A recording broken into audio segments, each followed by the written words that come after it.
Jesse Kirtikal, District Pori Gadwal, belonging to Block Porikhal.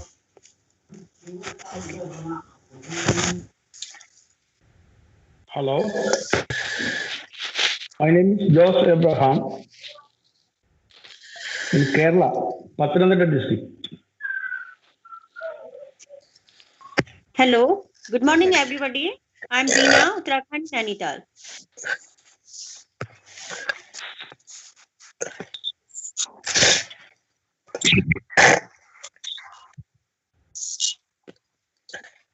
Good morning, everybody.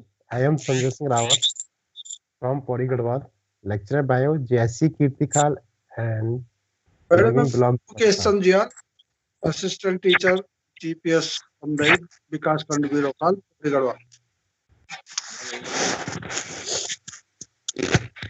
Hello, good morning everybody. I am Shajina from Kerala, Kozhikode.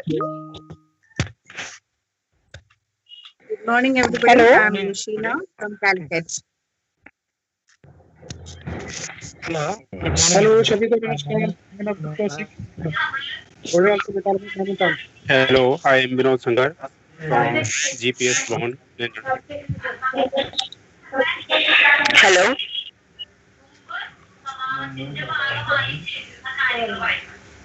Hello. Good morning, everyone. My name is Jyotsna. I'm from Chandigarh. Hello. Good morning, everyone. My name is Hital Solanki from Gujarat. Hello. Good morning, everybody. I am Mukesh Sanjay. Hello everybody, I am Anu Haldar from Chhattisgarh, Bilaspur. Block Lokal, Porigadwal. Good morning, everybody. I am Rajesh from Malappuram. Hello everybody. I am Linda Mehta from Hyderabad, GPS Belgaum. Good morning, everybody. Hello. Myself, Pratima Verma Hello. from Uttarakhand, Almora. Hello. Good morning everyone. I am Anisha from Myself, good morning. My name Hello. is Sanju Nial. My name is Raju from Good morning, Karnataka.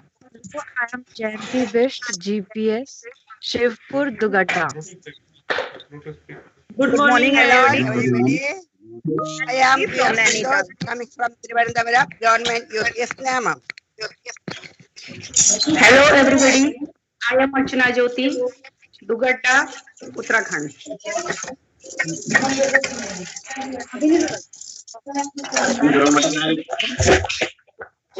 Hello. I am Sanjay Singh Rawat from Uttarakhand.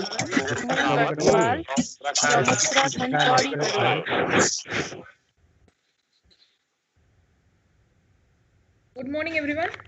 So our guest speaker for today's first session has joined in. So I welcome you, sir. Thank So you. let me introduce sir to you all.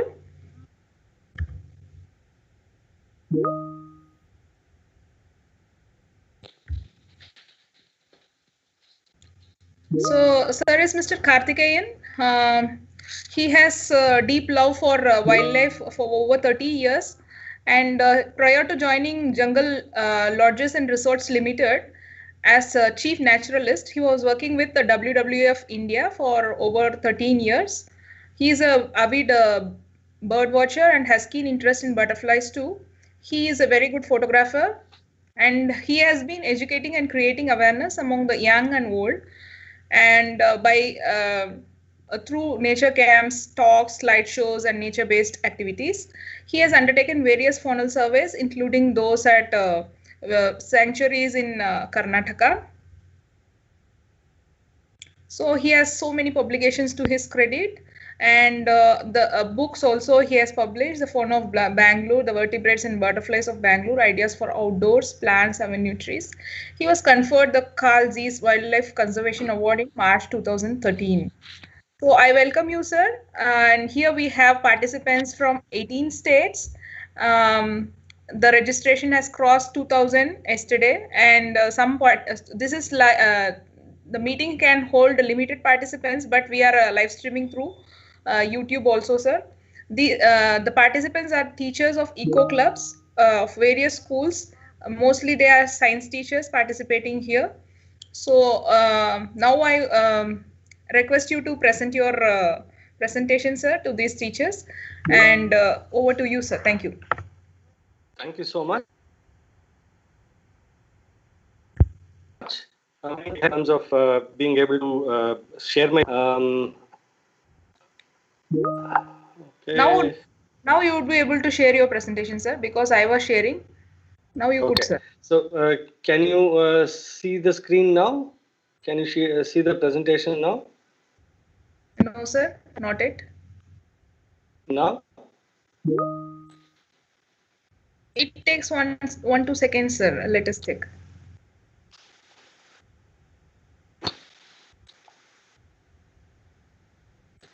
Any luck? No, sir, not it, sir. No? Maybe then I'm not doing something right. Give me a second. Let me. Yes, sir. No, it says I'm sharing. So now it's saying stop sharing. So I don't. Okay.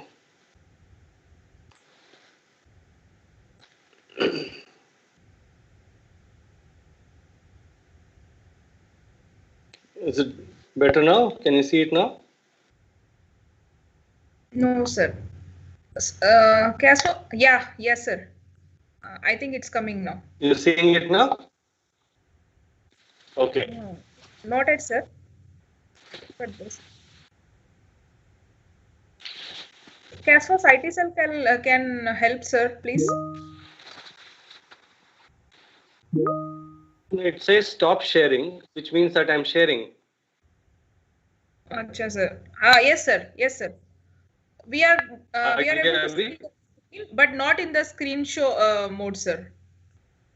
Full screen, not full screen mode, sir. Now? Now you must be able to see in the full screen, no? I think it's taking a long time for it to. Yes, sir. Yes, sir. Time lag is there. Yeah, there's a huge time lag. I see. What can you see now? Not it, sir, in the full screen. We can see your slides, but. So you can see the side panel and then one big slide, the opening slide, is it? Yes, yes, sir. If you maximize there itself, sir, that also would be, we will be able to see. No, I have maximized. I'm on a presentation mode, so it's maximized.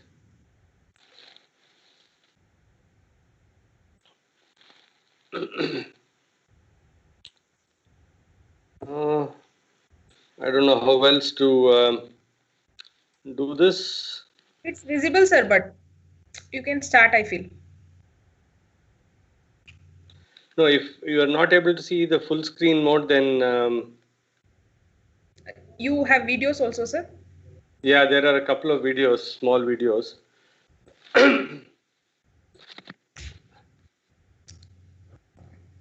Sir, if you could touch that book-like icon, no, sir, next to slideshow, then it would be like a full screen, I think. Book-like. Yeah. See, I've been doing these sessions for quite some time, and I'm reasonably familiar, but I don't know why there is so much of lag. If you're able to see my screen, then you must be able to see the presentation mode, no? Yes, sir. Yes, sir. It basically means that I'm sharing. Works with the book mode, sir. That book-like option is there, no, sir? Sometimes it works with that. Please try. Which one? Not in that slideshow, which we normally operate. Next to that, book-like icon is there, no? Book-like. Wait, let me try again.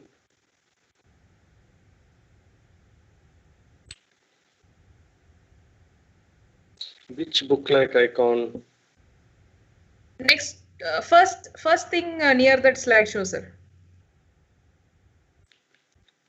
No, that goes to all the slides, no? It will show the entire gallery. Left to that, sir. Left to that.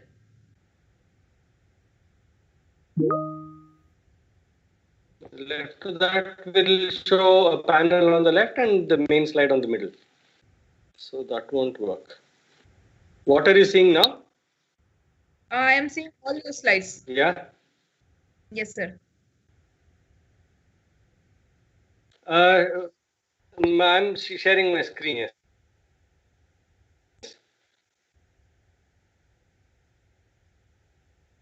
वही उसी पे click किया मैं, मगर यहाँ अभी क्या दिख रहा है? आ गया सर। नहीं, अभी भी प्रेजेंटेशन मोड में नहीं है, सो इसमें वीडियो नहीं दिखाई देगा आपको। अभी क्या सर? इट रहा is in the presentation mode. In wildlife in our midst, ये अभी प्रेजेंटेशन मोड पे दिख रहा है आपको?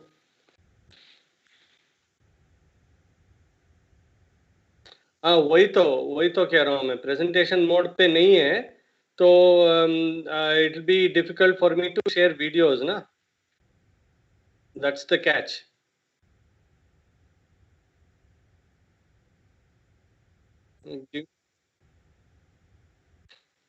Give me a second.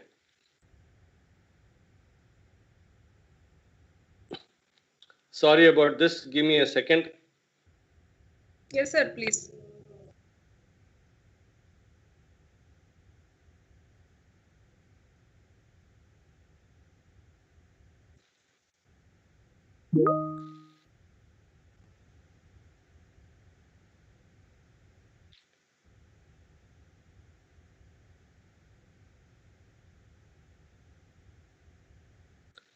नहीं, it just says open share key. एक ही दिख रहा है मुझे, open share key करके एक है, I need to click on that ना? हेलो, open share key करके दिख रहा है बस। Open share tray, sorry, open share tray, उस पे क्या, हाँ उसमें क्या करना होगा? स्क्रीन 1, ओके, स्क्रीन 1 किया मैं अभी। अभी क्या दिख रहा है? प्रेजेंटेशन मोड पे दिख रहा है? आ गया सर। अभी आ गया? ग्रेट, बढ़िया, या thank you, and it's a pleasure to be here since there are people from across the country. I will stick to English, which seems to be a common language for all of us. So I'll stick to English, and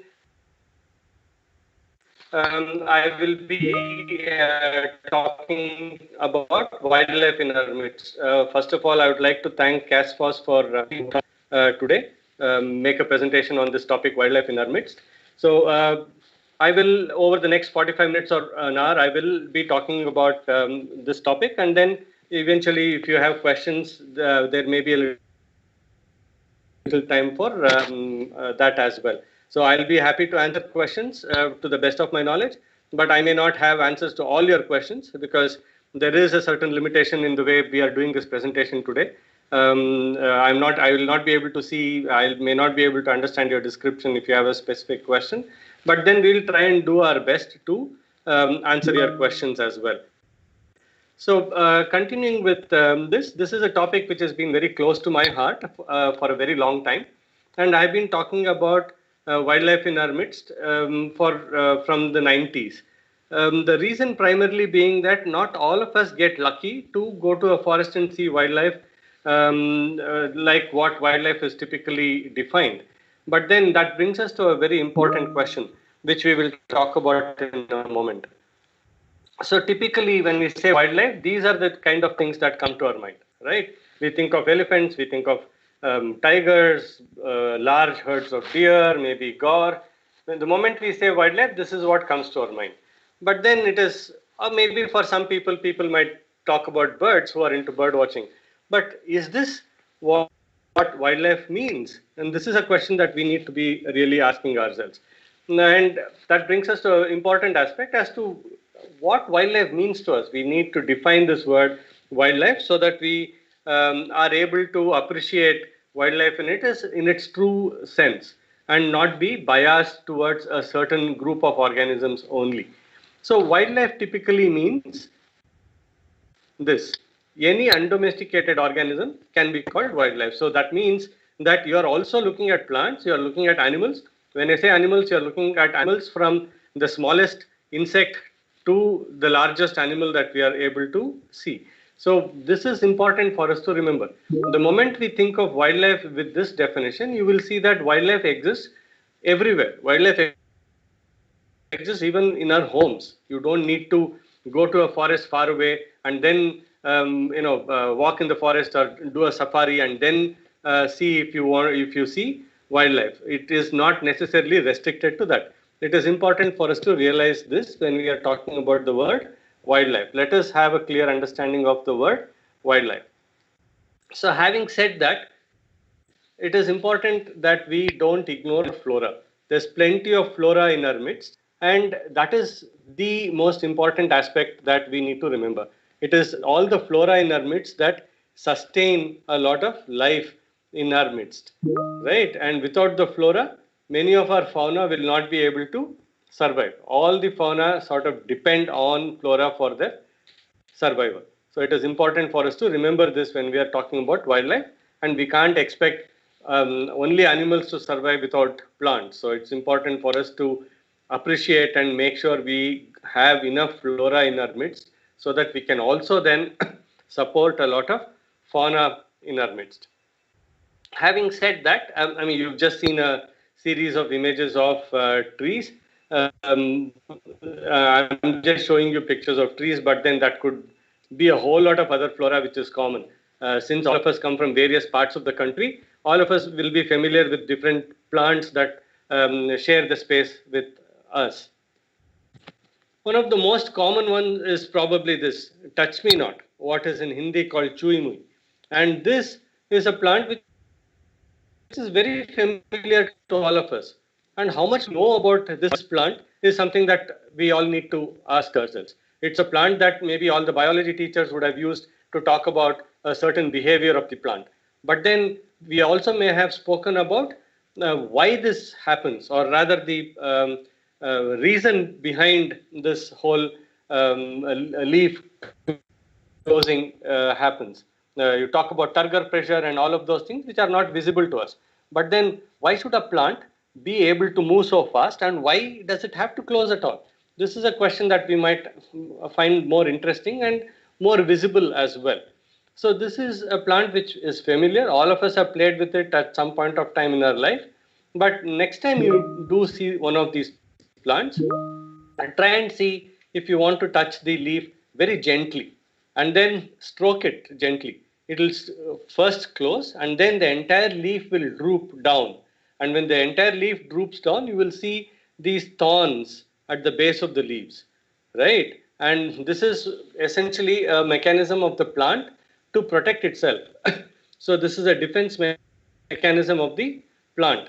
We all think of plants as things which are stationary and can't protect themselves, but that is not true. Plants are very capable of protecting themselves, and here is a classic example of doing that. We also think plants can't move very fast, and here is a plant which can move very fast, and so fast that even as you watch, you can see it close. And when the leaves are open, it is green and very inviting for a lot of animals, your herbivorous animals.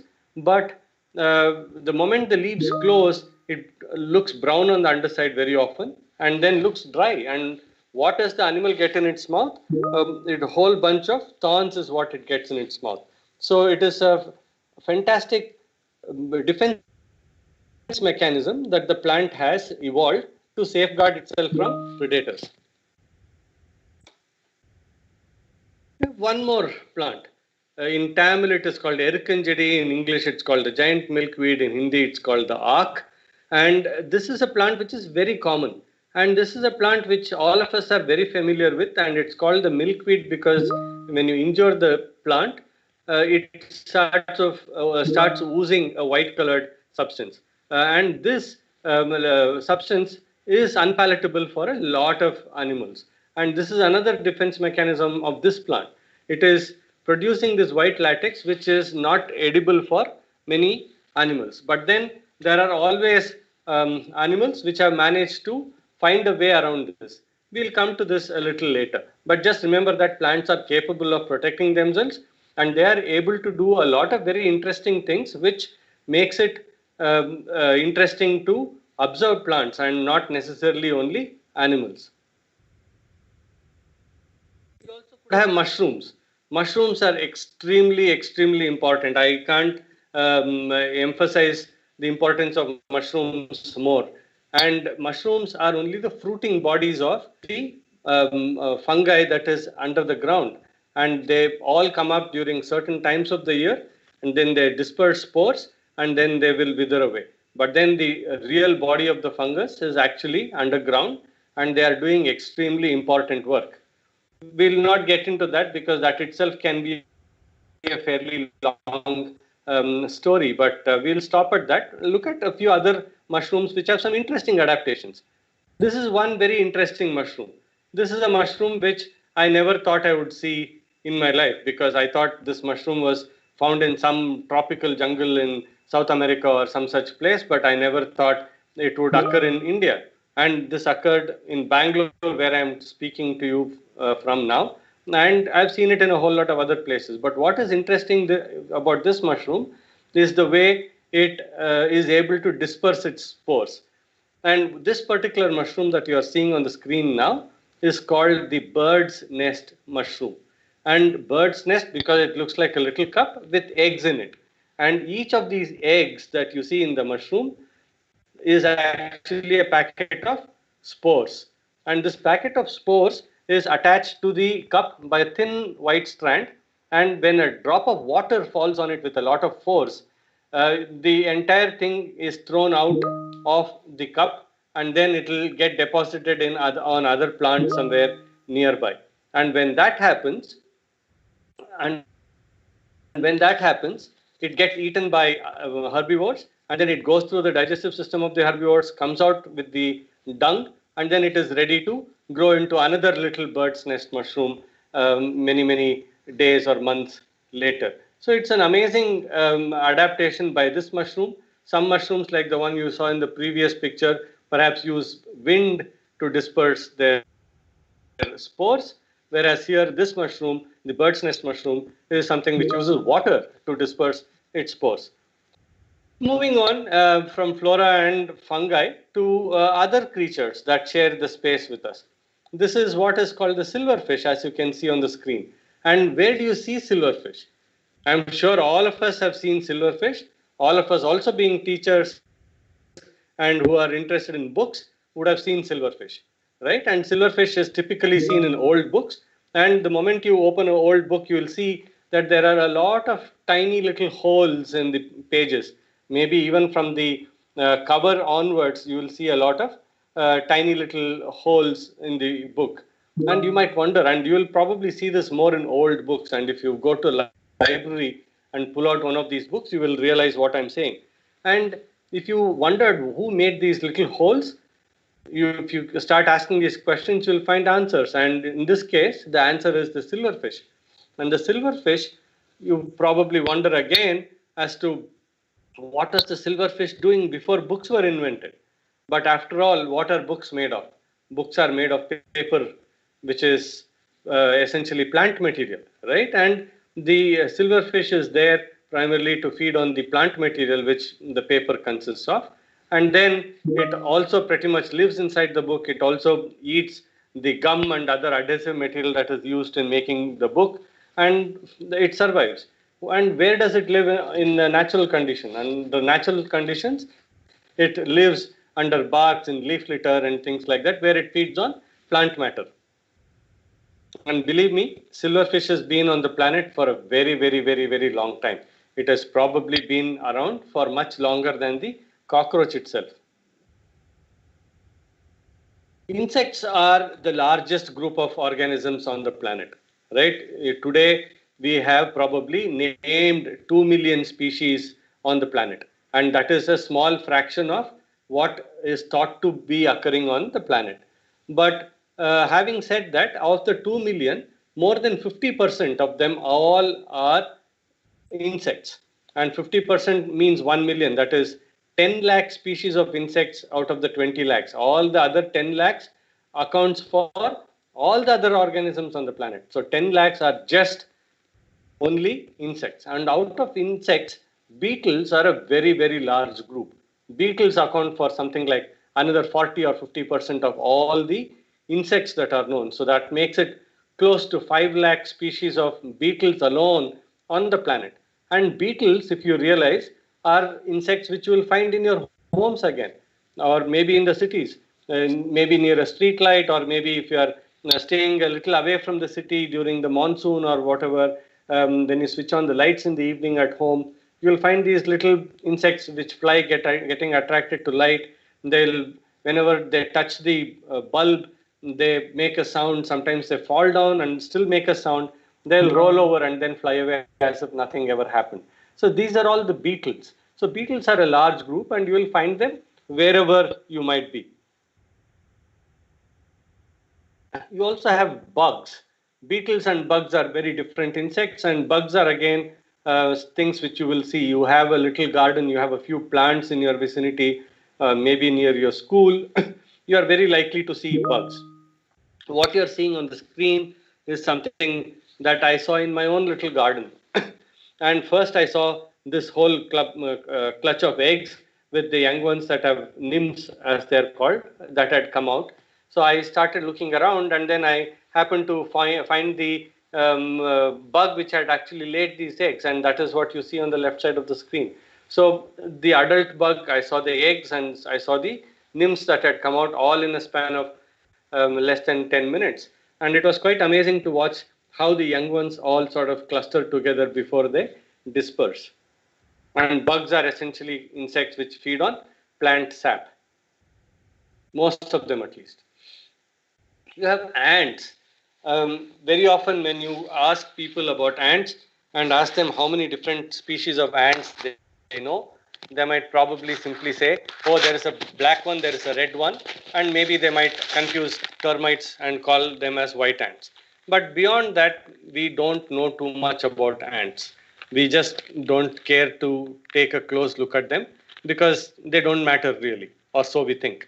But what is important for us to understand is that from wherever we are from the country, whichever little town or city or village that we probably come from, ants are there, and ants are playing a very, very important role. And this is something that we need to realize. Just to give you an example, a city like Bangalore, scientists have recorded more than 100 different kinds of ants. And that is a lot of ants. And how much did we think we had? We thought we had 3 different kinds of ants. But then there are more than 100 kinds of ants around Bangalore itself. And it could be the same with maybe a Dehradun, maybe from Jharkhand, maybe from Kerala, maybe from Chennai. From many of these places, there could be 40, 50, 60 different kinds of ants in many of these places, depending on where you come from. So let us not ignore ants. They are performing a very important role, and ants are performing multiple roles for that matter. Ants are prey to a lot of animals. Ants are scavengers. Ants are also predators. They go about feeding on a lot of other little insects. So they are a very important part of the entire food web. Having said that, let's look at a little video about the weaver ant that we just saw. These are amazing ants, and they make nests out of leaves. And imagine if I gave you a task of making a nest out of leaves, you might probably find it easy to do it because we as human beings are much larger creatures. We have hands, we can bring leaves together, and then maybe we can stick them together. But how will this ant do the same? This is a very interesting thing. Ants actually use a lot of teamwork. They bring the leaves together, and once the leaves are together, they use their larvae to stick the leaves together, making a little home for themselves. So it is amazing to watch ants go about doing a lot of things, which is something that is very practical for all of us to do. More so if you are a teacher and if you are trying to engage your students, it's fantastic to be able to observe ants. Maybe you could just drop a few grains of sugar in some corner and see how much time it takes before an ant gets there. And once the first ant comes and goes, and you will see how quickly all the others start coming in, how they communicate. There's so much that one can see about ants. When you're talking about ants, you will also see ants have relationships with other organisms. In this case, it is a tree hopper. It could be with aphids, it could be with mealybugs. I'm just showing tree hopper as an example. Tree hoppers, aphids, and mealybugs are all essentially insects which feed on plant sap, and their excreta is sweetish, what we call as honeydew. And the honeydew is something ants love. Ants come to the honeydew wanting to feed on the honeydew because it is sweet, and sweet means sugar, sugar means energy. So the ants need energy, so they come and feed on the honeydew that the tree hoppers and the aphids and the mealybugs discard. You'll see a little video about that, and you'll see how ants are moving about tree hopper, trying to stroke it and wait for it to put out a drop of liquid which it will then feed. And it's a very interesting relationship. What is interesting here is that the tree hoppers can survive without the ants, and the ants can survive without the tree hoppers. But when they are together, what happens is interesting. The ants protect the tree hoppers because it's a source of food for them. And the tree hoppers, for the security that they are getting from the ants, by way of protection from other predators, they produce this sweet tasting substance. Whichever way you look at it, it's a very interesting relationship. These are all things which you can see in your own little garden or in your own midst. Most of our houses on the outside particularly, if you have a window ledge or anything, you are likely to see a little mud blob there, maybe shaped in the into a form of a pot perhaps, and it is amazing to see who makes these things. And these are made by little wasps. Sometimes you call them potter wasps, some of them are called potter wasps, some of them are called mud dauber wasp, and you will see how beautifully they are able to come to a patch of wet mud, make a a small ball of wet mud, and then carry it away. Many times the ball of mud can be heavier than the wasp itself. Having carried it away, you see how beautifully they use their mandibles, their mouth, to be able to shape a pot or a structure in which they will go on to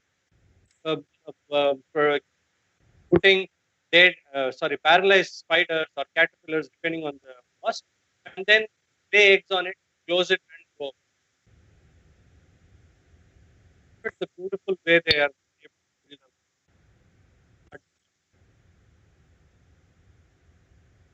Okay. Now that the pot is ready, the wasp will go find prey depending on the species of wasp. They all specialize in feeding on different things.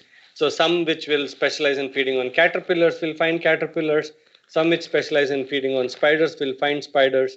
They'll go sting it, and once they are stung, the prey becomes paralyzed. And the paralyzed prey is not dead, mind you. It is just paralyzed. It can't move. So the wasp drags it, brings it all the way, puts it into one of these pots. I'll show you a video of that also. Puts it into one of these pots, lays its eggs, closes it, and goes off.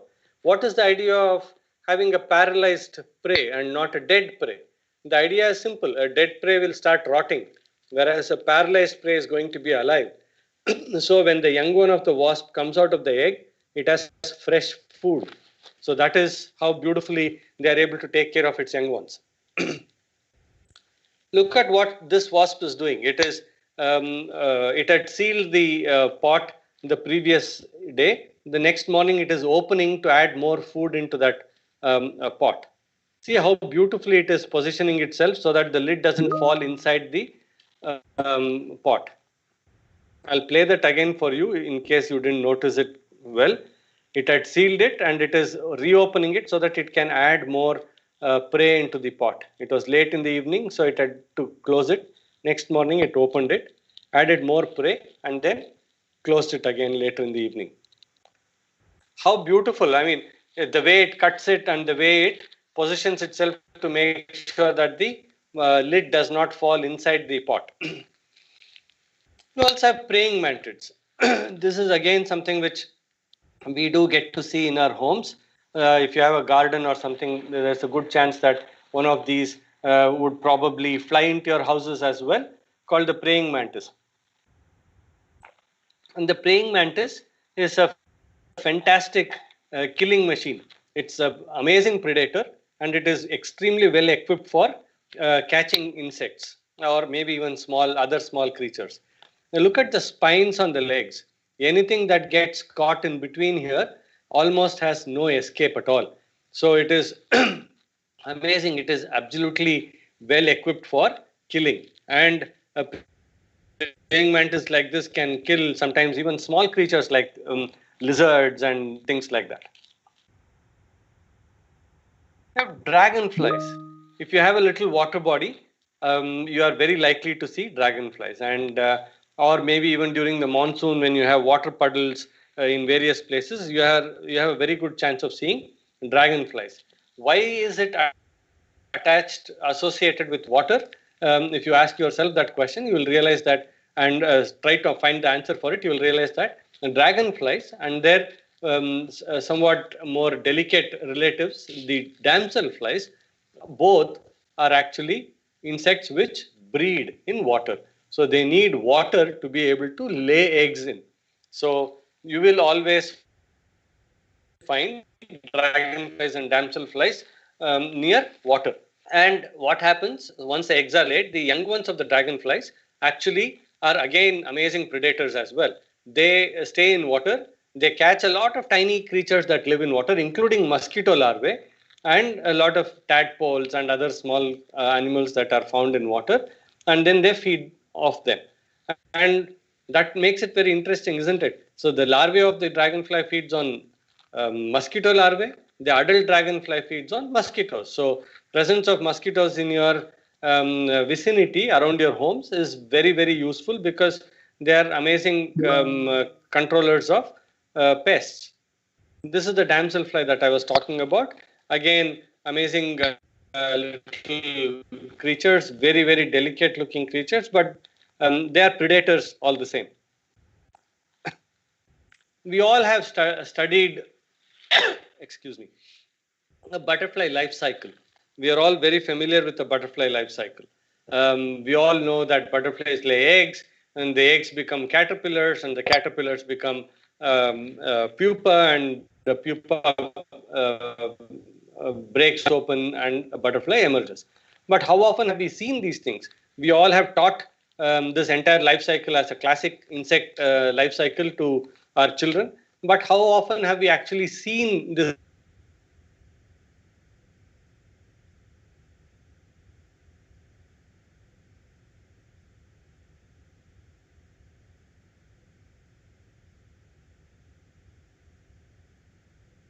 Sorry, sir, you're not audible.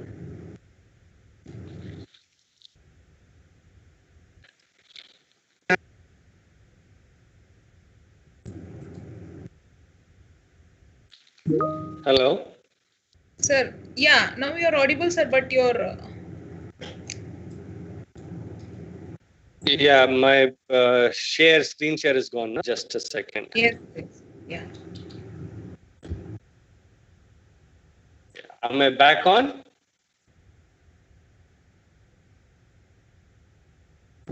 Can you see this screen now? Hello? Not it, sir. Not it. The butterfly life cycle, can you see that picture? Not it, sir. Sir, you minimize your that screen, sir. Participant screen. Minimize my participant screen.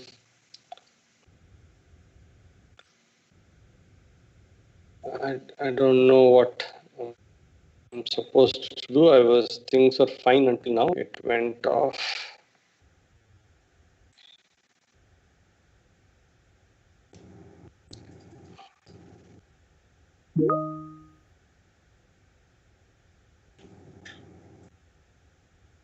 Yes, sir. Can you see it now? No, again it has. Yes, sir. Yes, sir. Again, sir. Okay, great. So I was talking about the butterfly life cycle. Yeah.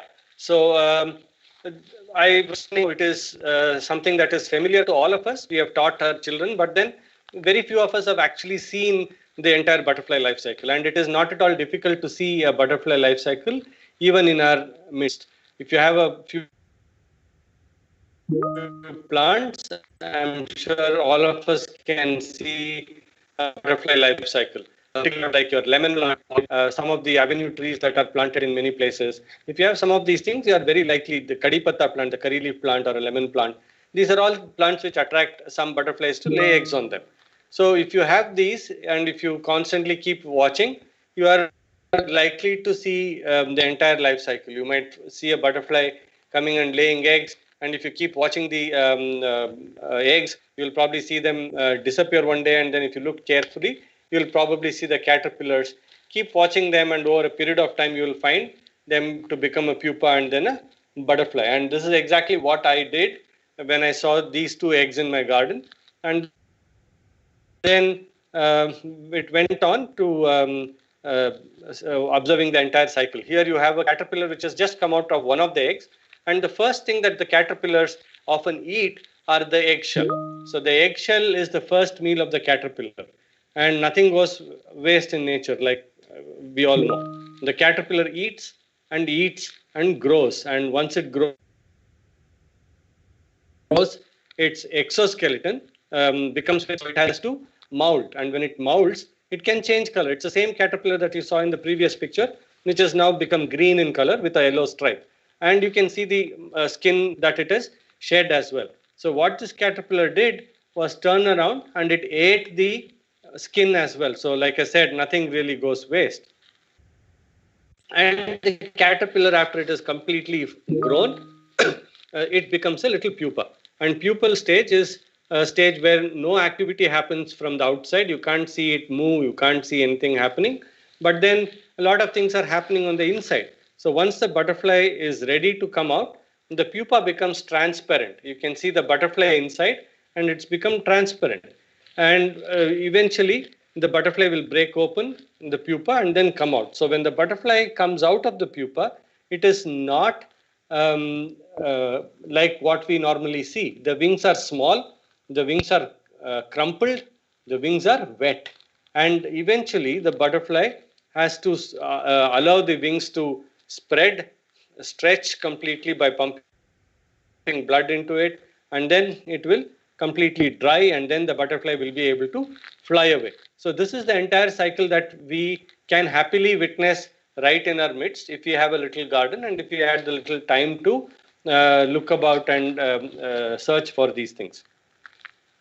And depending on which part of the country you are from, you are likely to see a lot of butterflies.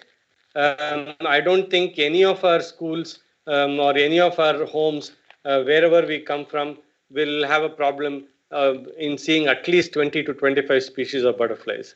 If you are somebody from Kerala, I heard somebody is from Kerala introducing herself. If you are from Kerala, you'll probably find a lot more. If you are from Rajasthan, maybe you'll find a few butterflies less.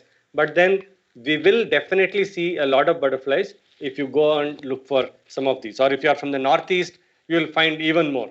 So it depends on which part of the country you are from, and you are likely to see a good number of butterflies, nothing less than 10, 15, 20 species in our midst if you went about looking for them. I'm just going to show pictures of a couple of butterflies. What I'm showing you now on the screen is the largest Indian butterfly called the southern birdwing. And you also have the smallest Indian butterfly called the grass jewel. The birdwing measures 19 centimeters. When it sits with the wings open, wingtip to wingtip is 19 centimeters. That is big. That is bigger than your 6-inch ruler, right? The 6-inch ruler is only 15 centimeters. And the grass jewel is only 1.5 centimeters across when it sits with the wings open. And that is really, really small. Even if it were to be flying about, you will probably miss it. You have plenty of other butterflies. I'm just showing you a couple of examples that are reasonably common. You can find the cerulean. All these butterflies have a name.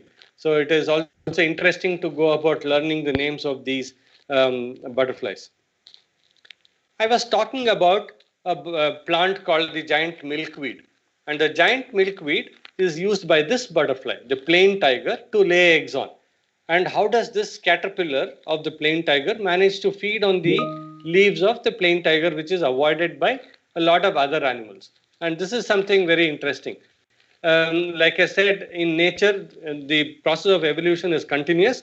And when a plant produces a chemical to protect itself, there are always other creatures, insects and others, which are trying to counter this, which are trying to develop a capability to digest this. And once that has happened, then the animal starts feeding on the plant. And eventually the plant will start producing even more stronger chemicals. And the whole process goes on. And this is extremely interesting to watch. And this particular butterfly, because it feeds on a plant which is unpalatable, it is not scared about predators. So it also has bright colors and it also flies very slowly. It is not scared about predators coming and feeding on it. Simply because it knows if a predator tries to feed on it, it will just spit it out and go away because it's so bad tasting. So the butterfly is very comfortable to fly even slowly. There could be other butterflies which are very cryptically colored, which are colored brown with markings like what you see on the screen, eye-like markings. In this case, the eye-like markings are actually just markings. They are not the true eyes. These are all just the markings. The true eyes are in the front. If you can see my mouse, my cursor, you can see where the eyes are on the head. The markings that you see on the wings are actually just markings. And since they look bright and attractive, many birds try to catch the butterfly where the eyes are. And the wings tear off a little bit, and then the butterfly is able to fly away and survive. So this is a strategy that the butterfly has evolved to fool its predators.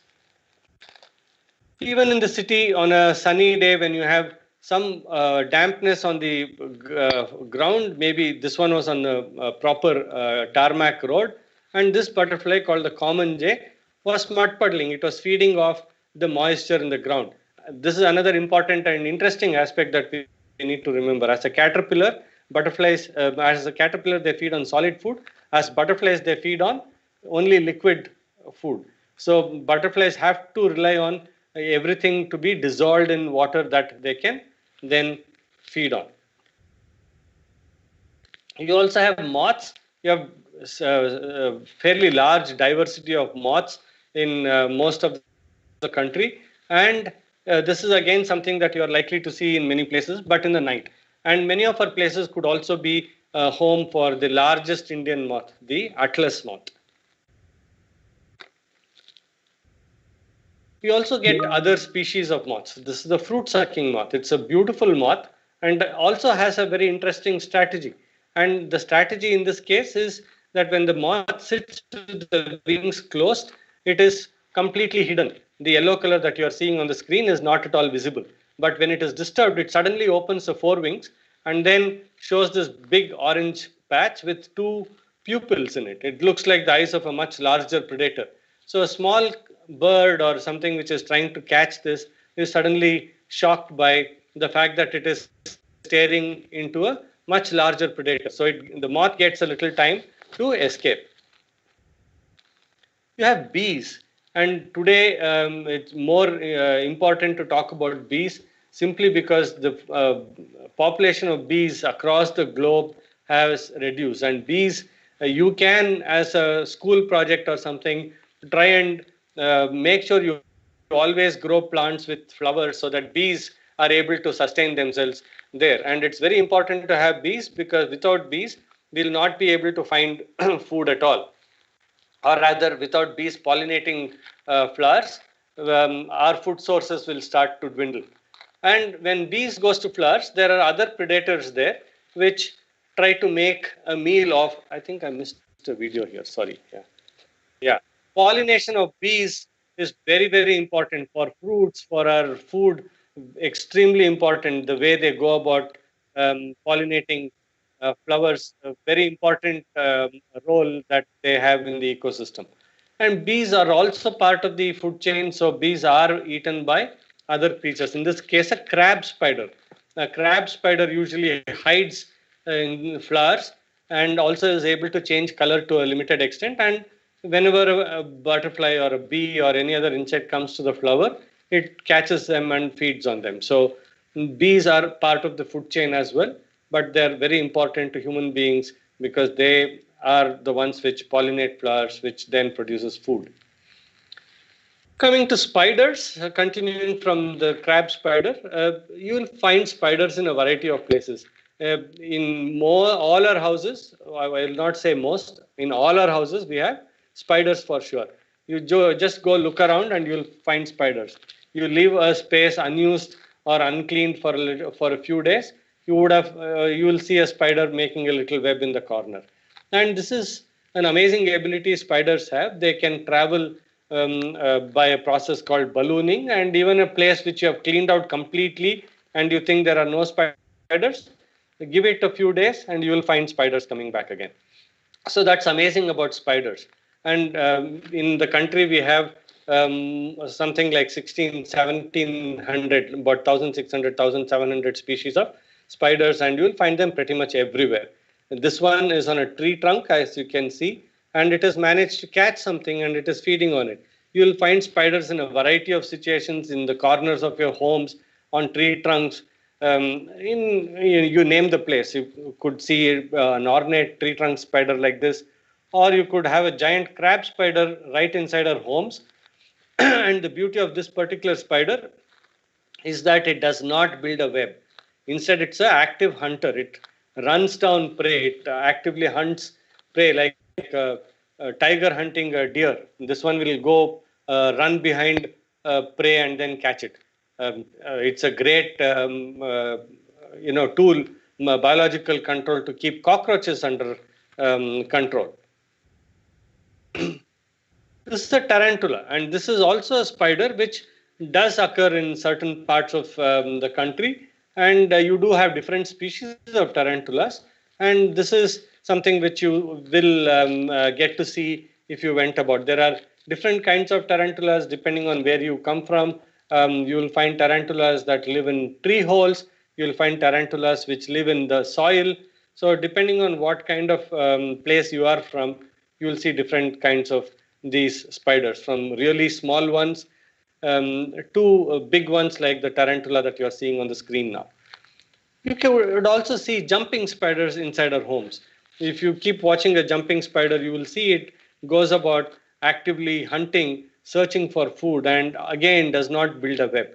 And what more can you ask for? So if you have a free pest control system in your house and completely eco-friendly as well. Just a bunch of spiders that I managed to photograph in my garden. You can just watch the screen. You will see all the images that I managed to photograph in my garden in a span of about 1 hour. This was a couple of years ago when I said, let me document the spiders in my garden. So I spent about an hour, and then I managed to see all these things.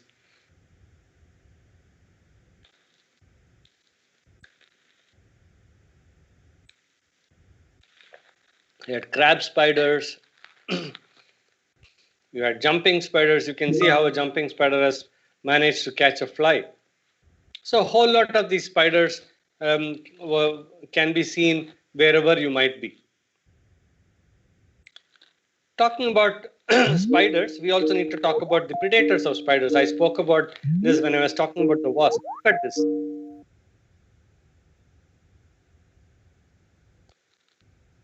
Look at this again. The spider is much bigger than the wasp, but the wasp is able to drag it away. It's so amazing, the capability of these wasps to hunt the spiders and take them away. You could also have scorpions. If you have a lot of leaf litter and vegetation, you are likely to have scorpions, one kind or the other. I'm just showing you one representative sample here, but it could be any of these. So you could have scorpions too, and they are very interesting animals as well. You could have centipedes, you could have millipedes as well. Centipedes are typically creatures which are carnivorous. They can be found in damp areas where they catch small creatures and feed on them. Whereas millipedes are harmless, they are vegetarians, they feed on a lot of plant matter, and they also help in breaking down a lot of complex substances back and returning it back to the soil, thereby increasing the soil fertility. So very, very important and interesting. And you'll see millipedes particularly during the wet months, during the rainy months of the year. You also have snails. Again, during the monsoon months, during the rainy months, you'll find a lot of snails. And snails are very interesting creatures as well.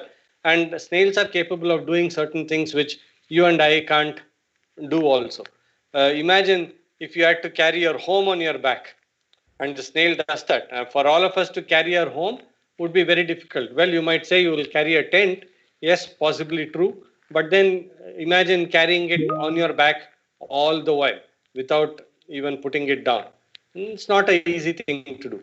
But snails are essentially creatures which feed on plants, and all of us who like gardening may not like snails. But then, believe me, snails have a role to play in the ecosystem, and it is important for us to let them be, even if it meant that they ate away a few of your leaves. Talking about snails being part of an ecosystem, hope this video plays. Give me a second. Nevertheless, I don't know why this video is not playing, but the video was of ants which are feeding on a dead snail. So snails become food for a lot of other creatures as well. So it is important for us to realize some of these things. Could have amphibians. Most of our places, even in very dry areas during the rainy months, we are likely to see some kind of amphibian or the other, some kind of a frog or a toad or something always there. So it's important for us to understand the role of these things, and it is important to make sure their habitats are safe, particularly wetlands and water bodies are maintained so that we don't lose out on these. Could also have tree frogs or maybe other frogs. And this particular frog I'm talking about because I had this frog in my house, and there were two of them, and they would actively feed on cockroaches. So in the mornings, I would see leftovers of cockroaches, and the frog itself would be sitting in some corner throughout the entire day. And in the evening, as it became dark, they would come out and start moving about the house, finding food for themselves. So it is quite amazing as to how they are able to, some frogs are able to adapt to human environments as well. Could have geckos or the wall lizards. Interestingly, these are the only ones which can actually make a sound. They have a capability to make sounds. All of us have heard a gecko making a sound, right? They make a kind of a sound. So a lot of geckos do make these kind of sounds. Whereas most other reptiles are incapable of making a sound. They might hiss, but then they are not able to make a true sound. Geckos are again interesting. I'm sure all of us have at some point of time seen a gecko drop its tail and then run away. And the tail is constantly wriggling, and the wriggling tail attracts the attention of the predator while the gecko itself has run away to safety. Over a period of time, it will regrow another tail. And that's an amazing ability to be able to drop an organ at will and without having any serious consequences is amazing. And this is a thing that the geckos have evolved over millions of years, and because the place where the tail breaks from the body, there are not too many blood vessels, so they don't bleed. Could have snakes. Snakes are extremely important in our ecosystem. I can't stress the importance of snakes in our ecosystem. And snakes, believe me, are amongst the finest controllers of rodents. Rats. Imagine a lot of our agricultural produce are eaten away by rodents. And to keep rodents under control, we need snakes. People might say, oh, we'll have cats, hum billi palenge. Nahi ho sakta hai. Billi kya karega? What does the cat do? The cat will come when it is hungry, it will probably rub against your legs, you will feed it, and the next thing is it's probably sleeping on your bed. So cats are not perhaps the best controls for rodents, and because snakes are better at it, and snakes are able to get right into the burrow of the rodent while cats can't. You could also have birds. Most of our places, whether village, town, city, wherever we come from, could all have a lot of birds. Most of our places could have 40, 50, 60 species of birds at least. I'm talking about the absolute minimum. There could be a lot more in many of our places. To give you an example, again, example from Bangalore, a long-term study has shown that Bangalore has about 350 different species of birds. So similarly, Delhi, Bombay, smaller towns are likely to have a lot more actually. So there are plenty of birds all around us. So it's only important that we go out and look at these creatures so that we try to learn something more about each of these. You could have miners, you could have crows, you could have sunbirds. You have a little garden in your school or your balcony or in your kitchen garden or wherever. You are likely to have plants with flowers, and they attract these birds called the sunbirds, which feed on nectar. Particularly true about cities. You have a lot of high-rise buildings, tall buildings coming up, and that is attracting a lot of these pigeons.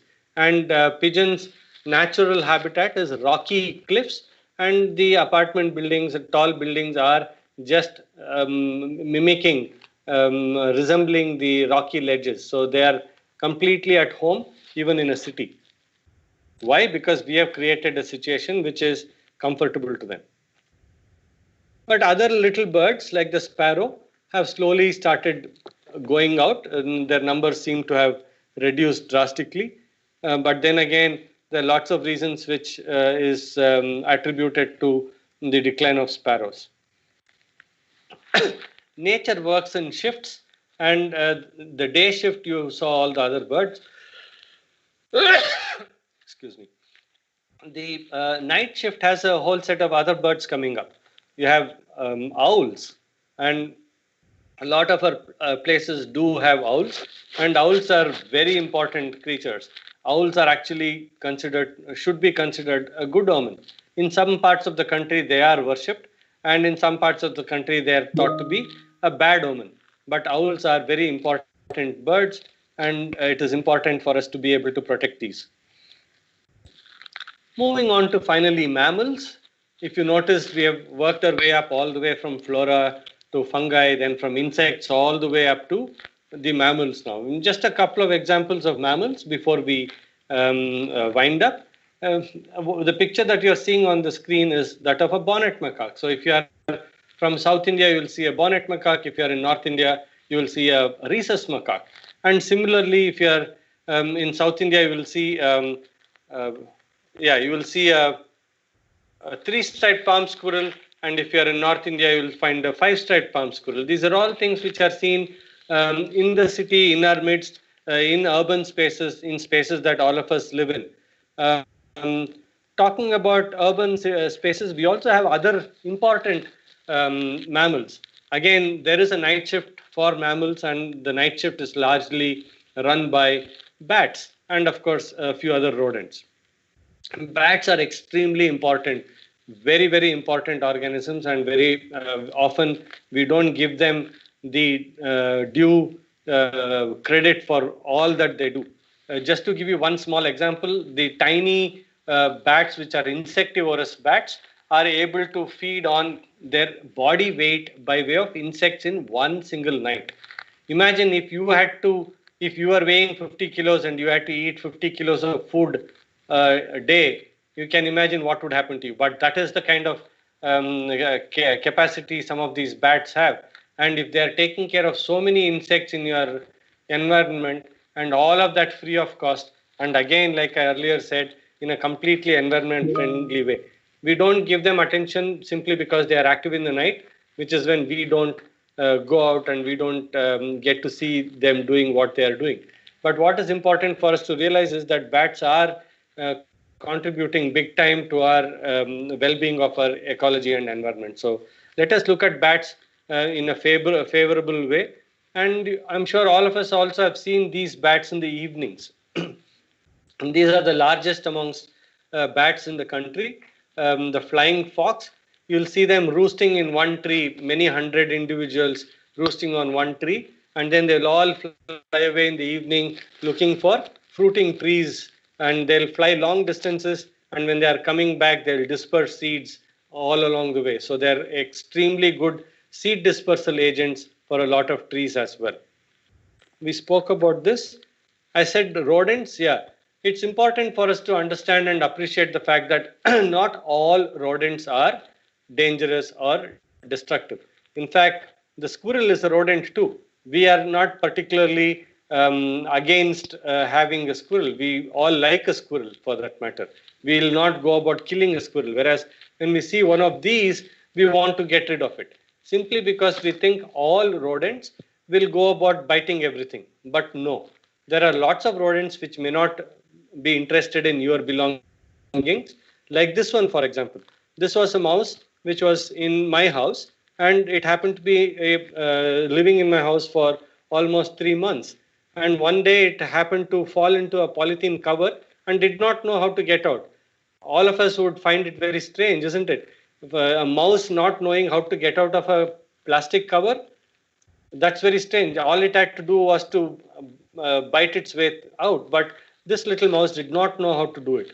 So what I'm saying is not all of them are destructive. And there's one more which also, spent a little time in my house. It spent about a week in my bathroom. It came in through a window, through a branch of a tree next to the window. It came into my bathroom, and it spent almost a week in my bathroom.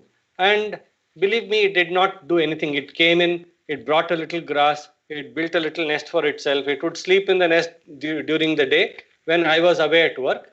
And when the night when I came, it would have gone out trying to find food and doing whatever it had to do. So there was absolutely no conflict. There was no need for me to try and send the mouse out of my house. We coexisted in the house very peacefully until the mouse decided to shift its home to another place. So it is important for us to understand some of these creatures so that we don't have to indulge in killing them. Once we have a better understanding of some of these animals, we may not want to kill them. And life can become a lot more interesting when we have these organisms sharing the space with us in our own little urban spaces, wherever we stay. All right, that's pretty much all that I wanted to say. Thank you very much for patient hearing. And we may have a little time for questions, I would think. Ms. Beulah can moderate that if that's not too much to ask for. Yes, sir. Yes, sir. Definitely, sir. We have time for question and answer session too. And it was really a wonderful presentation, sir. Your presentation was really an eye treat for all of us. I hope all the teachers would inculcate the same enthusiasm of documenting the creatures amidst us. So, if there are any questions from the participant side, you can one by one unmute yourself or ask or type in the chat box so that I can read the questions for you. So a question has come in, sir, by Mr. Dilip. Sir, which types of plant species for bees, butterflies, and birds? I think the suitable species of plants he is asking for the bees, butterflies, and birds. Right. So when we are talking about butterflies, we need to be very careful because not all butterflies will lay eggs on all plants. So to be able to attract a lot of butterflies to your vicinity, you might want to first make a list of butterflies that are found in that area, and then you need to plant the correct larval host plant. And only then you will be able to attract butterflies to your area. Otherwise, they will not come. And as far as birds are concerned, birds you can attract with a lot of other flowers. It could be flowers on trees, flowers on small shrubs and bushes. All you need to do is to look around your house or maybe a little farther away. If you have seen anything using a particular plant, if you've seen a bird feeding on a particular plant, you might want to bring that plant and plant in your vicinity. So I guess that is something that we can all do. And for bees, a lot of plants like zinnia to a lot of native plants. If you have a patch of area which has not been tended to, which has been just left wild, that's a great place. All these places have a lot of native plants which have flowers, which the bees also then come and use. So it's important for us to retain these wild patches also in our midst.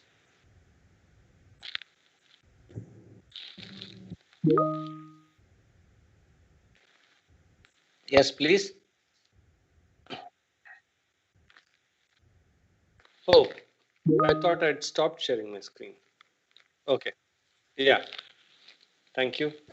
Miss Disha has asked you, the session was very informative, sir. How the scorpions help in the ecosystem? Well, scorpions are predators, and scorpions are small part of the food web. And eventually, when scorpions die, they are eaten by ants and a lot of other small creatures. So, scorpions are essential part of the ecosystem. Yeah, well, scorpions could be a little scary for many of us. That's because we sometimes do get into a conflict situation with them. But then, thankfully, we don't have to be worried too much. For adult human beings, scorpion sting is not really fatal, but children need to be careful. For adults, sting of a scorpion can be very painful, can cause a lot of burning sensation and things like that. But other than that, I don't think we should really be worried about it. It is not fatal. So to that extent, we can be comfortable. And as long as you keep the place well lit and reasonably dry, you may not have scorpions in those areas. Thank you, sir. Mr. Varinder Kumar has asked you a question, sir. Very informative talk. What can be done to document the biodiversity on part of Eco Club? Well, I think this is something that's been done in many places. Things like People's Biodiversity Register and things like that have been done in many places across the country. I guess one can replicate that. You can use the manpower you have, which is largely your students, and get them to document. Maybe today even a cell phone has the capability to take very good pictures. So these are things which you can use to document biodiversity in your area. But what you also need to do is to try and do this over a period of time, because if you have done it for 1 month doesn't mean that you have documented everything. There are things which are seen at different times of the year. So you might want to do it over at least a minimum of 1 year, and also look at different areas. You might have a little water body, you might have a park, you might have a large banyan tree or something. You might want to spend time around all these things, trying to document whatever you might see there, and then you will see how rich our country is. Thank you, sir. Mr. Darish has asked you, sir, how can we increase the insects in agricultural field for pollination? Oh, it's going to be a tricky question, I think. But increasing insect populations, I think the first thing we need to do is to reduce the amount of insecticides and pesticides that we use in our fields. And then also, like I said, if you have wild patches on the periphery of your field, I guess that will also support a lot of other maybe beneficial insects that will visit your field. And I don't think you should really be worried about insects eating away a lot of your crop, because then there will be a lot of other natural predators like spiders and others that would come into picture, which will make a meal of a lot of insects as well. Just to give you an example, people thought at some point of time in China that the sparrows were eating away all the grains that were being grown for people. So they exterminated all the sparrows. But little did they realize that the sparrows were also eating the insects that were eating the crop. So later they had to reintroduce the sparrows to make sure that the crop was safe. So the year they exterminated the sparrows, the yield actually went down. And this is something which came as a surprise to them. So what we need to understand is that all these things are a part of a larger system. And if you meddle with it, you are with one thing, you are meddling with the whole system. Thank you, sir. Another tricky question coming in, sir, by Mr. Motis. In Uttarakhand, during rainy season, we see snakes, spiders, and scorpions even inside school. How to tackle this problem? Well, I guess this is a easier thing to do. As long as you know what they are, you just need to use your common sense. If you are talking about snakes and things like that, if you know what the most dangerous or venomous snakes are, you don't need to worry about the rest. Venomous snakes, if you are not familiar with handling them, you just need to call for help. I'm sure the area has somebody who can catch snakes or whatever, and then they should be able to help you with it. Otherwise, all you need to do is to use some common sense. Make sure you don't ever touch the snake, whether it is venomous or non-venomous. If you are not sure, don't touch the snake. Use some common sense. Use a bucket or something, overturn it, slide a cardboard or something like that underneath it. You can reverse it, take it away far away and release it somewhere. So there are lots of ways you can do it. So I would strongly recommend that you don't handle the snake if you are somebody who is not familiar with snakes. And other things, scorpions and all, are probably a lot more easier to deal with. It's not so difficult. Sir, Ms. Hemaban has requested you. Please share your presentation with YouTube so that we can share them with our students, as you have some of the rare information and pics. Well, see, a lot of things that I have said in my presentation are all available on my blog already. I shared the details of my blog, and many of these have been drawn from the blog. I have written about these things in greater detail. So you will probably find more information on my blog than what I said, because I was trying to talk about a lot of things here. But on my blog, I have written in detail about all these things. So you will find a lot more information about all these aspects on my blog. You just need to Google for Karthik's journal, and you will find it. It will be the first one that you will see. Thank you, sir. Sir, what is the role of a squirrel in the ecosystem, as by Mr. Mukesh Chandra? Well, yeah, squirrels, in some cases, squirrels could be pollinators of certain flowers. They could be feeding on seeds of some plants and disperse seeds as well. Squirrels are very important prey for a lot of other creatures, particularly larger birds of prey like your maybe shikras and maybe your kites and things like that. So they can be prey to a lot of other larger organisms as well. So squirrels are equally important. So Ms. Sangeeta Sonavane, she has asked, sir, you have very well described about different species which we found around, but how can we conserve and protect them at grassroots level? Please guide. Well, see, the first thing that we need to all do is to try and learn about all these organisms. Somebody asked this question about how do you document these things. Documenting some of these organisms and then learning about them, I guess, is the key to be able to conserve these things. So once you know that there is an organism which is not dangerous to you, I'm sure you will not want to kill it, right? If you know that there's a particular snake which is harmless, you will not want to kill it. If you know that a particular insect or a spider is harmless, you may not want to kill it. So it's important that we learn and understand these creatures. And once we do that, you will also see how their role is also an important thing in the larger scheme of things. And we will start appreciating them and we'll start conserving them. I guess learning about all these organisms that share the space with us, whether in a school or a home or in a town or a city, I guess is the key aspect to all these things. Awareness, like I say, is the key before you can get down to action. So, Mr. Suman has asked, is it possible to grow earthworms in school, sir? Yes, vermiculture is something that is very popular in many places. As long as you are able to generate enough organic waste, you can have a vermicomposting unit, which can be an interesting activity for children as well, and then get them to understand the role of earthworms in nature and things like that. Yes, definitely yes. Mr. Mr. Dilip Chakrabarti has asked you, how can we use pigeons best as we have lot of pigeons in our society? Well, pigeons, I don't know. Pigeons today have become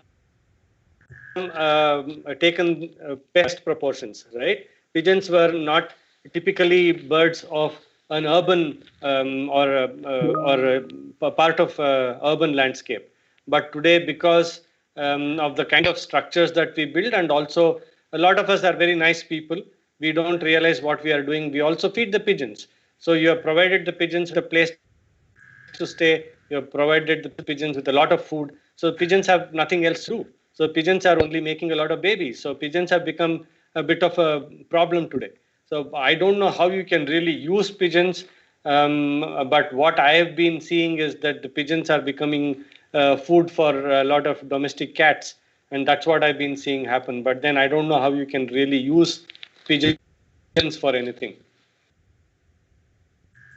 Miss Jisha has asked you, African snails are harmful. Please clear.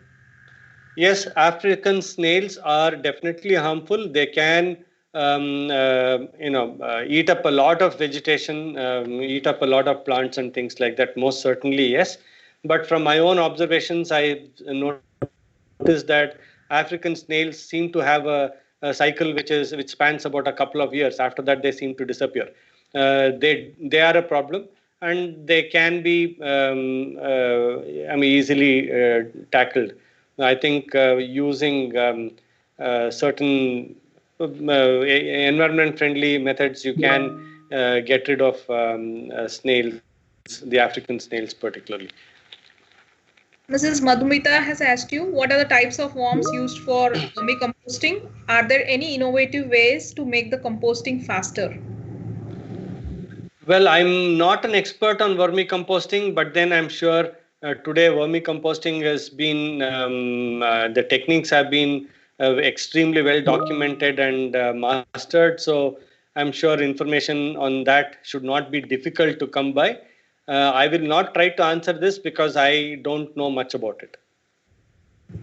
Thank you, sir. Ms. Bindia has asked you, we see black worms in dal box when kept for a long time, in spite of keeping it in airtight condition.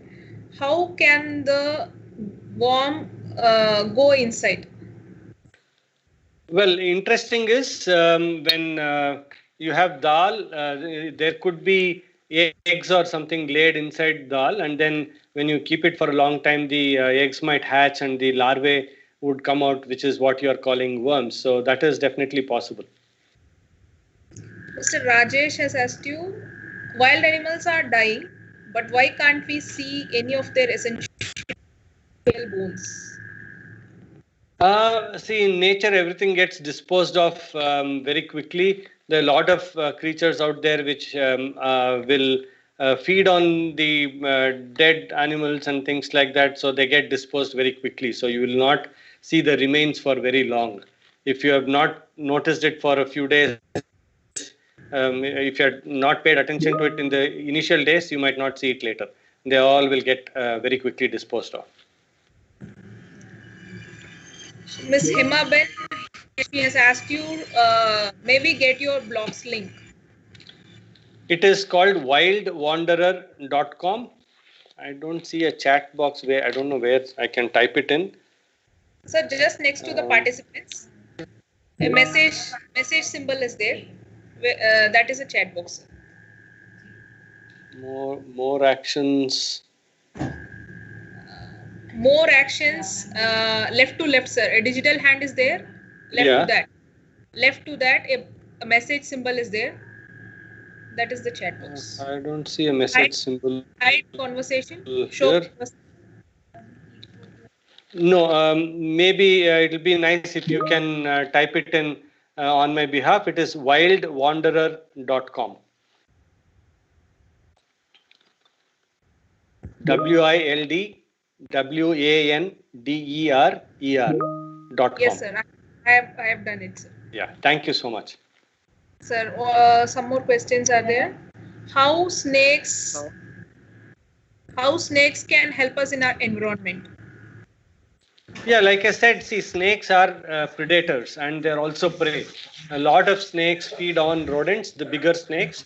Smaller snakes could be feeding on a lot of other smaller creatures as well. But believe me, all of them are prey to larger animals, particularly larger birds and things like that. So they are definitely part of the food web, and we need to appreciate the fact that they are an essential component of our ecosystem. So, Mr. Mukesh Chandra, he has asked you, how can we aware the students regarding conservation of our environment? How do we get children to be aware of our environment? I guess, in my opinion, personally, and this is something that I have done over the years, is to try and get children excited about the fact that environment is very interesting. There are a lot of interesting things that are happening out there. You need to showcase environment as a fascinating subject rather than a boring subject. Environment is not necessarily always about pollution and garbage and things like that. Environment problems are about pollution and garbage, but environment per se is not about pollution and garbage. Environment is about the living environment. It could include fascinating things about trees, could be fascinating things about a lot of other creatures that share the space. Imagine, I mean, who will not be fascinated when they see a butterfly come out of a pupa, right? It's a fascinating experience. So as educators, I think it is important for us to showcase nature in a fascinating way to the audience, in this case the children, thereby getting them attracted to the subject and then want to conserve it. Hello. Ms. Anuji, she is asking about the solution of man-animal conflict, the biggest problem in. Sorry, can you repeat that? What is the solution of man-animal conflict? The No, biggest there's a problem lot of crosstalk happening, so I'm not able to get your voice clearly. Excuse me, sir. Hello. I'll once more. CASFOS IT sir, kindly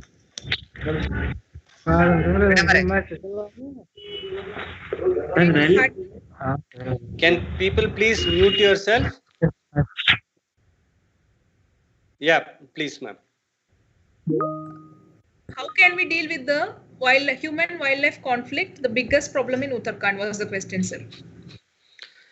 Well, I guess you probably would be in a better position to answer that question than I am. You know the problems there on the ground much better than I do. I understand man-animal conflict is not an easy thing to deal with. There are lots of issues right across the country, not necessarily only from Uttarakhand. You have man-animal conflict in Bangalore, you have man-animal conflict in Bombay, where you have leopards coming into the city, and you have man-animal conflict happening everywhere. It all depends on how we view it. Do you really want to view it as a conflict? Only then it will be a conflict. If you are in a position to deal with it, then it's no more a conflict. See, technically speaking, when you're talking about man-wildlife conflict, man-animal conflict, a conflict with a snake is also a conflict. A conflict with a mosquito is also a conflict, right? You don't consider these very big because you are able to deal with it. A mosquito is just a swat away. You just swat it and you kill it, so the conflict is over. When it's a leopard or an elephant or something like that, it's not so simple. So it depends on how you really view it. Do you want to really view it as a conflict, or you are wanting to look at it as a situation where you want to address and solve the problem? So some problems can be more difficult to solve than the others. It requires coordinated effort from various parties to be able to address some of these things. It won't be very easy, is what I'm trying to say. Would you want to add something to it? Please do. Yes, sir. Thank you very much, sir. Sir, as we get so many questions from the participants in the YouTube also, in the Microsoft Teams also, I would copy paste all those questions and mail to you, sir. Kindly take out your time and reply the questions, sir, so that we can share the answers with the participants, sir. Sure, I can try and do that, but I would really, encourage people to look at my blog. The questions that you're all asking, which are all very generic questions, have all been answered there. I've written about many of these things there. But then I've largely written about the fascinating aspects of natural history and wildlife and things like that there, which I think is what all of us should be really looking at. I would encourage all of you to look at that. And still, if you have questions, you can feel free to leave them in the chat box, and I will try to answer them. Because I'm sure there are going to be a lot of questions. Finding time to answer all of them is not going to be easy, but I'll definitely try and answer as many as I can and then send them across to you. Yes, sir. Yes, sir. Thank you very much, sir. Thank you very much for the wonderful session, sir.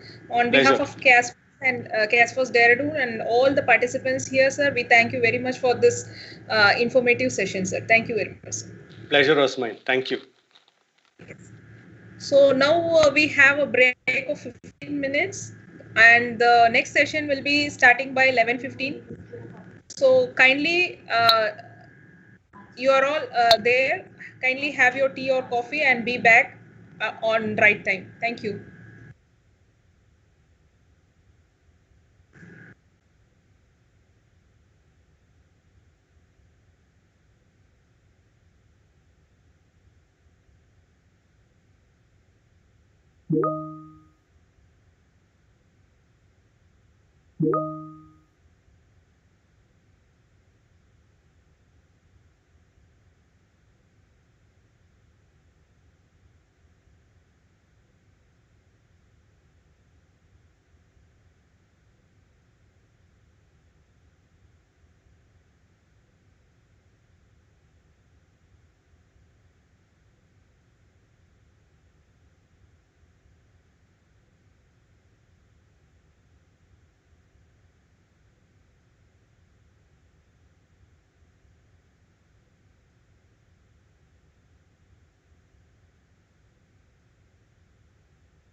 Yes,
hi, that's me. Great. I would like to share my presentation. So, we share कर सकते हैं, ठीक है?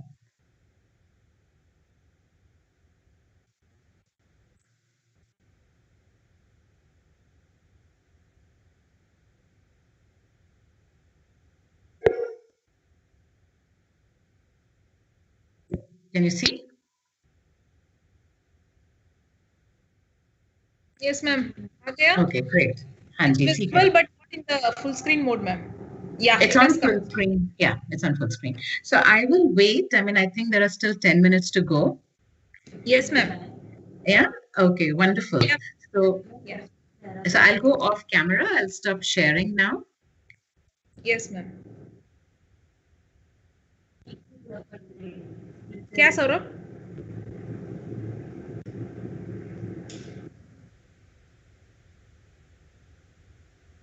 हाँ ठीक.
So I welcome you back again.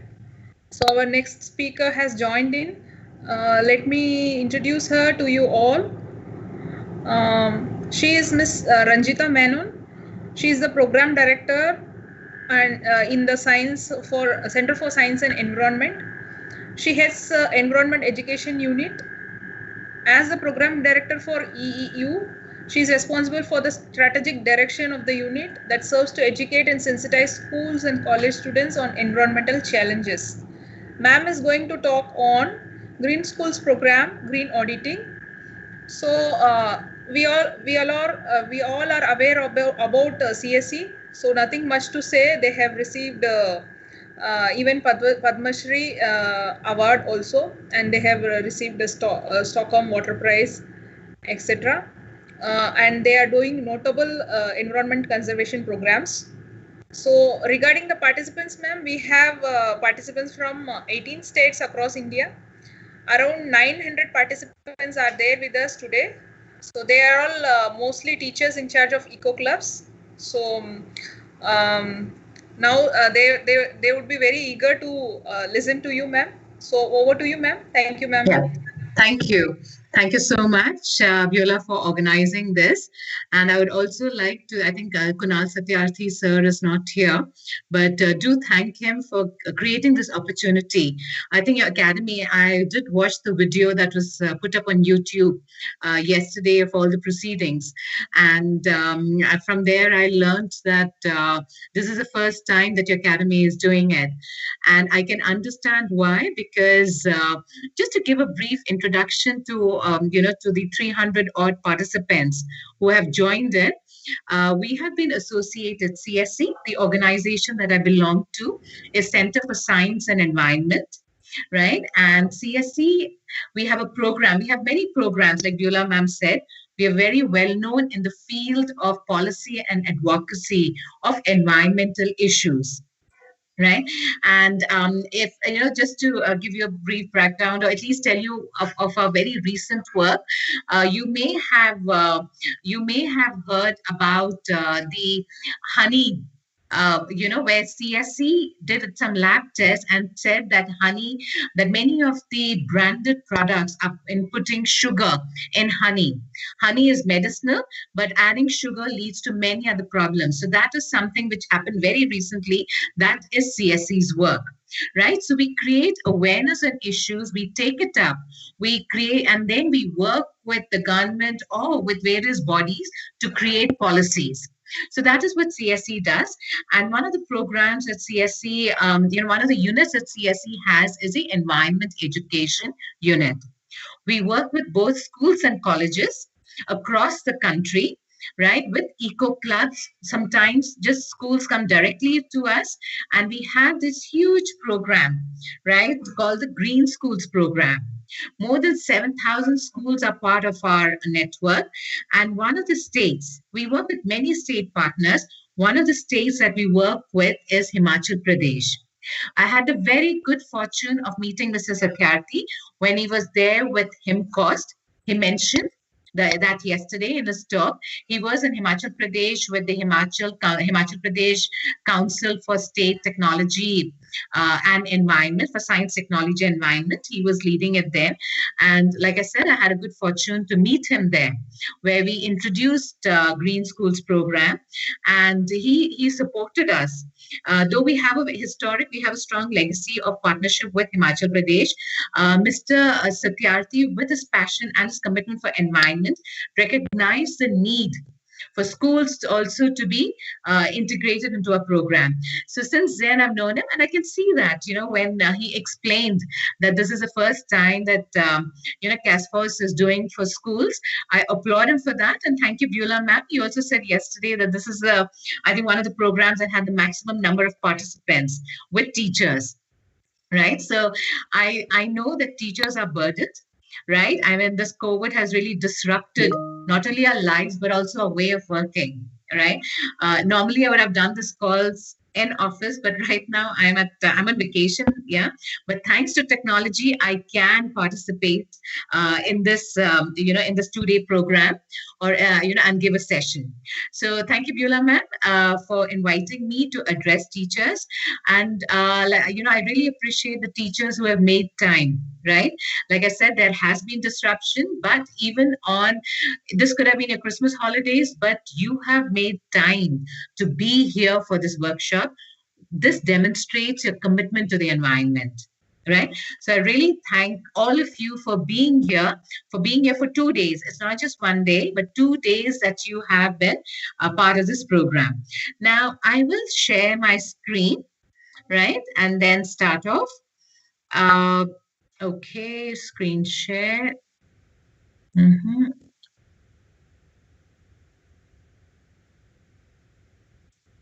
Yeah. Right. So like I said, I'm part of the unit of Center for Science and Environment called the Environment Education Unit.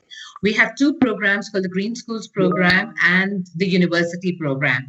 Since all of you are from schools, I will limit myself to it. Now, this is a cartoon that I always like to share in my presentation, right?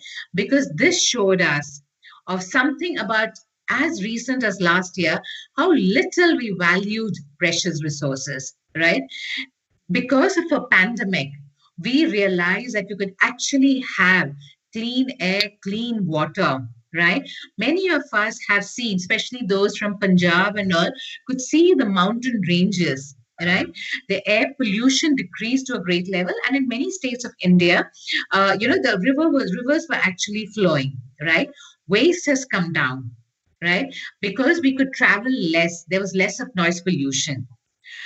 Because of lockdown, for nearly 2 months of lockdown, we found out how much we can live with less.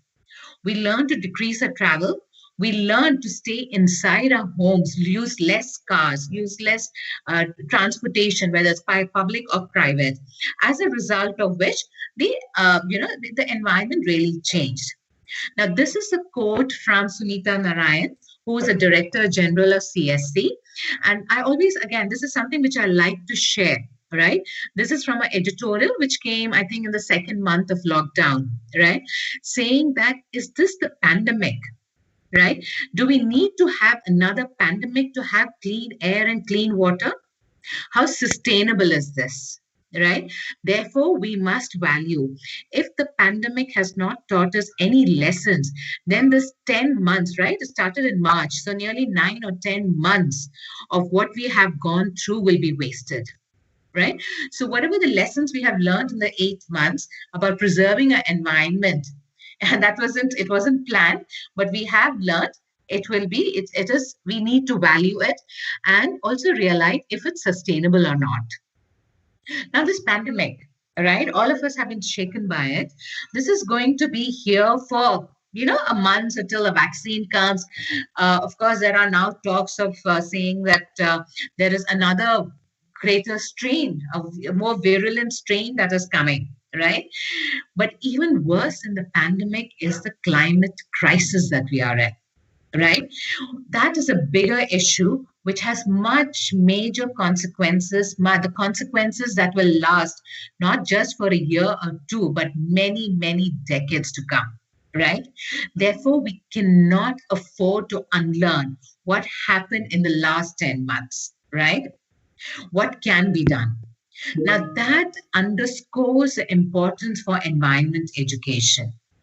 Yeah. And all of you teachers here are members of eco clubs. You may be leading the eco clubs in your schools. The schools have shut down, right? So how do we carry on with environment education, which becomes even more important now? So we all know we are in a climate emergency, right? The pandemic may have just been for 10 months or so already, right? Even though we had some respite. ठीक है 2 महीने के लिए the air quality improved ठीक है water थोड़ा pure हो गया but it is not for the long term. The overall scenario बिल्कुल अच्छा नहीं है. right? हमें मालूम है कि पर्यावरण जो है, it is in a very bad state. अगर toxic air है, rivers are dying, waste, right? On the one hand, we do not litter, but your plastic waste jo hai, it has increased tremendously. The mask that we wear, right? We just toss it somewhere. Right? इसकी वजह से that so one hand, yes, there has been some improvement, but that is not sustainable, because all this, when there is bad air, bad water, waste is increasing, it all has an impact on our health, right? We adults, yes, but what about children, right? The children's health is going to be even worse. Yeah. And it is through the schools. The schools become a multipliers through our teachers. So you teachers play a very important role, because you take the agenda of environment forward, right? And schools become the living demonstrations, right, of how children can be sensitized, right? They are, like I said, places of learning of what the future can be. Yeah. So, like Mr. Satyarthi said yesterday, we have this Green Schools Program audit, GSP audit, that happens in schools, right? And schools are what? It is learning by doing. Our principle is learning by doing. So I will explain to you what the GSP audit is about. But we want the schools to be the proof of concept, so that children, right, can, these are practices that maybe they will use it when they're in the 30s. Like, again, I could keep going back to what Mr. Satyarthi said yesterday. Like, we will remember our teachers from school. We will learn the habits that we picked up from school, right? And that will stay with us when we become adults. Beach mein hum bhul jate hain, right? Kyunki, and especially between the stage of 20 to around 30, we forget. But जो हमने school में सीखा है, जो हमने teachers हमें बताया है, वो हम कभी भूलते नहीं है.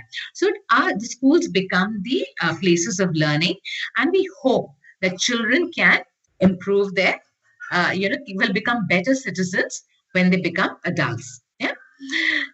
Now, this our GSP audit, or whatever work that we do under the Green Schools program, we believe that environment can be, every citizen, global citizen of the world, whether in a panchayat, whether in a district, whether in town or city or country or global, right? Environment is part of our lives. We cannot disengage them. Right? And that too in schools. I know, Beulah ma'am also said, I saw the slide where she said the profile of teachers.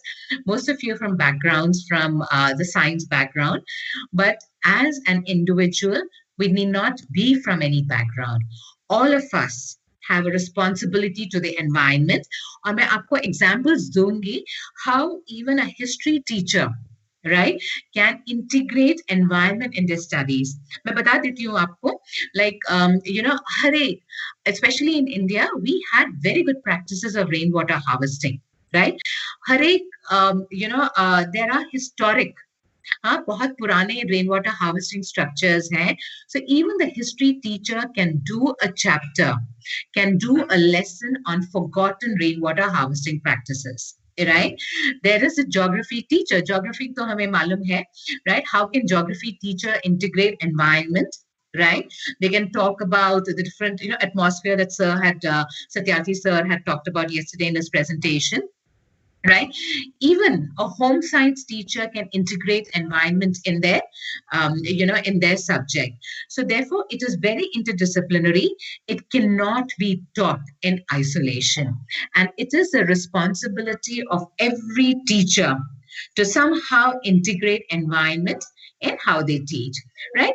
And again, yesterday, you're the chief guest. He also, from CE, Center for Environment Education, he also talked about, Mr. Sarabhai also talked about how, right, environment, 1991 se ladai chal rahi hai to integrate environment, right? And all of you know that grade 5 tak, from class 3 to 5, there is EVS, environmental studies here. From 6 to 12, it has been infused in various subjects. पर इतनी अच्छी तरह से infuse किया है कि ना बच्चों को पता ही नहीं चलता कि वो environment सीख रहे हैं, which is good, but we need to tell them, right? They have to be sensitized. Awareness has to be there. Yeah. So that is, it cannot be taught in isolation, and environment can be integrated in every subject. Now, what is the GSP audit? Right? अब audit से लोग बहुत डर जाते हैं. They think about, कि ये bank की तरह है. It's something very strict. नहीं, हमारा जो audit है, it's very simple. डरने की कोई बात नहीं है. But awareness, we sensitize children, पर हम schools और teachers को एक tool भी देते हैं where they can monitor the impact of their actions, right? So these are the 4 pillars of the GSP audit, right? बहुत सारे schools, जैसे मैंने बोला है कि 7,000 schools are members of our audit. मैं आपको बता भी दूंगी कि how many of you are not members of the GSP audit, पर आपकी state सिक्किम के कई स्कूल्स हैं, केरला के स्कूल्स हैं, एचपी के स्कूल्स हैं, उड़ीसा से स्कूल्स, सारे members हैं इस workshop में, in this conference. So many of you, but I couldn't recognize some of the schools here. If your school is not a member of the network, I'll tell you how to join. So usme we have like 7,000 schools across the from across the country who are members of the audit. हम लोग बच्चों को बताते हैं through the teachers and the school कि आप school में पता करो. मिसेस सत्यार्थी ने आपको बताया था कल कि एनर्जी में स्कूल कितना कंज्यूम करता है energy, right? And if the consumption is very high, how can you reduce it? What about water consumption? Is your school saving water? हम पूछते हैं तो बहुत सारे बहुत सारे हैं कि where the question is, does your school save water? You'll say yes, right? And but then we ask, how do you save water? फिर कई schools बोलते हैं कि रेन वाटर हार्वेस्टिंग स्ट्रक्चर है हमारे पास. फिर हम पूछते हैं what type of rain water harvesting structure, right? फिर type से हम पूछते हैं कि how often do you clean the rain water harvesting structure, right? Then we ask, do you clean, right?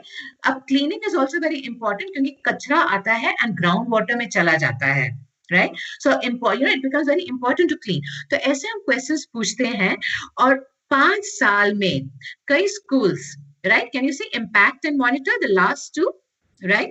Many schools, हम schools को rate करते हैं. Red is the lowest category, highest is green category, right? So there are many schools who have moved from red to orange to yellow to green, right? It takes around 4 to 5 years to improve your practices.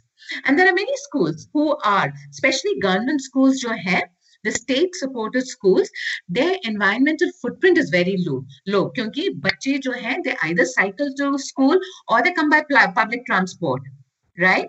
उनके school में canteen नहीं होता है, right? Midday meals देते हैं. Private schools में क्या होता है, बच्चे जो हैं, they bring processed foods which are very unhealthy, right? They come in their own cars, which is unhealthy. If it is a school bus, वो diesel में चलती है, which is also very unhealthy, right?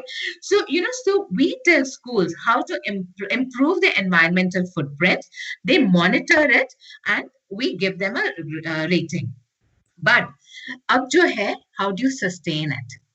Right? Sustaining your green rating is also very important क्योंकि अब कोई schools है, चार बार उनको green rating मिलता है और वो बोलते हैं कि अरे हम तो green school बन गए हैं, so why should we bother?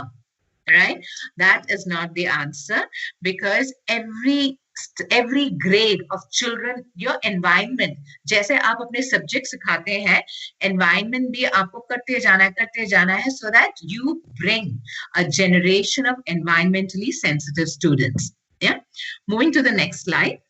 Beulah ma'am, I'm on full screen, so I cannot see the questions, but participants are most welcome to put their questions on the chat window and you can share it with me, right?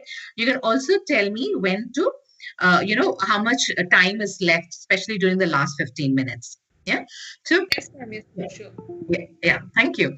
So, so this is what CSC believes in, and this is what all the schools in our network believe in. We say that we will be the change, right? How can we bring transformative action in our schools, right? We can only learn by doing, but the change has to be measured and it has to be actionable. बहुत सारे schools हैं जो बोलते हैं कि हम rally निकालते हैं, हम प्लेजेस करते हैं, but that is not enough now, right? You have to take action. You have to take transformative action, which is measurable, right? And which shows impact. Right? उसके बाद you have to sustain that impact, which is really very difficult. क्योंकि हमें भी मालूम है, right? हम लोग बहुत सारे state supported schools, government schools के साथ काम करते हैं और वहां पे हमने देखा है कि frequency of transfer is very high, right? But हम हार नहीं मानते हैं. हम लोग, हमारे जो टीचर्स हैं, mister Satyarthi is also an example. Satyarthi sir was in Himachal Pradesh, but when he moved to Uttarakhand, his passion for environment did not die, right? He introduced this in this conference package, and it's additional work, right? CASFOS does not do this. ये additional charge उनको मिला है, right? So हमारे भी teachers ऐसे हैं, when they get transferred, when principals get transferred, जहां पर भी वो जाते हैं, जैसे अरे GSP के साथ जुड़ जाते हैं, क्योंकि बच्चों को they have to get out of the classroom to do the GSP audit. Learning by doing है, और हमें एक रिपोर्ट कार्ड मिलता है. हर एक स्कूल को हम एक रिपोर्ट कार्ड भी देते हैं, ठीक है? We give them a report card and you can, एक डैशबोर्ड भी आपको मिलेगा where you can see the change. So yes, so we recognize schools, right, who have shown change. हमारा जो ऑडिट है पूरा ऑनलाइन है. They have to show, schools have to show change. How have they improved their management of resources? Because in the end, it's all about practice, right? We walk the talk and we are the change. Right? So yeah, just to tell you, हमारा जो program जो है, it's completely online, right? There is no fee, there is no participation fee, there is no registration fee. It is free for schools, right? When schools sign up and they submit the audit, हम लोग rate करते हैं. School को data बच्चों के दौरान data collect करके feed करना होता है. वंस इट फीड्स, हमारी जो बैकएंड है एनालिटिक्स, पूरा हमने टेक्नोलॉजी का यूज किया है. Technology rates your school, right, into 4 categories. You have read, orange, yellow and green. और हर एक स्कूल को एक सर्टिफिकेट भी मिलता है, whether they are red or yellow, जो भी है हम लोग सर्टिफिकेट देते हैं. और जब हम स्कूल विजिट जाते हैं तो स्कूल वेरी प्राउडली दे डिस्प्ले कि पहले हम रेड थे, 2 साल हम ऑरेंज रहे और फाइनली हम येलो पे पहुंच गए हैं और अगले साल हमें ग्रीन रेटिंग मिल रहा है. और वो सर्टिफिकेट प्रिंसिपल के कैबिन में they frame it and put it. हम लोग हार्ड कॉपी सर्टिफिकेट स्कूल को भेजते हैं, right? So we rate your school. अब अगले साल, अब इस साल तो हो गया है, स्कूल्स बंद थे. Our focus will be air, renewable energy and waste, right? These are the 3 components which play a very important role in climate crisis, and we want children to be sensitized to this, right? तो आपका, जैसे मैंने, the next point says benchmarks performance. हम स्कूलों को एक report card देते हैं which becomes your baselines and then you can improve. I don't know how many primary schools are there, because eco clubs are for grades 6 to 8, right? But we also have a different audit for primary school. और बहुत simple है. Primary school के लिए हम पूछते हैं कि बच्चों को बोलते हैं कि how many are there leaking taps in your school? Count the leaking taps. तो वो taps count करके they submit it to us. Or we ask them कि does your school segregate waste? क्योंकि waste is also part of EVS. So we ask them to wet and dry waste के concept हम primary school को सिखाते हैं through the GSP audit. Now, the school gets a hard copy of the certificate, but we give digital certificates to the entire school team. Right? The entire, digital certificate which you can download. यानी कि हर एक बच्चे who have participated, 60 students can participate in the GSP audit. Again, yesterday, Satyarthi sir had said, we want even the gardener to be involved, right? We want the transport कई स्कूलों में transport head भी होता है, क्योंकि वो जो roots का जो है पता करने के लिए, बस रूट्स के लिए, so transports we need the sweeper to be involved, क्योंकि sweepers को मालूम होता है कि कितना waste generate होता है.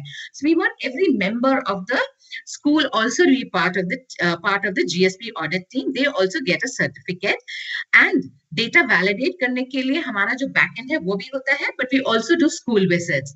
पर हमारी मेरी जो टीम है बहुत छोटी है, तो हम लोग हर स्कूल तो विजिट नहीं कर सकते हैं, बट जब भी हमें मौका मिलता है, we go and visit at least 15-20 schools to find out if what are the practices that they do. और हम बच्चों के साथ काम करते हैं, we interact with children, क्योंकि बच्चे जो है सच बोलते हैं, और कई स्कूल्स डेटा कुछ और भरते हैं, और जब हम फोन करके डेटा वैलिडेशन होती है तो we get other picture, right? So we do school visits, we do telephonic calls, we ask a lot of documentation also, right? So those are the key elements of the GSP audit. Now, what is an environment audit, right? We want practices which minimizes harm to the environment, right? तो कई schools बोलते हैं कि हमारे पास rain water harvesting structure है, but जब हम पूछते हैं कि what type of structure do they have, right? सिर्फ दो structures होते हैं. You either recharge groundwater, recharge the groundwater, or you store the rainwater. स्कूलों या और बच्चों को ये answers नहीं मालूम है, right? So and we also tell them कि कई स्कूलों को डर लगता है कि इंफ्रास्ट्रक्चर में we give points on infrastructure. No, you need not. अब रिन्यूएबल एनर्जी में when we talk about हमारे पास स्कूलों के पास पैसे नहीं होता है to put solar, right? Solar structures. You need not do that. आप अपने windows, हमारी एक स्कूल है एक केंद्रीय विद्यालय स्कूल इन केरला, right? उन्होंने क्या किया, सिंपल, पहले बिफोर द ऑडिट, right, उनकी इलेक्ट्रिसिटी बिल बहुत हाई होती थी, right? But when they started doing the audit, they realized just by washing the windows, right? हमारे मेरे जमाने के जो स्कूल में थे वेंटिलेटर्स होते थे, है ना? I don't know many of you are aware. तो स्कूलों के ऊपर जो थी they were ventilators, right? और वेंटिलेटर्स बहुत गंदे थे, काले काले होते थे, right? Some of them had paper also. But when this केंद्रीय विद्यालय school, they बच्चों से भी उन्होंने करवाया एक what do you call श्रम सेवा और कर्म योगा के द्वारा, the windows were cleaned, right? They changed the bulbs. They went from old bulbs, the incandescent bulb, they changed to CFL. Within a year, the electricity bill dropped, right? और उन्होंने फिर monitor भी कर लिया, right? When will they switch on? Monsoons बहुत होती है Kerala में, so from June to typically around September, it's very dark, right? But from October to March, they reduce switching on the lights, right? As a result, the electricity bills reduced. तो यानी कि आपको infrastructure की जरूरत नहीं है, it's about practice. मैंने पहले भी आपको बोला है, a green school is about practice. So please do not worry, right? We have to minimize harm to the environment with less practices. तो ये हम monitor करते हैं हर साल, क्योंकि everything is online now. As you can see, right? In 2015, when we went online, only 526 schools submitted the audit, right? 2019 में 1700 schools submitted. Growth 3 times हुआ है, but is that enough? जब 15 लाख स्कूल है इंडिया में, if only 1700 schools are submitting the audit, it's not a good sign, right? But I know that many of you are members of Eco Class, which means, yes, your schools are doing practices, but I would like each one of you to participate, right, in the GSP audit, kyunki this is learning by doing, and your school gets a report card. You get a green report card. Beulah ma'am, if I can request you, right, if you can just put on the website, if you can put on the chat window the website of our audit, it's called greenschoolsprogram.org. मैं भी लिख दूंगी इसके बाद, ठीक है? I will, it will be great if all the schools can register. Okay. If you've already registered, then you need not register again. Yes, Beulah ma'am? One more time, please repeat, ma'am. Yeah, sure. It's www. Yeah. Green, GREEN. Yeah. Schools, it's one word. Green Schools, it's SCHOOLS. Yeah. Program, PROGRAMME. So it's all one word. greenschoolsprogram.org. Yeah, I have done. Yeah, thank you. Yeah, and I'll come back to it later when I finish my presentation. Yeah. Yes, ma'am. So again, yeah. So again, what was told yesterday, there are around 500 eco clubs in each district, right? And if 300 schools have joined, that means you're members of eco clubs. और आपके पास आप plantation करते होंगे, like Satyarthi sir said, herbal gardens भी होंगे आपके school में. पर हम लोग उससे थोड़ा deeper जाते हैं. हम पूछते हैं कि do you grow exotic or local, native plants, right? क्योंकि we don't want orchids. Sikkim mein, yes, you can grow orchids because that's native, right? But not in other climatic zones of India, right? So all of you have to be aware. So that is what a GSP audit does. So from 500 schools, we have grown up to 1,700. And as you can see, green rating jo bhi hai, green schools jo hai, wo bhi badhte ja rahe hain. Okay? So the numbers are growing. And, it doesn't matter if you're yellow, orange, or red. Kai schools, जैसे एक school है, right? It's a school it's in a slum area. तो उनके school में land है ही नहीं, तो वो तो कभी लैंड एरिया बहुत कम है, तो ना उनके पास पौधे होंगे, but that school is very happy. वो बोलते हैं कि हम लोग येलो में रहेंगे, but हम sensitize करेंगे बच्चों को, ठीक है? So that's how. So it doesn't matter, but this rating is fun. Now this is our audit, right? I'm going to show it to you. See if you can see. Yeah. Let me try to move it. Can you see? This is a website. This is a school from, it's a Changemaker school, right? They've come from Punjab. This is a DAV school. They've won an award. This is our website. But thoda mein changes hai, main aapko bata dungi. This is a school dashboard. तो अगर आप लोग participate करेंगे, आपको एक response report मिलेगा, एक performance report card मिलेगा और डिजिटल सर्टिफिकेट्स आपको मिलेंगे. यहाँ पर जो आप देख रहे हैं, ये ईयर ऑन ईयर डैशबोर्ड है आपका, right? So all of you will be able to, every school who submits an audit will get a dashboard of their own. Yeah. I'll move on to the next slide. Okay. Right. Like I said, these are individual dashboards that you get. You can compare your performance year on year, and resource efficiency is a key word, right? It's about practices. What are the practices that help your school to become resource efficient through the children? Yeah. So this is the dashboard that we give to schools. Jab dashboard khulti hai, so we have an example, say from a government primary school in Alwar, Rajasthan, and a Sikkim school. Ab ye jo Sikkim school hai, inhone 2015 se participate kar rahe hain. Right? But 1 year they were rated yellow. Right? Now it could be जो teacher जो है यहाँ पे 2015 और 2016 में 2017 में वो teacher ने का ट्रांसफर हो गया होगा, राइट? एंड और बच्चों ने गलत डेटा फिल किया होगा, टीचर ने चेक नहीं किया होगा, जो भी है. The school was rated yellow in 2017, but they came back in 2018 to reclaim the rating of green. Right? Now, this school has participated twice in 2017 and 18. They were orange. Oops, sorry. They were orange and then they became yellow. ठीक है? तो ये है अपने ये school का dashboard और आपका सारा इंफॉर्मेशन मिलेगा. और दिस इंफॉर्मेशन UDICE में भी, right? जो the district, they have a dash. They also have the collect information. Right? I forgot what it stands for. It's United District. I forgot what UDICE stands for, but all of you will know. वो information हम audit में भी पूछते हैं. ठीक है? तो आपका काम बढ़ेगा नहीं. Right? This is, can you see? This is a performance report that we give to schools. ये हर एक बच्चे के लिए we give a digital certificate which they can download. Right? And we also give teachers or principals के लिए leadership certificate देते हैं. So this, can you see, certificate of leadership?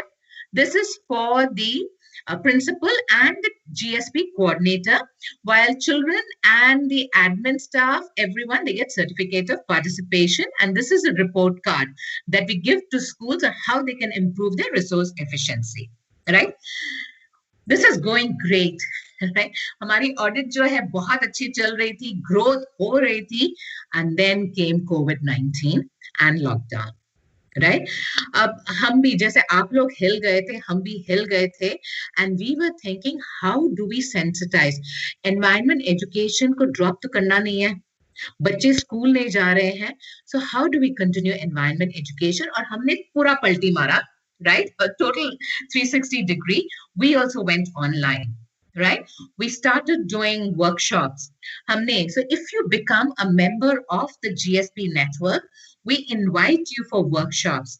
हमारी एक बहुत बड़ी training institute है, which is totally green, called AAETI, Anil Agarwal Environment Training Institute, AETI.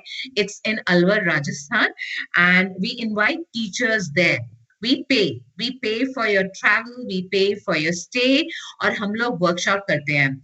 इस साल obviously we could not do it, so we did it online. And April से ही, March 26 or something, the lockdown was announced. Within a month, we went completely online and we started doing our programs online. So this is a kind of workshop that we started doing. बहुत मजा आया. We, हमारे teachers आए, उनको भी मजा आया क्योंकि we started doing quizzes and, assessment during these workshops. And जो right hand side में सारे teachers के नाम है, बहुत competitive हो गया था. So we started doing this. We did a Gober Times, a GSP Gober Times summer camp, e-environment, right? जहाँ बच्चों को, so we had both the primary schools and for 6 to 8, right? We had environment script writing, news writing, quiz, comic building session. बहुत सारे sessions है, around 1,000. अब online का ये होता है कि children can, we can have audience up to 1,000. पहले जब सर बता रहे थे ना, earlier we could have very small numbers, but because we went online, so many children participated और बहुत मजा आया. We did a skill building camp, right? हमने एक e-book लेके आए. How do you bring environment into the classroom? बहुत सारी activities है, but this is, I think it costs around 90 rupees or so. It's a e-book, but this has a cost associated to it. अब GSP audit तो नहीं हो सकता है, तो हमने GSP audit को GSP audit at home करवाया, क्योंकि we thought this pandemic will be a good time to sensitize parents also, right? We got 47,000 children participated in GSP audit at home. It's a totally fun environmental survey, right? And हमने बच्चों को पूछा कि घर में क्या segregation होता है कि नहीं, right? पहले तो स्कूल की रिस्पॉन्सिबिलिटी थी, पर हमने बच्चों से ये पूछा, right? And each child got a personalized scorecard, right? But teachers control. हम लोग teachers के दौरान चलते थे. We used to send the links to the children. We don't have direct access to students, but through teachers को इतना मजा आया. And yes, there are issues. हमारी एक स्कूल है पाली में district, Pali is a district in Rajasthan. वहाँ पे when I spoke to the teacher, मैं भी teacher से बात करती हूँ क्योंकि then I know कि what is the actual scenario, right? तो वो teacher ने बताया, मैम हमारा, it's very difficult online, जो government तो बोलती है कि online teaching करो, पर बहुत problem होती है क्योंकि smartphone सब parents के पास होता नहीं है. अब smartphone जो होता है तो एक होता है, right?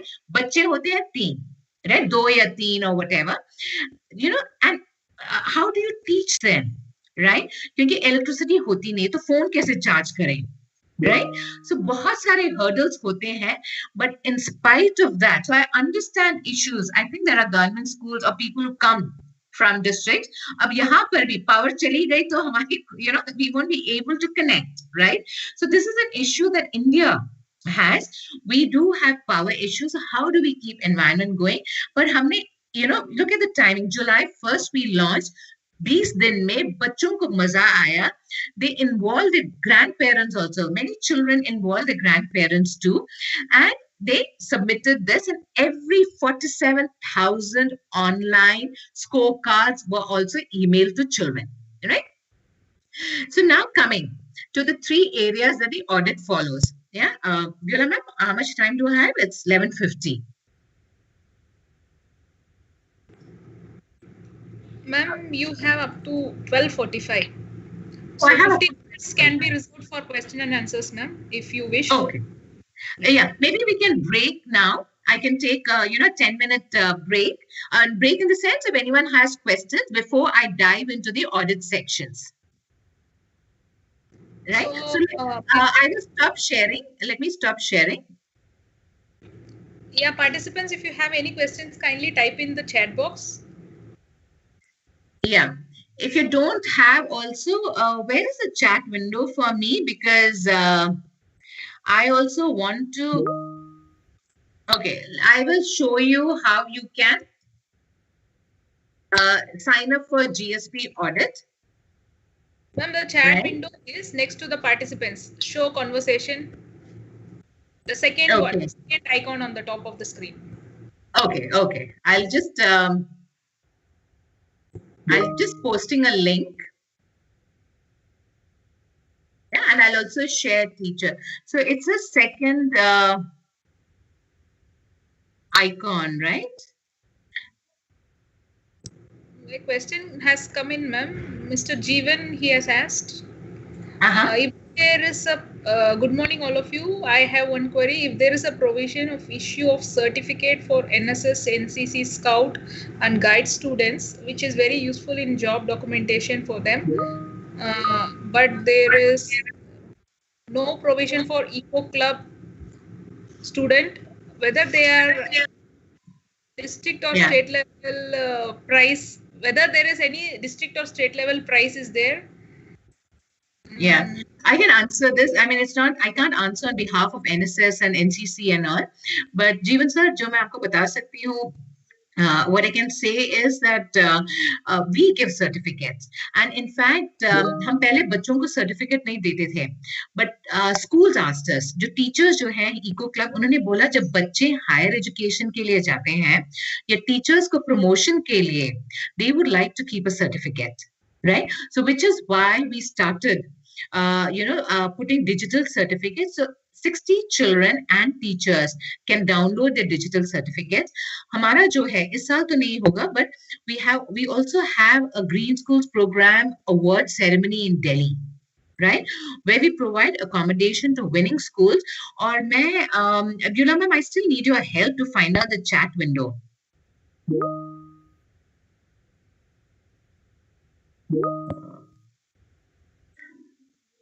I would like to post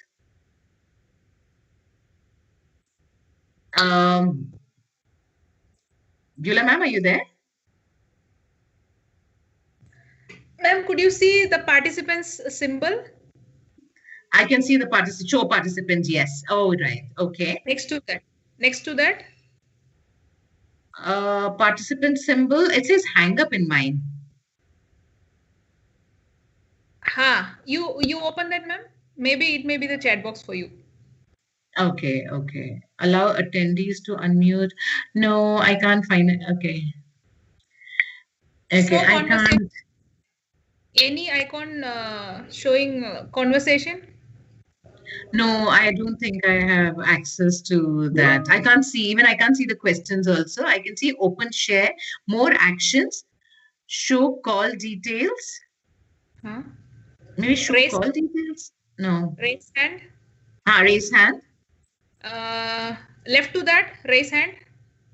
A message symbol. Show participants I have. Okay, I wanted to show the website also. Okay. Right. Yeah, but I can't see that. I can't message also.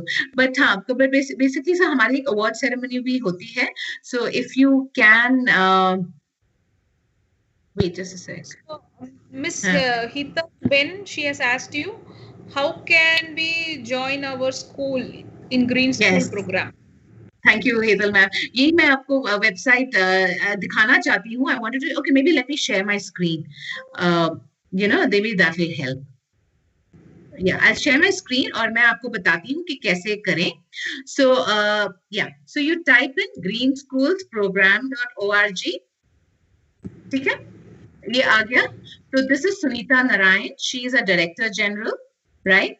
This is a school from Government Senior Secondary School from Himachal Pradesh. इनको एक award मिली है. We invited them to Delhi. We paid for their accommodation, and they came to collect their trophy. ठीक है? So so this is our website. So I'll repeat: greenschoolsprogram.org, right? यहाँ पर जब आप जाओगे तो GSP ऑडिट आएगा.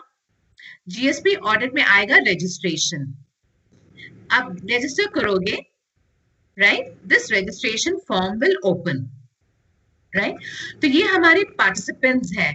Like we have Church of South India, we have Jawahar Navodaya Vidyalay, Kendra Vidyalay Sangathan, Satya Bharati Foundation, right? तो आप NA click कर लेना, yeah? And then you fill the school UDICE code जो है, right?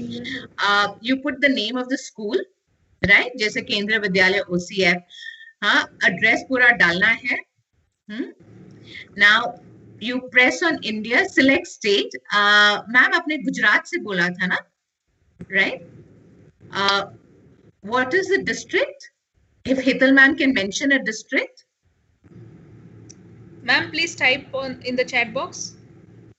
Hital ma'am.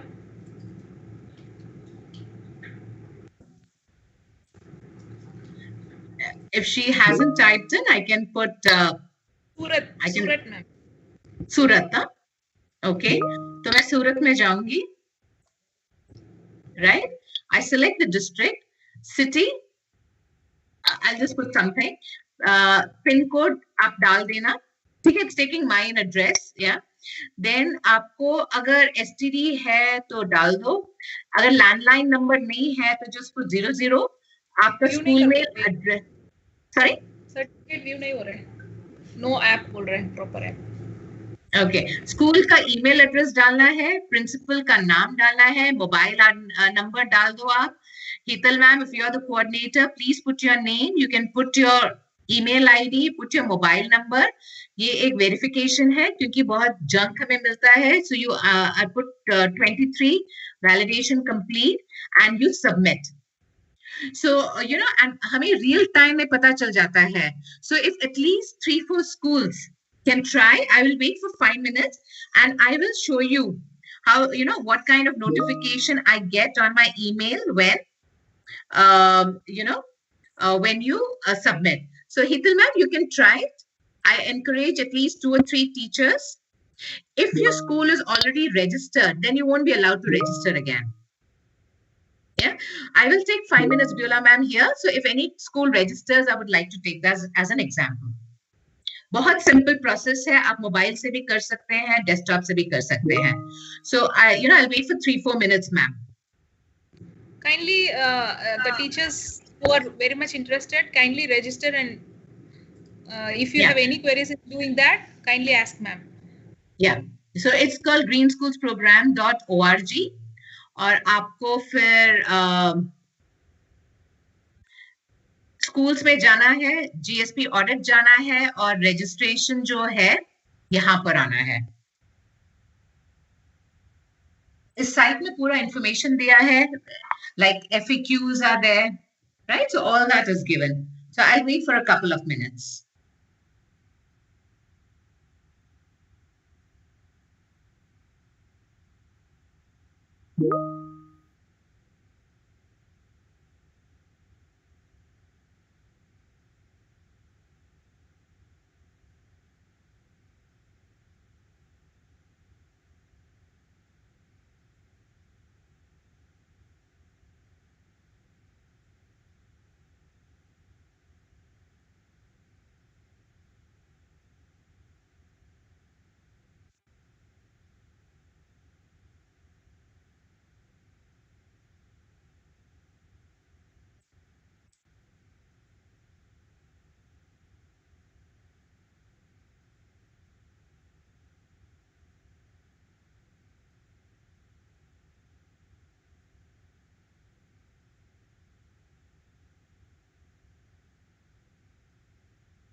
Wow. So I can see, Pradeep Kumar Panda from Kalpa. तो मैं आपको दिखा देती हूँ. Like there's nothing confidential, so I will share it with you. Right. So as you can see on my screen, Pradeep Kumar Panda has already registered. Thank you, sir. Right. So आपको अपना username भी मिल गया है, password भी मिल गया है. Huh? And he is, so see, he's from Odisha, Sambalpur. So you've already registered. Thank you so much, sir. Right?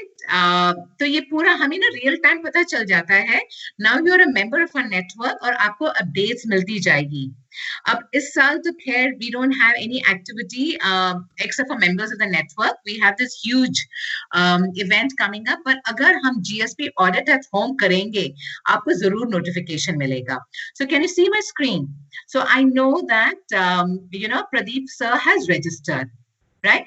I hope many more teachers. Pradeep sir, if you are there, can you put on the chat window? Was it easy for you?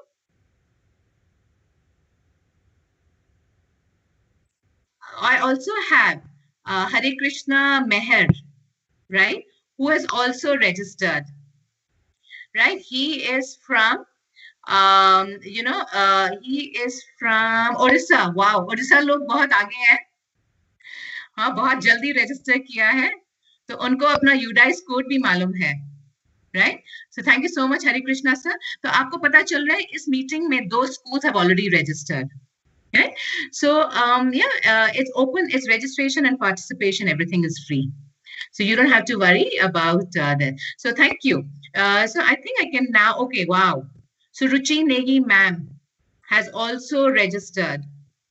Right? She's from Uttarakhand. Wow. Uttarakhand में ये meeting चल रही है. So I'm very happy कि Uttarakhand की एक teacher, Ruchi ma'am, thank you so much for registering. Yeah. So you can see that, right? This is now you're members of our network and you will participate. Right? You can participate for any of our activities, environment related activities. Yeah? So now I'll go with my presentation. Like you can see, you can already see 3 schools have registered. So now going back to my presentation, again, for the benefit of those schools, I will just tell you Green Schools program is where you can register. You can come to GSP audit. GSP audit में registration form है. यहाँ पर click करोगे तो आपको इस form में आएंगे. तो please submit. Yeah. So now going back to my presentation. Okay. So yeah. So this is what we did during COVID, right? बहुत सारे activities और अभी हमारा जो latest था, we also did a GSP climate change quiz. Yeah, and again I want to show you something. हमारा जो है, we have a special. हमारी जो magazine CSE brings out an environment fortnightly called Down to Earth. ठीक है? अब यहाँ पे जाइए. यहाँ पे downtoearth.org.in, right? There are lots of stories. बहुत सारी up-to-date information आपको मिलेगी on environmental issues, right? You have a lot of here.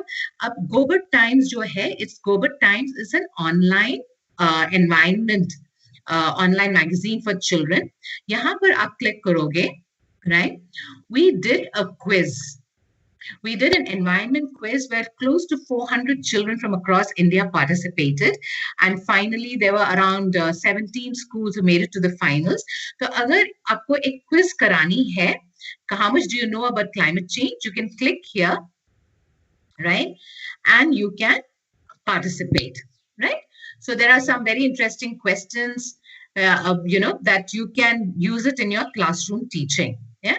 So these, answers भी इसमें आएंगे. Right, so we have activities, all of the above. ऐसे करके आपके पास questions भी आएगा.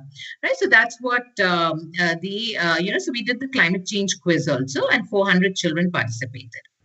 Now coming to the topics, like I said, next year we'll be focusing on air, energy, and waste and probably water. तो काफी हमारी sections होती है audit में. और now because of they are saying, government बोल रही है कि अगले January 1st से 9 to 12th children can come to schools, but I don't know if parents will allow and how many children will actually come to school.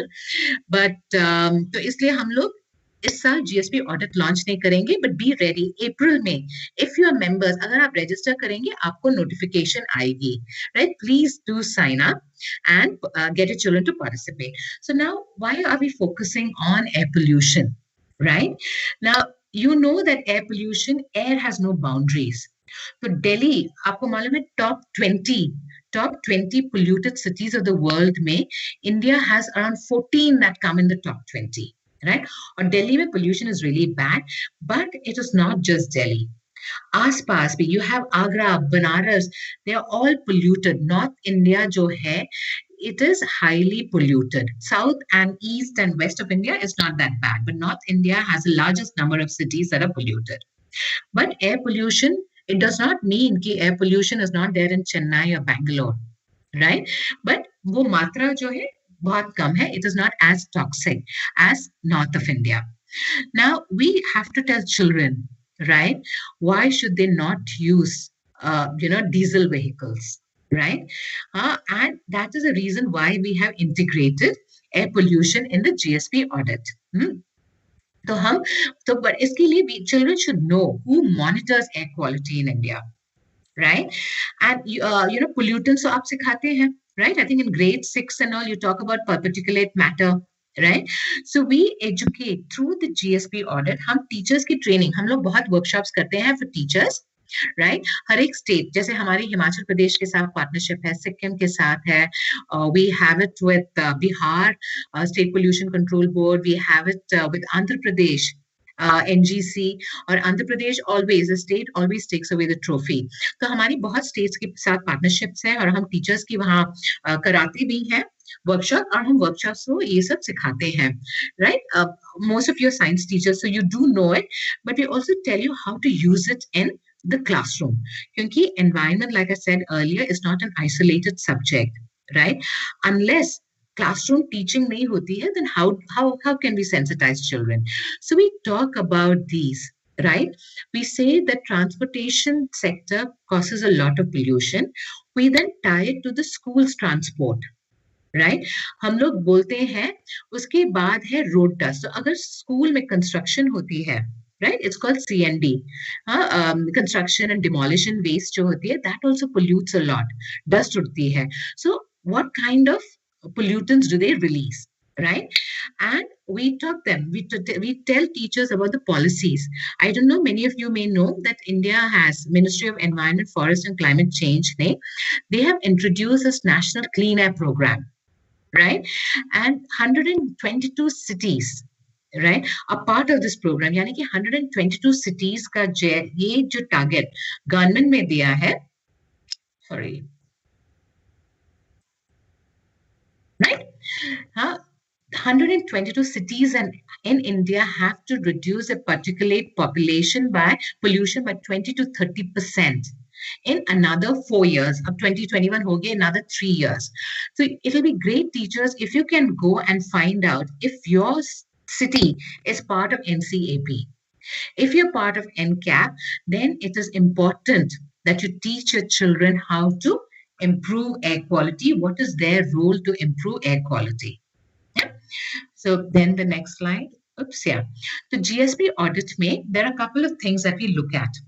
We ask the children, we ask the school, or teachers will help the children to find out if your school is well ventilated. If your school is well ventilated, यानी कि आपको window flow ratio, हम आपको पूरा tips देते हैं हमारी site में.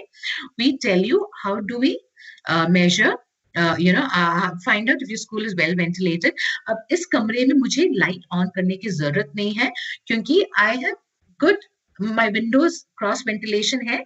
आप देख सकते हैं पीछे एक विंडो है, एक आगे भी है, right?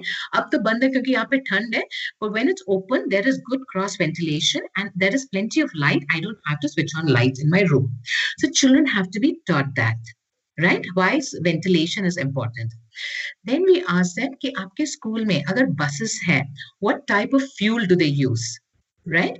How do you travel to school, right? So these are the questions. How good is the air you breathe in your school? These are the questions that we ask. Why do we ask them?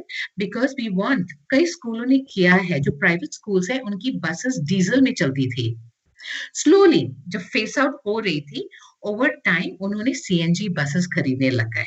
Right, they started checking PUC. हम पूछते हैं, does your school bus have a PUC, pollution under control certificate? तो बच्चों ने they told the school management कि हमें green rating चाहिए, तो please we need a PUC. तो बच्चे started pushing the school to become resource efficient. So this is what we ask in our audit. Right, we want children to understand what is the air quality index, particularly teachers who are schools जिन्होंने attend कर रहे हैं, like Bhubaneswar, Orissa में. Bhubaneswar is part of NCAP. वहां पे pollution है, air pollution है. Right, so how do we teach the children? उनको ये मालूम करना बहुत important है. What is the air quality index? Right, this is very simple. आप लोग गूगल कर सकते हैं, या central pollution control board, sorry, यहाँ पे जो है, या ये जो है CPCB, they release this information, right? So children can find out if what the AQI of the city is, right? There are 6 categories from good to severe. Delhi, I'm from Delhi, I'm based out of Delhi. We don't get clean air. जब poor पे चली जाती है, we are very happy. But during lockdown, satisfactory जो है, it was very good for us. काफी, I think at least 4-5 days था जहां पर the air quality was in the satisfactory range. Right? Now, जब severe में चली जाती है, the schools who are members of a network, right? वो लोग, वैसे भी schools बंद होती हैं in Delhi when it's highly polluted, but we tell schools not to send their children out to play. Right? जो स्पोर्ट्स पीरियड है वो कम करो, बच्चों को बोलो अंदर बैठो. So this is why it's very important for children to know about the air quality index. We have the right to breathe. We have the right to clean air. But if we do not know our rights, right? We do not know this information, then how can we ask? How can we question the government? Yeah, so it's very important for children to know about air quality index. I request the teachers also to be aware of this chart. Right now, as I told you earlier, more than 1,500 schools participated in the GSP audit. ये था results उस audit में से. Right, 79% schools do not own or use vehicles, which is great. Right, उसमें से जो है 41% schools use sustainable motorized vehicles, यानी कि they use CNG as the primary fuel. 44% schools use non-polluting transport, NPT, यानी कि children and teachers and admin staff, they either principal sir के पास गाड़ी होती है, but ज़्यादातर और teachers के पास 2 wheelers होंगे, but majority of the children take public transport or they share an auto rickshaw, or they use cycle rickshaw, or they walk to school. So it's very nice to see that 44% schools use non-polluting. यहाँ से, हमारी जो है 60% schools are government schools who participate in our audit, 40% are private schools, right? And but the worst thing is 18% schools burn waste. You know what happens when you burn waste, right? Methane is released. Yeah, there are other pollutants that are released into the atmosphere. So, but 18% schools burn waste. जब हम, और हमारे पास हर एक school का report card है, और हम school को बताते हैं, you burn waste, please don't burn waste. पर फिर हमारी schools, we advise schools also, कई लोग लिखते हैं वापस saying that, but मैम हमारा जो है 15 acres है. जो पुराने जमाने के स्कूल थे, like my school, पुराना था, तो उसमें बहुत सारे acres थे. गवर्नमेंट स्कूल्स में बहुत सारे ग्राउंड होती है, केंद्रीय विद्यालय स्कूल, जवाहर विद्यालय स्कूल, उनके पास बहुत ग्राउंड होती है, तो प्लांट्स होते हैं. So we have to burn waste. हम बोलते हैं कंपोस्ट पिट बनाओ, राइट? पर कंपोस्ट पिट भी भर जाती है. So what do you do then? तो हम बोलते हैं कि मैन्योर बनाओ and give it to your community, right? और इसमें टाइम लगता है, it's not easy. So we have to do. तो हम लोग, ये रिपोर्ट कार्ड है पूरी इंडिया की जिन्होंने पार्टिसिपेट किया है. We tell you like what is the state of environment in schools and the next steps, right? हम लोग बताते हैं बच्चों को लेके, science teachers can do it, right? They can find out if you have a monitoring station in your town, in your city, or बच्चों को लेके जाओ, senior students, 9, 10, right, or even 11, you can take them to a monitoring station so they can understand what AQI is. Right? Tell them why they should travel not by using diesel buses. Why should they shift to CNG? अब आप बोलेंगे हर state में CNG, I mean her district में CNG भी होता नहीं है. ठीक है? I mean slowly and slowly we will get there. Right? This is a report card. Right? This is a report card of one school which I'm sharing with you. हम लोग tips भी देते हैं. तो इस school के पास they have a roadworthiness certificate. Right? अब इस स्कूल में 82% of the school population they use non-polluting mode of transport, right? I don't know if you can see, right? Type of fuel हमने लिखा है the diesel consumption of the school is very high. We suggest considering the transition to cleaner sources of energy like CNG if available in your area. right? तो हम schools को guidance भी देते हैं. Right? So if your school participates, then we will share this. When you submit the audit, we share this information with you, right? And this is how you can improve your environmental footprint. Yeah. Now going to the next slide. Yeah. So this is, what can the school community do? Right? Find out the, AQI monitoring. Hum links bhi dete hain. I will be sharing the presentation with Beulah ma'am. Beulah ma'am, I'm on vacation right now, so I'll share it with you next week. Right? And you can share it with teachers. So यहाँ पर हमने real-time monitoring stations दिया हुआ है. Children should know what the sources of pollution, air pollution are. If they see someone is burning waste, they need to report it. तो हम लोग बताते हैं how do they report it. What is indoor air pollution? We tell them that indoor air pollution is also very toxic, and that is what's happening in home if you don't open the windows, right? How do children commute to schools? बच्चों को मालूम होना चाहिए. Like, how do their parents do it, right? And minimize. स्कूलों के लिए हम advice देते हैं, right? To create green barriers in schools, etc. And what can we as individuals do? Now, I know cycling is not possible in cities. Like even I can't cycle from where I worked, from where I stayed to workplace, because traffic is very bad और कोई rules follow नहीं करता है. तो बच्चों को तो cities में तो you don't even travel, you don't allow cycling, but we can have cycling days, right? And protect करके try something like that. It's difficult, I know, so it's not everything is practical, but this is how we measure in the GSP audit. Now, how do you integrate GSP audit in the classroom where air section is thing? तो हमने जो activities Lee, we mapped it to the curriculum. हमने NCERT curriculum use किया है. So if there are state in SCERT का थोड़ा अलग होगा, पर अगर आप environment आप लोग science teachers हैं, and if you have made the commitment to be in this program, I know that you will find ways to integrate this in your classroom. तो हमने हमारी एक audit है, जैसे मैंने आपको बताया कि how do you find out what is the fuel that the school buses use? तो grade 8 teacher, the science teacher, can use the audit activity in their classroom, right? तो हमने पूरा एक lesson plan ही बना के दिया है. Right? Learning objectives kya hoga in this chapter, 35 minutes duration, right? We have given, videos, flashcards, learning materials, pura humne diya hai on how to use this audit activity in the classroom, right? In class 9, the biology teacher, NCERT ka hai, humne liya hai, class 9 mein air, the breath of life, right? Through the air audit, you can introduce these concepts in classroom teaching. Right? So we have taken the audit activities and mapped it to your teaching. Now this is grade 6. Air around us is a topic. Right? So grade 6 science teacher can also, grade 6 science teacher can also use the audit in the classroom. Right? Composition of air, right? They can teach this, they can use the audit to teach. हम लोग बच्चों audit में हम पूछते हैं कि how many students suffer from respiratory breath problems? ये audit question number 5 and 6, आप नीचे if you can see it, right? Does the school laboratory have air quality monitoring station? तो हमारी फिलौर, पंजाब फिलौर में, it's a district, फिलौर की एक school ने, they taught children how to create and how to create an air quality monitoring system. Simple, उन्होंने waste material use किया है, right? हमारे पास examples हैं which we can share with you also if you become a member of the GSP network.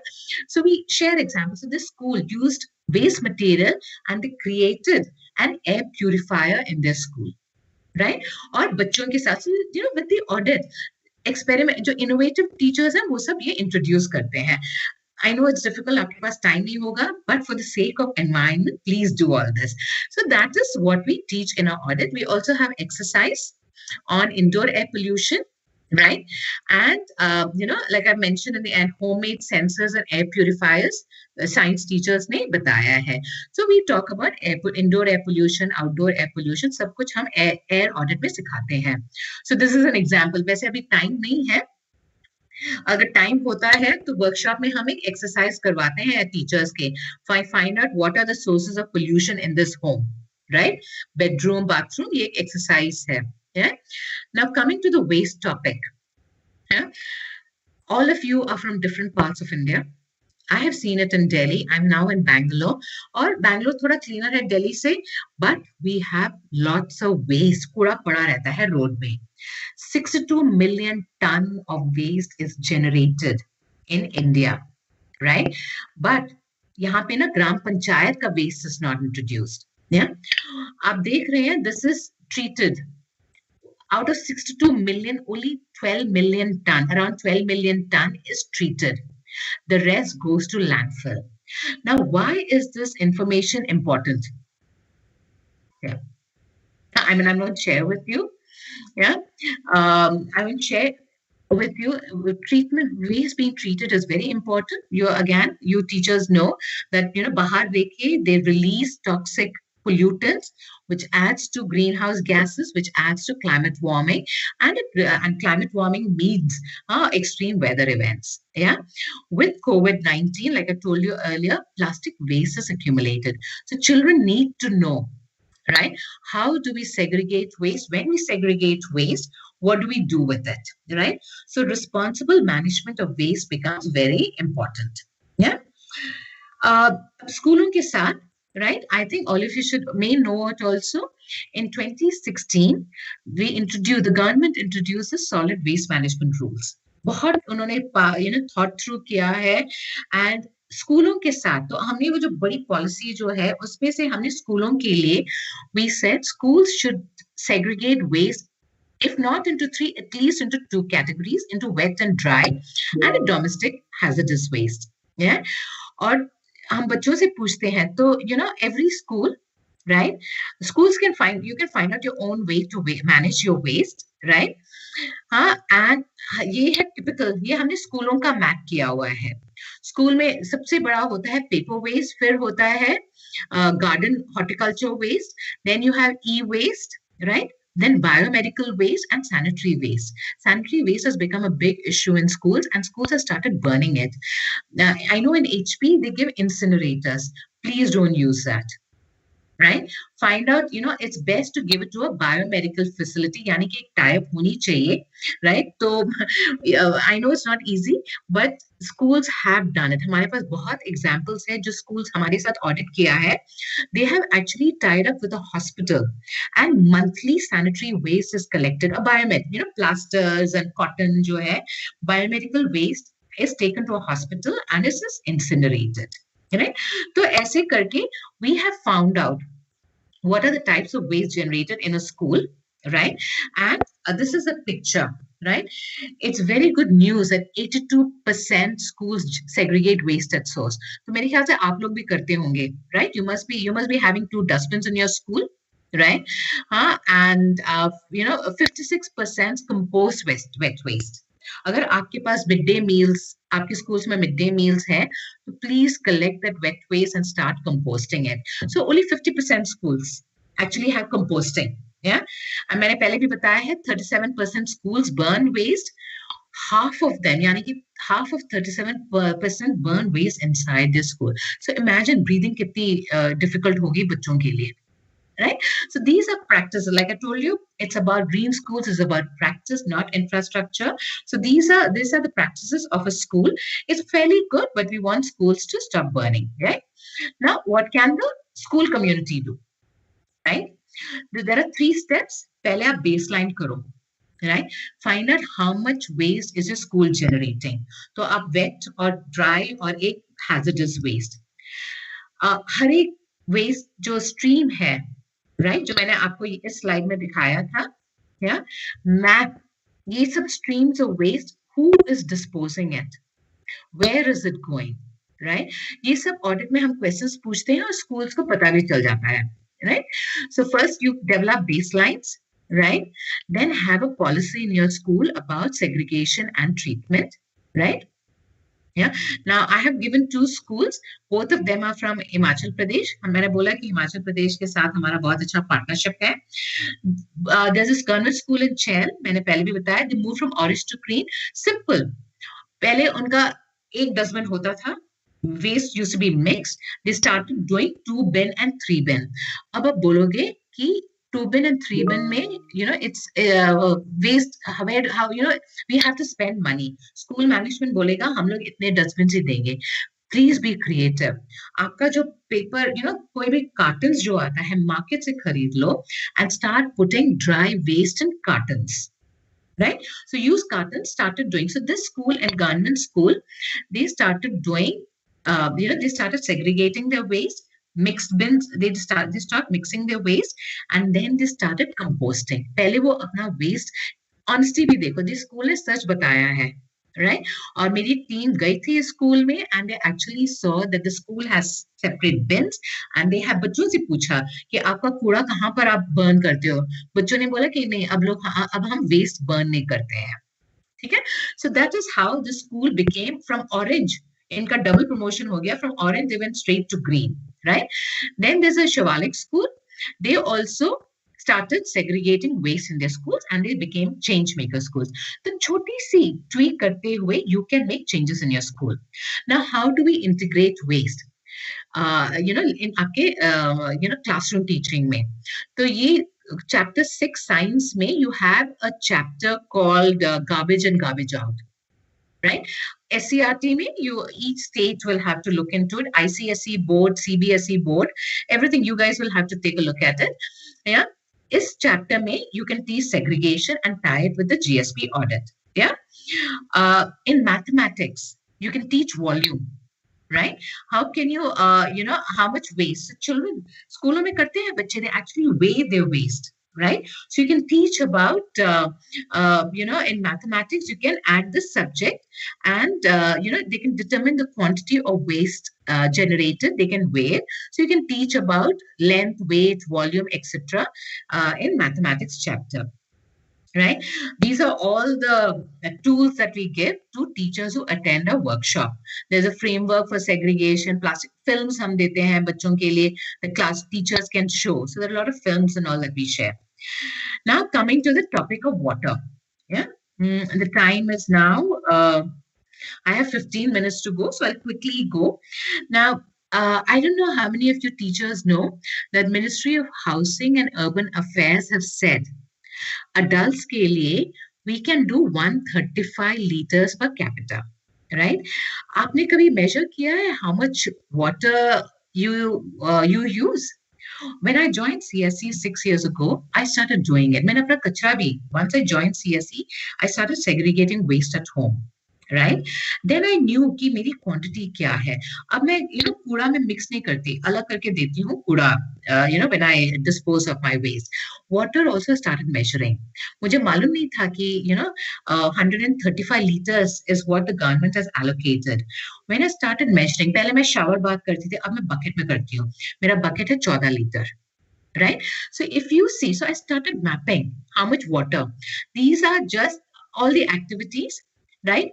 How many times do I go into the washroom? How many times do I go, you know, quantity that is used, and what is the total? हाँ, ये मैंने ऐसे ही डाला है. My team has done this. We've just put down figures. If you can calculate, can the teachers calculate this and tell me how many liters? If you can put it on the chat window. If you can total and tell me how many liters of water was consumed. Beulah ma'am, if you can just let me know. Yes, ma'am, sure. Yeah. So, I want all the teachers to total. It's 30 plus 30 plus 60 plus 15 plus 30 plus 50 plus 5.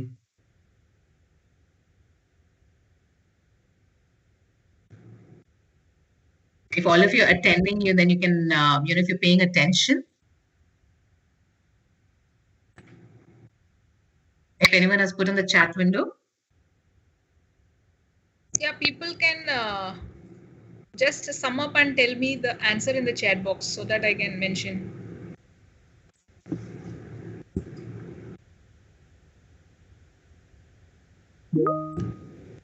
220. Okay, someone has responded. Thank you for paying attention. क्योंकि पता नहीं चलता कि आप लोग सुन रहे हैं कि कहीं और गए हैं. But I'm glad I just checked my mails and I saw that quite a few teachers, another 2 schools have registered. So that means, this session is making some impact. Yeah.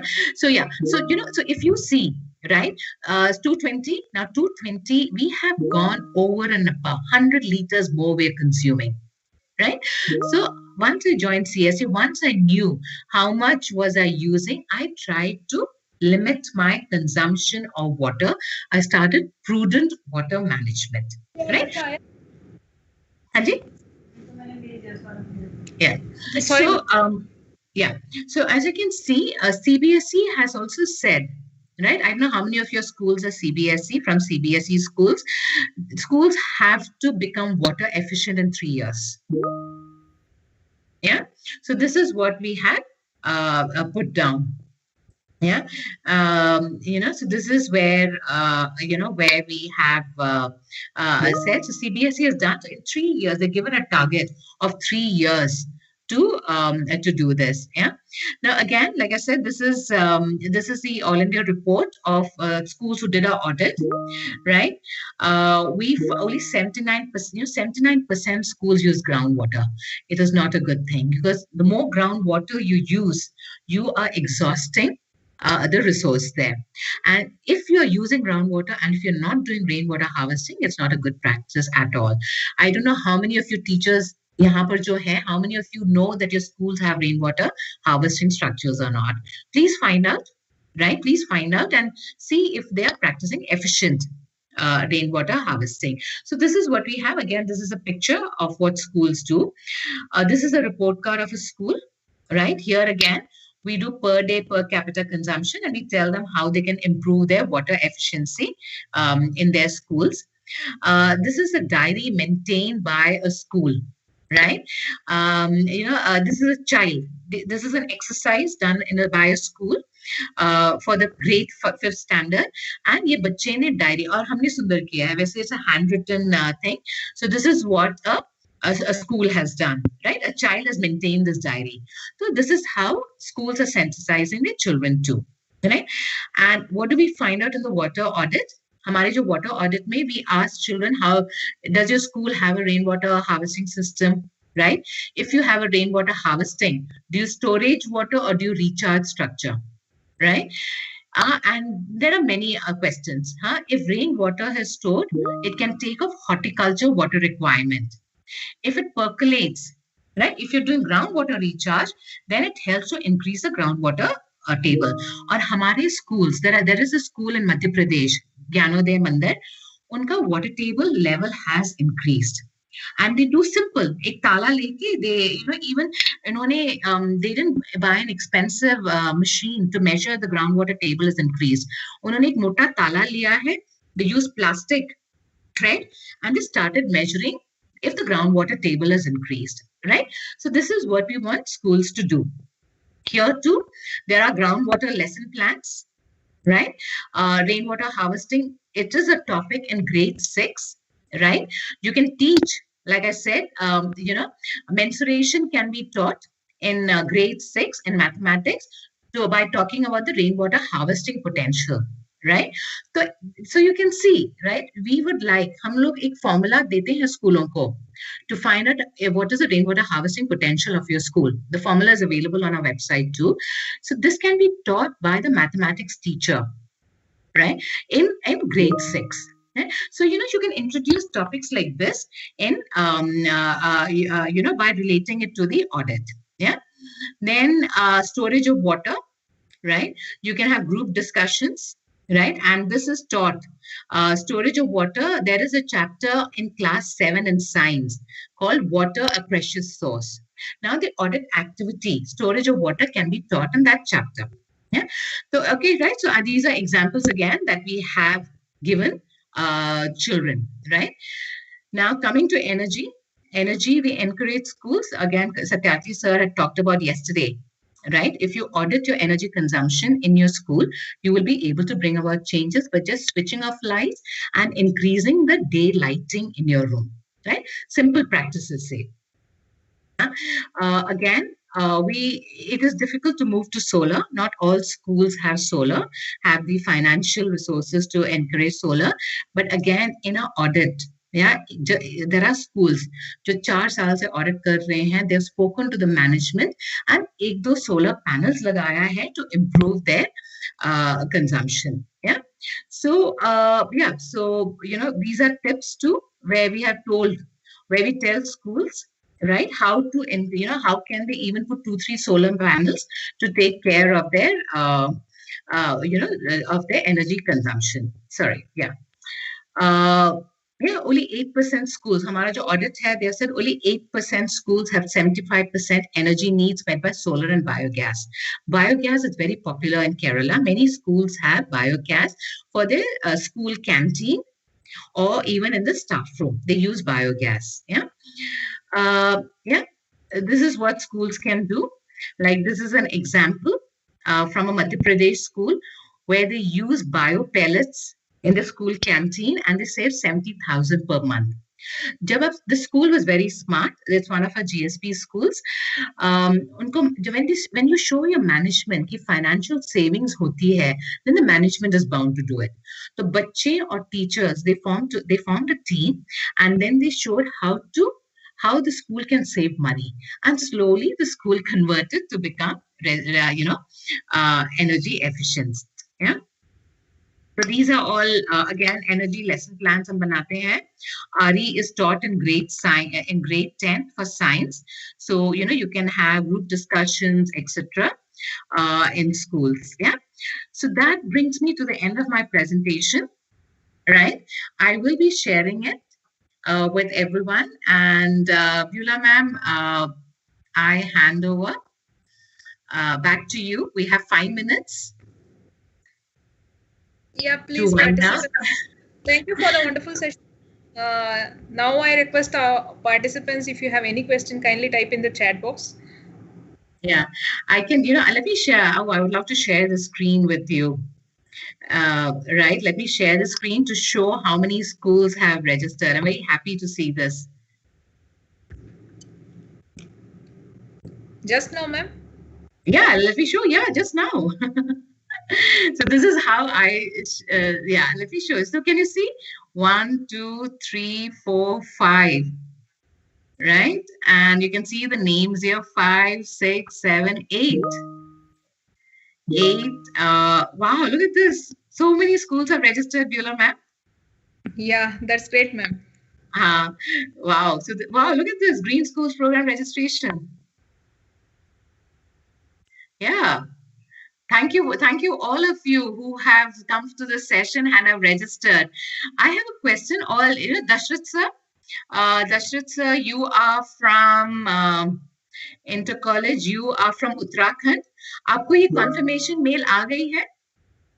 If you can say yes or no, it'll be good. Because if it's very important for teachers to enter the correct email ID. ठीक है? क्योंकि this mail जो है आपको ना URL और username or password मिलेगा. So please store this. Is breaking. Oh, sorry. So okay. I hope this is better. Yeah. So so Dashrath sir from Uttarakhand. from Government Inter College Agarchatti has registered. I hope he has got his username and password. So teachers, अगर आप register कर रहे हो, तो please ensure that you give the your email ID is correct, क्योंकि आपको ये mail मिलेगा, right? So I'm very pleased to share. Look at this. There are a lot of numbers, lot of schools who have registered. Yeah, Miss Jisha has asked a question, ma'am. Is there any difference in grading primary schools? Yes. Good question, Jisha ma'am. Because primary schools is a lot more simpler, right? Thoda, we don't want to. बहुत सारे simple environmental activities है, right? So हमारी जो GSP audit is slightly tough, but for primary schools it's simple. We ask them to count, क्योंकि बच्चों को मालूम चलना चाहिए what is an incandescent bulb, what is CFL. तो हम बच्चों से energy section में बच्चों को पूछते हैं कि count the energy efficient CFL bulb in your school. So we have kept it very simple for primary schools. So yeah, it's very simple, not as rigorous as the environmental audit for grade 6 and upward. Yeah, so Jisha ma'am, if you belong to primary school, please register. Even if not, when we launched the audit in 21, please participate, right? It's really nice to see. I think there are around 20-25 schools who have already registered. So you will get, we give a lot of resource material also. Handy, go ahead. Yeah, Beulah ma'am. Can colleges participate in GSP, ma'am? Is the question asked by Mr. See, if you're inter-college, that means you're equivalent of grade 12, you can participate. But if it is at the university level, we have a separate program for them. And that is another big session, so I won't bring it here. I'll look, the session was a Green Schools audit. I will limit myself to that. But for colleges, we have a separate program. Yeah, appreciation. So many appreciations are pouring in, ma'am, for stating that it's a wonderful session, informative session, and people are just writing, they'll register. Yeah, I can see the proof here. So I do think कुछ impact हुआ है, but impact जब होगा, जब आप लोग, हम लोग, now you're part of a network. I really value this session. Now I would like you to participate in activities. We will be in touch with you. Right, Beulah ma'am, you can share our mail ID, right? Teachers can write to support, SUPPORT, at greenschoolsprogram.org.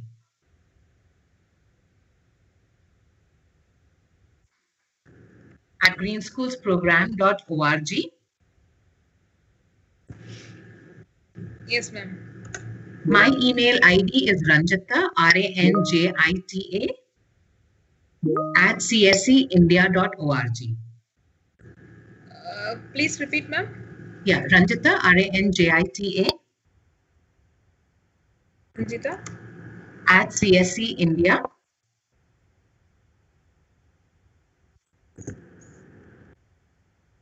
.org. Hanji. Okay. Please, so, some people are asking your number too. Okay. As of now, my mobile is not working. Beulah ma'am knows it. She's been trying to contact me, but SMS चल रही है और WhatsApp चल रही है. And I plan to buy a new phone. So my mobile is not working. But you can take my number. तो मैं answer में SMS और WhatsApp कर रही हूँ. पूरा टूटा है, 4 साल की mobile है. I didn't want to buy a new mobile, but now there's no choice. My mobile number is 98 718 253 46. So I request all teachers, like I'm in meetings most of the time. So please SMS. Beulah ma'am can say whenever she SMSs me or WhatsApp, I respond immediately. Because this meeting I can't text. There are a lot of messages I can't text right now.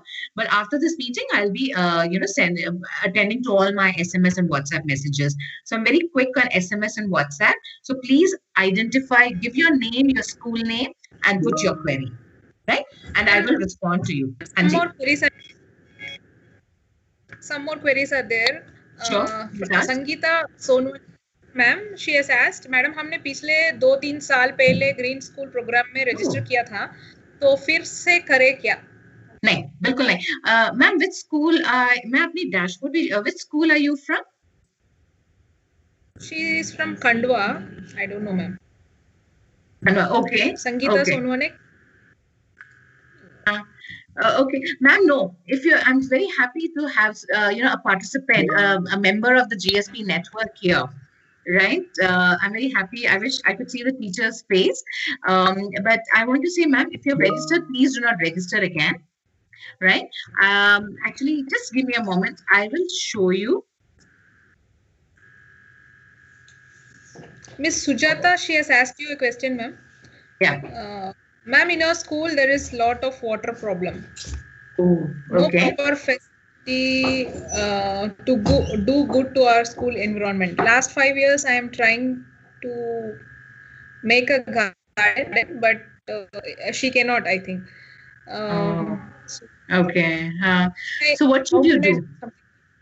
Okay, yeah. Ma'am, when we talk about rainwater harvesting structure, there are, पहले आप ना measure करो, right? It'll be difficult, but ask your admin staff to find out what is the rooftop area, right? Because water collected from the rooftop area is the best, right? Now, there are simple ways where you can put channels and direct it to groundwater. Right?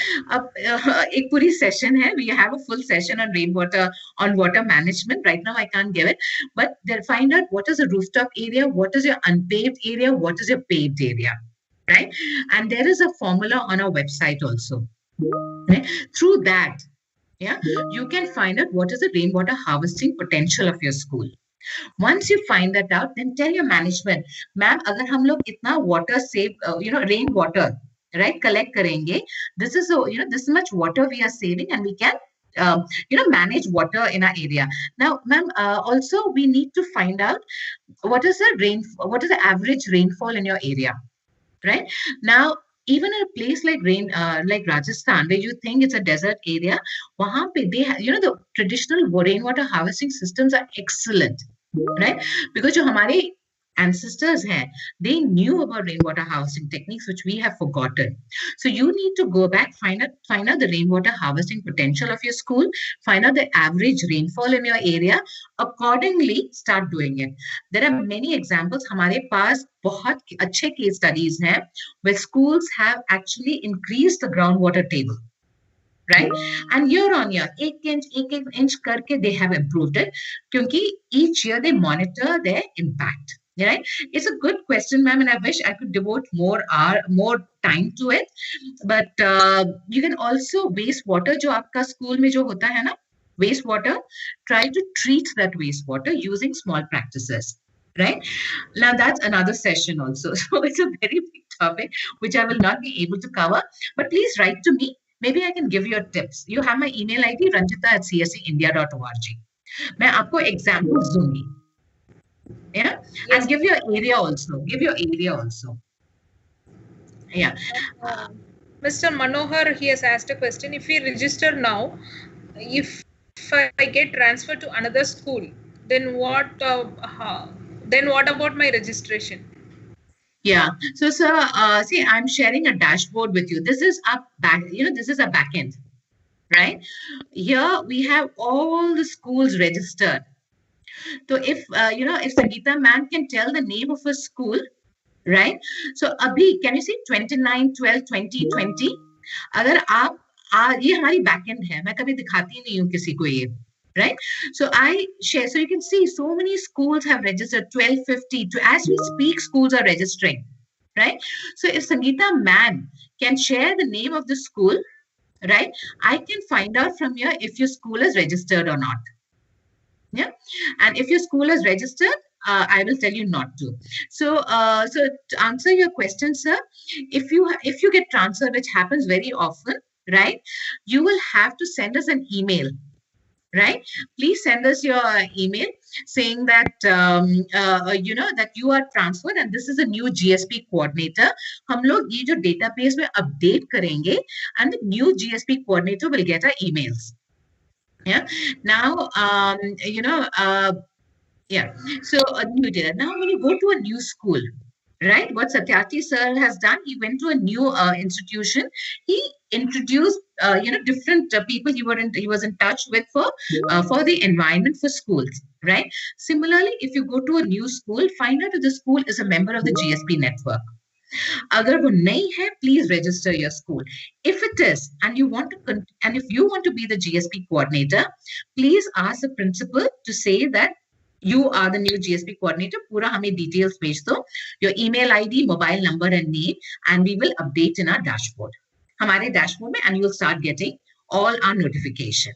Yeah, so that's also a good question. So please do not register your school if your school is already registered. अगर आपकी transfer होती है, so please update us. And when you go to a new school, please get that school registered if they are not registered. Yeah. Thank you, ma'am. Mr. Pradeep Singh has asked, ma'am, please give information about Anil Navrawal. About? Anil Navrawal लिखा है. I'm not sure what that means. Anil Agarwal होगा. Anil Agarwal is the founder. He founded CSC, right? Nearly 40 years ago. Right? He founded Anil Agarwal. He was a journalist. He was from IIT Kharagpur, and then he became a journalist. And while he was as a journalist, as a reporter, he would travel around the country, and he would say that हमारे जो पूर्वजों के पास इतने अच्छे practices थे. Right? If all of you remember, look back at I don't know what age group you are, I'm 50 plus, but so I have seen in the last 20 to 30 years, a lot of good practices have been forgotten. Right? So अगर आप अपने parents and grandparents से पूछे, if you're in your 30s or so, right, you will say rainwater harvest. हम लोग कचरा भी बहुत कम generate करते थे, and we used to segregate our waste. Right? उस जमाने में हम करते थे. अब कोई नहीं करता है. But Anil Agarwal, when he started touring, he started noticing practices that were forgotten. Right? And he said, I need to bring out a book. और एक बहुत अच्छी किताब लेके आए थे उन्होंने way back 80s में it's called Dying Wisdom on water conservation.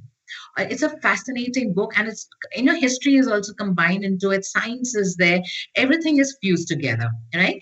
Then in Malaysia used to bring out a state of environment report, which he again noticed way back in the 80s, and he said, if Malaysia can do it, why can't India do it?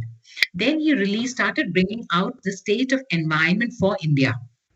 Right, and that is touched by all policy makers, government, anyone with connected to the IFS, Indian Forest Service, and all. They're all Anil Agarwal fans, and they all use material from CSC. So he founded CSC. Unfortunately, he died due to cancer in 2002. Right, but his legacy still lives on, and CSC still follows what he started. It is led now by Sunita Narayan, and she's been at the helm since 2002. Yeah, so that's how we've been. So that's Anil Agarwal. I hope that's what you meant. Yeah. Yeah, ma'am. Another question follows. School on duty permission दे सकते हैं क्या? Training के लिए Anil Agarwal institute में. हाँ, हम लोग लिखते हैं. Right? अगर आप GSP नेटवर्क में है, right? पर देखो, मैं बोलती हूँ कि आपने अब रजिस्टर कर लिया है. यहाँ पे आपकी रिस्पॉन्सिबिलिटी खत्म नहीं होती है. Right? You are now part of the network, which means if there are activities, right, in your school, whatever GSP or हमारी जो activities है, हम आपको बताएंगे. And teachers who are regular participants, हम सिर्फ उनको invite करते हैं. अब जब invite करते हैं, then we have to write letters. हम लोग जैसे Andhra Pradesh, right, AP Andhra Pradesh NGC, हम लोग उनको लेटर लिखते हैं, डायरेक्टरेट ऑफ एजुकेशन को लेटर लिखते हैं, प्रिंसिपल को लेटर लिखते हैं. तो हमें बहुत लेटर्स लिखनी पड़ती है, and we tell them like we will take care of their travel, we will take care of their accommodation, right, and then they can come and do our training. But if you are related to environment education, अब CSC, अगर आप CSC के website में जाओगे तो बहुत वहां पे ट्रेनिंग होती है. हर एक के लिए it's not free. Right? Sometimes you have to pay, and that's a different process. हमारी water unit है, sustainable building unit है, वो लोग सब paid workshop करते हैं. उनका we can't guarantee. But अगर आप environment education unit से जाते हैं, then we tell you, right? दोनों है, हमारे पास paid workshop है और जहाँ पे हमारी free workshop है. Free workshop के लिए we pay for everything, but if it's a paid workshop, then you pay. right? So you have to look at what we invite you for. But you have to be an active environmentalist. If you're not, then I'm sorry, then we don't. Yeah, so you have to be active. Yeah.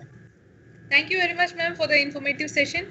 So many questions are pouring in, but still, I would copy paste and I'll send a mail, ma'am, of those questions. If you could Please. take some time in replying those queries, it would be like highly beneficial for all of us, ma'am.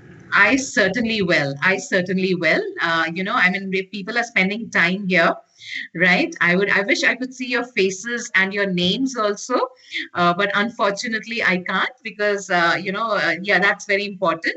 But many of you have joined, so I hope to continue this interaction with you. Thank you so much, Mohila ma'am. Please thank Satyarthi sir also for giving us the opportunity to bring forward the Green Schools program. So teachers, please remember, it's learning by doing, right? Given the climate crisis that we are in, environment education has to take center stage. Yeah. So let's keep this conversation going, and I hope to be in touch with you. Thank you. Take care. Bye, everybody, and good luck. And a very happy new year to all of you. Yeah. On behalf of CASFOS Academy, we thank you very much, ma'am, for this, for your time and for this valuable session. Thank you, ma'am. Thank you. Bye. So now we break for lunch. 1:45, the next speaker will be there with us. So we will just take rest and lunch and we'll join back. I request all the participants to join at 1:45. If you could stay back in the meeting, that's well and good. Don't disconnect. There may be a problem in joining back. Thank you very much.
Saurabh guest speaker आ गए हैं,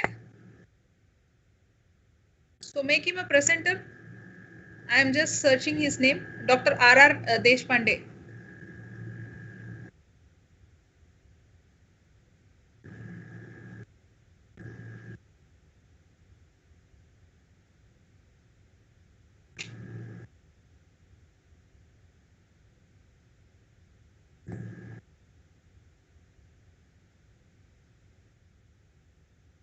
CASFOS IT cell. हाँ हाँ.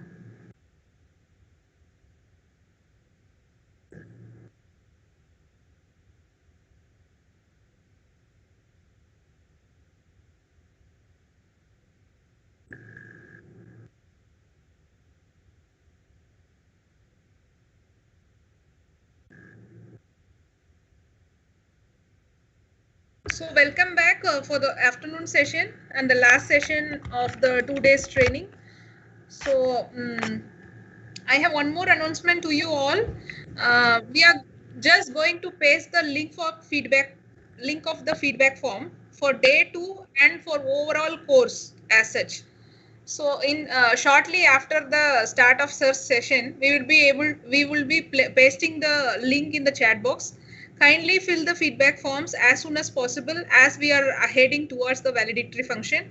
That is very important so that I can display in the validatory slides too. So I have asked for verbal feedback from some of the participants.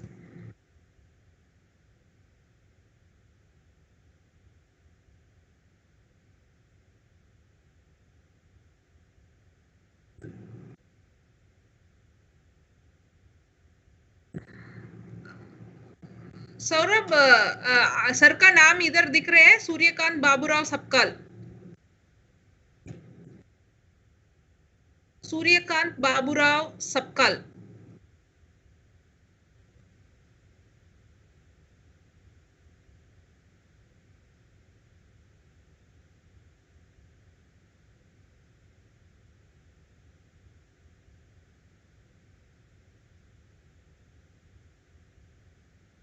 So if you wanted to share your verbal feedback, kindly write your name and just a small message that I wanted to participate.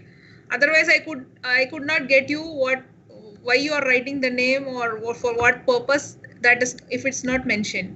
So kindly mention that it is for the verbal feedback so that I can write your name and call you when the session is on. So we have a verbal feedback session in the validatory function. At time 15 participants could be given chance because of shortage of time.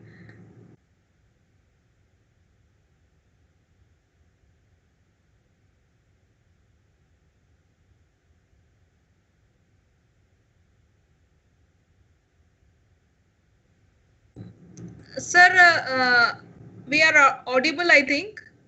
Sir, now we are made a presenter. Yes, sir. Yes, sir. Just a minute, sir. I would introduce you to the participants, sir.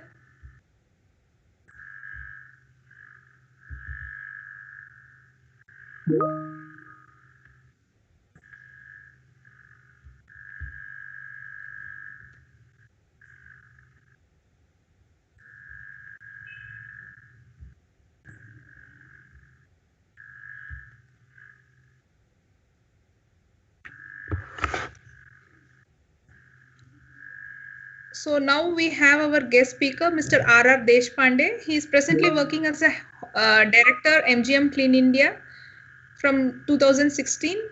He has so much of teaching experience.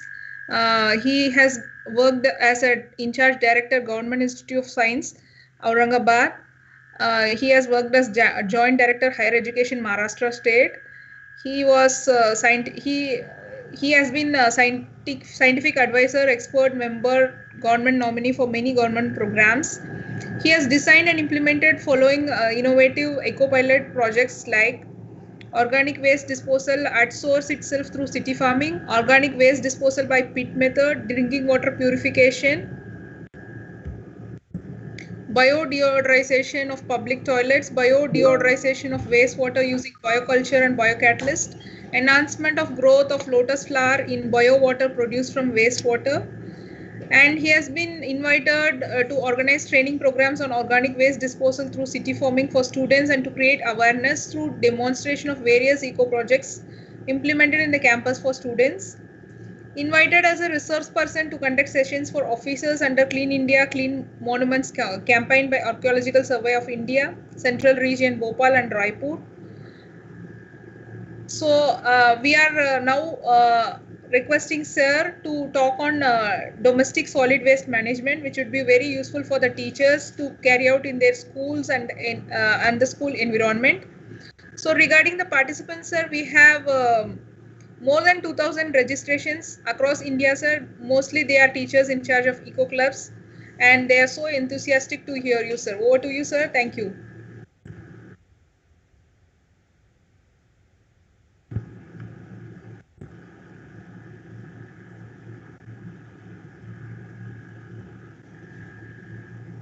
Sir, you are not audible.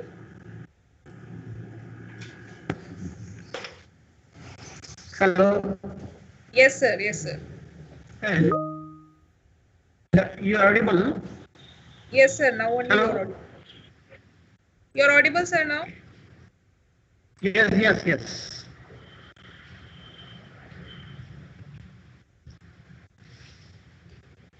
Hello? Yes, sir. Now, urban India. Hello? Sir. Yes. Om Shanti Prithvi, Om Shanti Rapa, Om Shanti Banaspataye. May peace and harmony prevail upon earth, water and vegetation.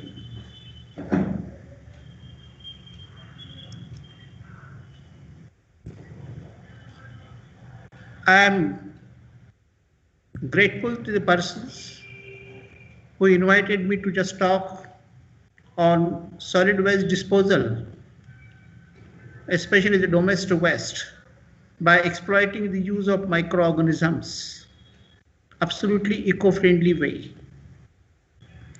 As you know that the urban India is likely to face a massive waste disposal problem in India, and you are going to face severe problem in coming years too. A closer look at the current scenario and the future scenario reveals that the waste needs to be treated scientifically and holistically. Recognize its natural resource roots as well as health impacts. The need of the hour is to manage it at the source itself, where it is generated, as far as possible. A major portion of the waste generated in the household is 80% organic in nature. It is a biodegradable, and it can be effectively and successfully done by exploiting the use of city farming. City farming, it is the method which deals with the managing this organic waste at the source where it is generated. Now this is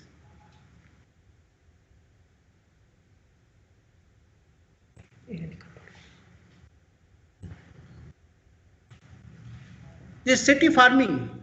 This is the method which had been developed by Padma Shri Dr. R.T. Doshi, which is an innovative technology which deals with the farming in the urban areas. It is a scientific innovative for innovation or invention for the disposal of organic garbage in the premises where it is generated and growing vegetables, fruits, flowers simultaneously. By using this methodology, we can also simultaneously develop medicinal plants, ornamental plants as well. It had been invented by Padma Shri Dr. R.T. Doshi, and he registered it under Indian Patent Acts. The patent rights are allowed to use by selected institutions, NGOs, and individual free of cost. It's a very simple and very effective one and has great potential and within the reach of the city people. It is eco-friendly and profitable and gives creative pleasure and solace as well. Now this is modified. This has been modified by me by using a specific bioculture and bioenzyme which takes care of organic waste which is added in the container. Of course, this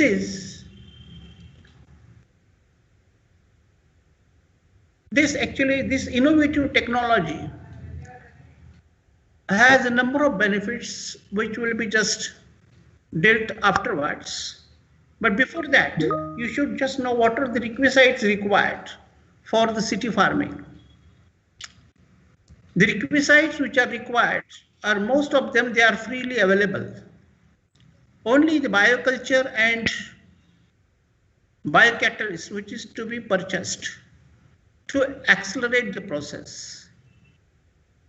The requirements include sun energy, little water, sugarcane residues, cocoa coir, or you can use cocoa peat as well. Organic waste generated in the house, it is the major quantity required just to dispose it off. We don't use soil here. Metal drums are required. Initially, I started this exercise by using cement bags, empty cement bags. But there are so many problems which I faced. That's why I switched over to metal drums.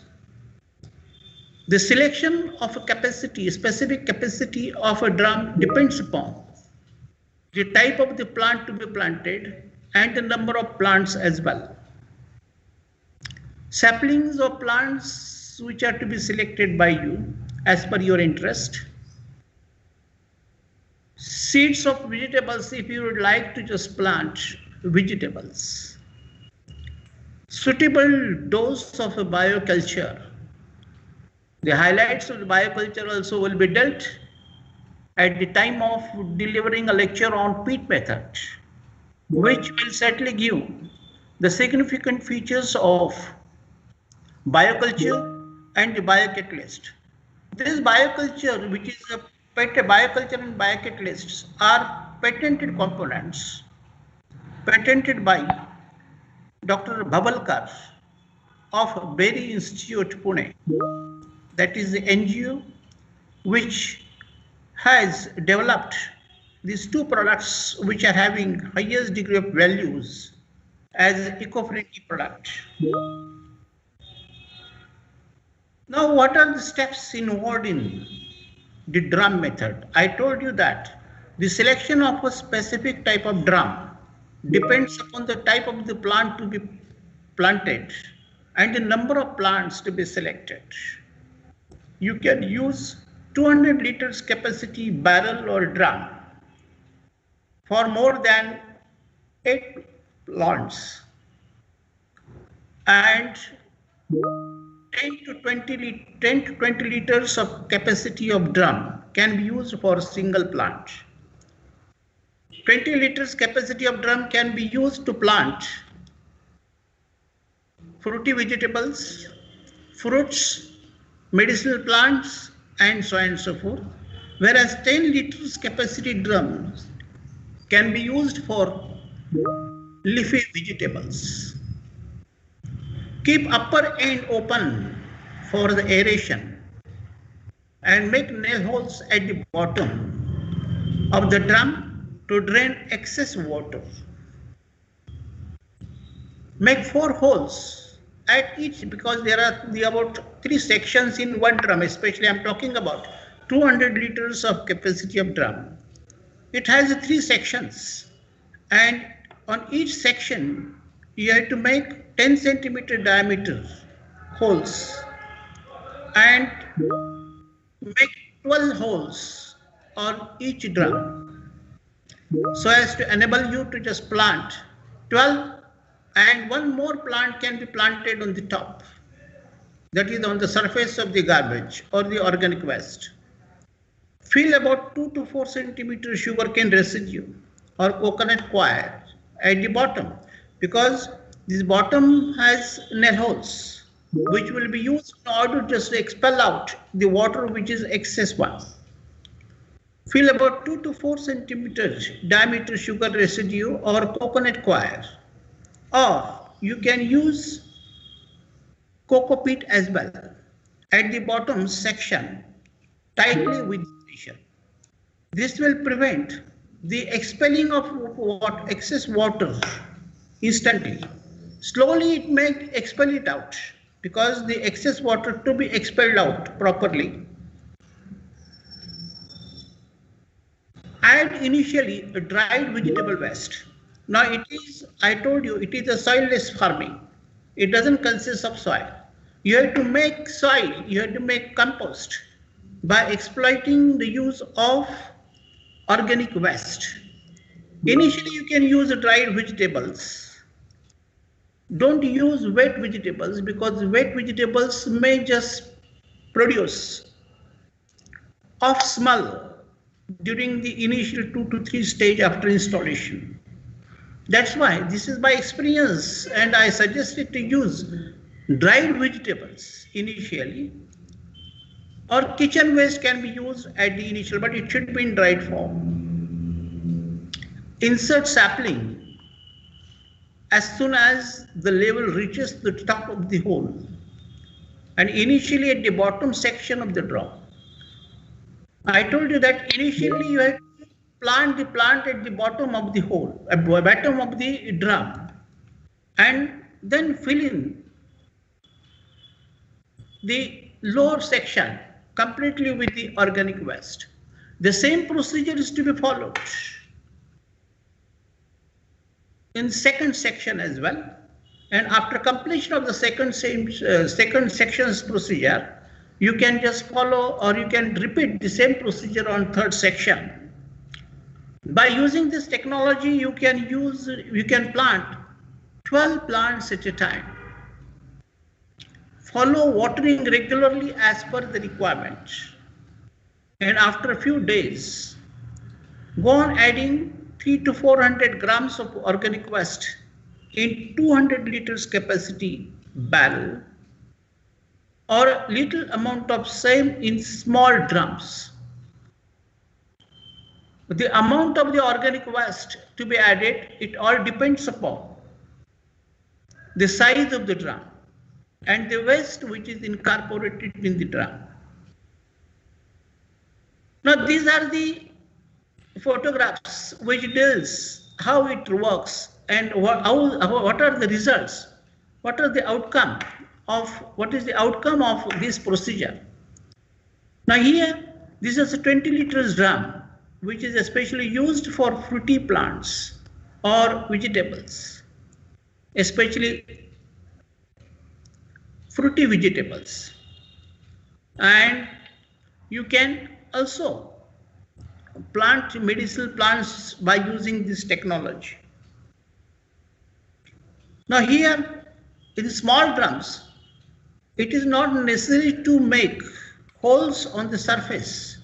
Only the small nail holes are to be made at the bottom, and upper end is to be kept open. Initially, you have to add coconut coir 1 to 2 centimeters and then go on just adding organic waste.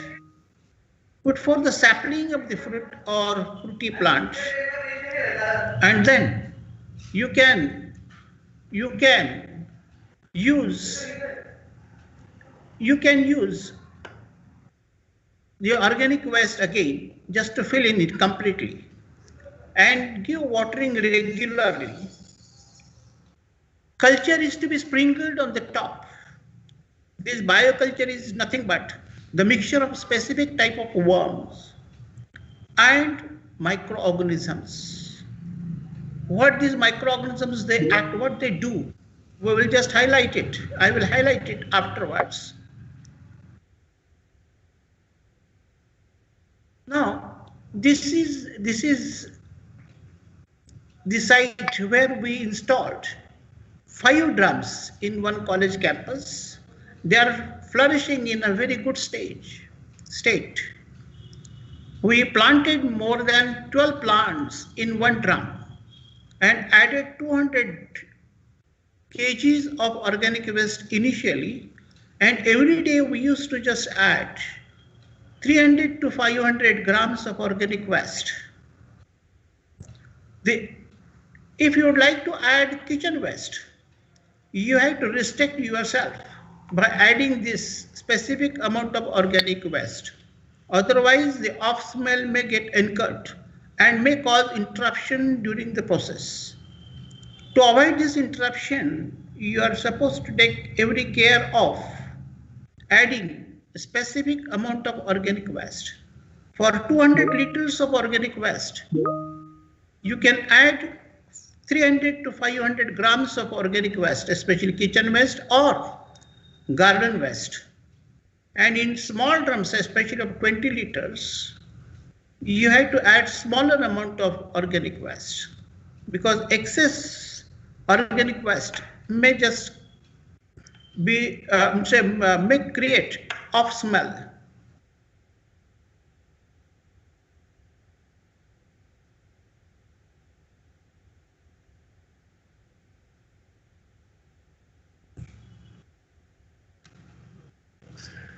Hello, excuse me, sir. Hello. Ah, sir. Only you are audible, sir. Yes. One minute.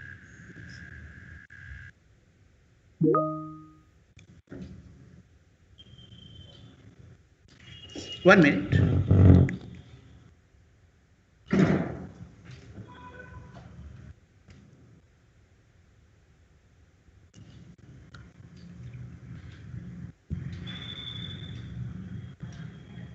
One minute, there is interruption in between.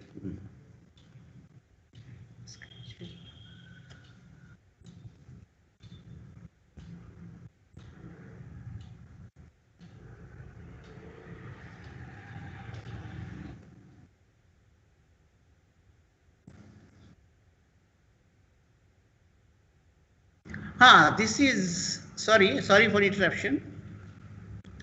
Now, this is our nursery where we have just grown these plants in a small pot using organic waste and coconut coir. And we sprinkle little amount of bioculture, which is flourishing. See the plants, see the color of the plant and the growth of the plant.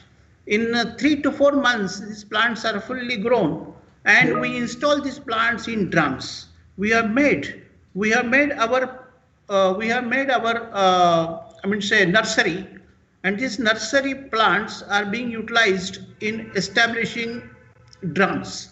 In our college campus, we have established 200 drums, whereas in CASFOS center, during the last 3 to 4 years, we could be in a position to just establish one project that consists of near about 50 drums, and all these drums are flourishing in state. See, the fruity plant is fully grown by using, this is the effect of bioculture which we added in the solid waste. The solid waste, it consists of carbohydrates, proteins, amino acids, lipids, and so many other ingredients. which favor the growth of microorganisms which are present in the system. What these microorganisms they do?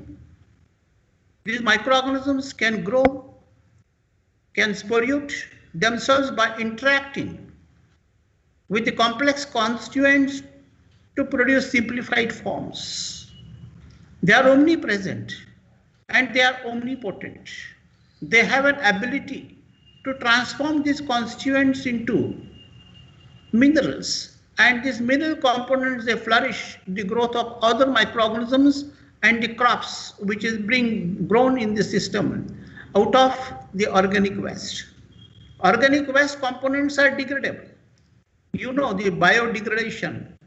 Biodegradation, that is the life which is involved in stepping down the complex constituents by exploiting the use of enzymes secreted by the microorganisms. The worms which are present in the system, especially in that bioculture, try to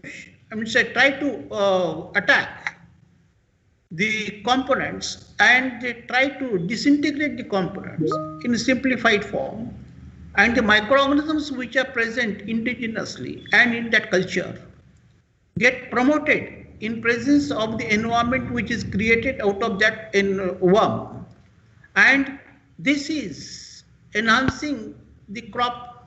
This enhances the crop production in very flourishing state. See our city farm, which is established in our college campus, MGM campus. There are near about 200 plants. We also used a smaller drum. 200 liters drum we cut up into two components and two drums, and only one plant is planted in one drum, consisting of near about 100 kgs of organic waste.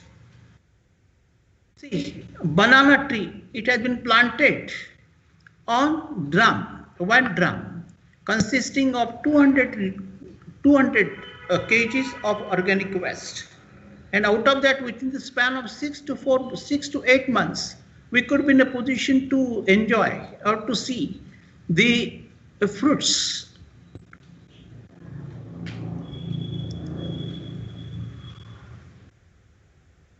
The weight of these these fruits, it is about 22 kgs and consists of 144 banana pieces, banana fruits, and the persons they really enjoyed it. It is absolutely organic. We don't use any pesticide. We use only our bioculture. The bioculture takes care of all pathogenic microorganisms, pests and other mosquitoes and flies present in the environment, and it doesn't allow these mosquitoes or flies to come just across the garbage, because they have the system which has an ability to expel these all notorious macroorganisms present in the environment. See, in one drum there are about 5 banana plants we planted, and banana plants we planted, and we got very wonderful results. See, initially I told you that I started this exercise not by using drum, but using cement bags. I got very wonderful results, but the bags are deteriorated within the span of 3 to 4 months, and the deteriorated bag get intermixed with the compost which is generated. The same procedure we adopted here. The coconut coir, then organic waste we added, and we planted the plant. But after 3 to 6 months, we used to just get the deteriorated bag in hand, and all pieces of deteriorated part of the bag got mixed in the with the organic waste, and thereby contaminating the compost which is generated, and that may interrupt with the growth of the plants. That's why we avoid it. we replaced the bags and suggested to use drums. The cement, I would say cement cans can be used, but they are very heavy. That's why we don't use those components. We don't suggest it. They, I would say, the drums, metal drums are easily movable. You can move it because we have a separate system here. We can move our drums in a very systematic way and we can place them wherever we require it. See, this is the drum which is in flourishing state, consisting of more than 13 plants. This is the close-up of corn, sweet corn. See, the same photograph consisting of more than 5 papaya plant, and here I used to add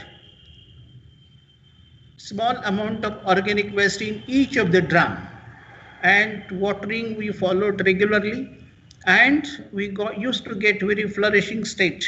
We used to get very flourished plants within the span of just 3 to 4 months.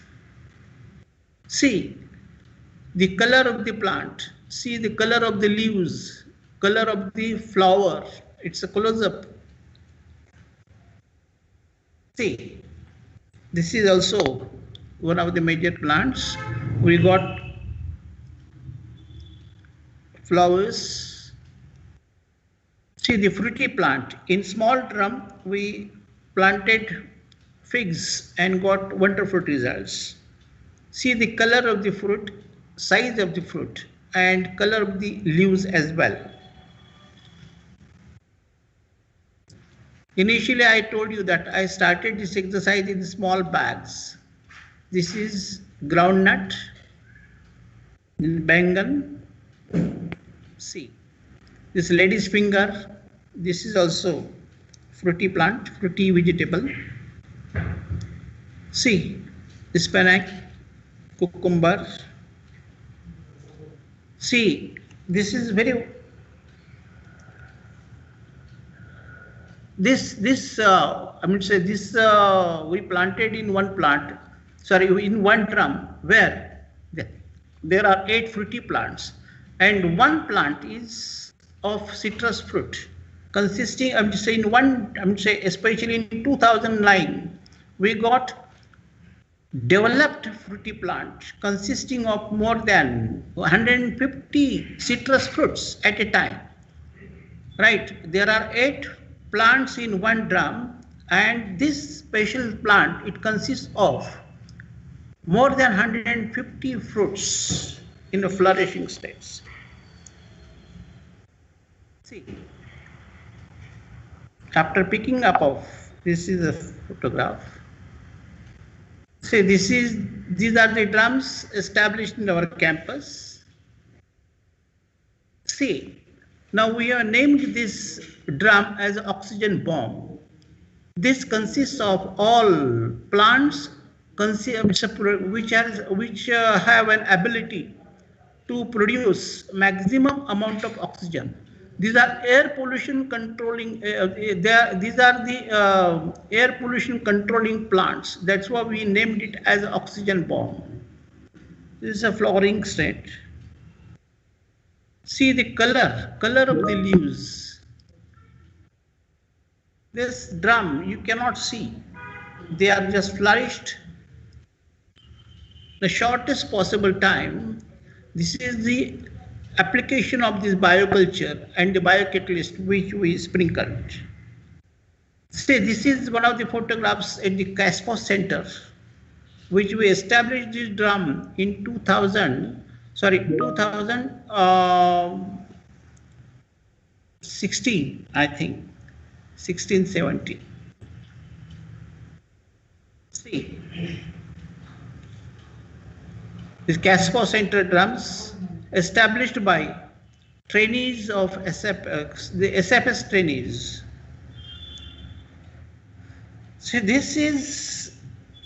here we have used 20 liters capacity of drums and planted more than 50 plants in various 50 drums, and got used kitchen waste and garden waste and treated with the bioculture and the biocatalyst.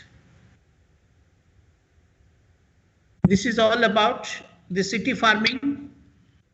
The city farming concept, which is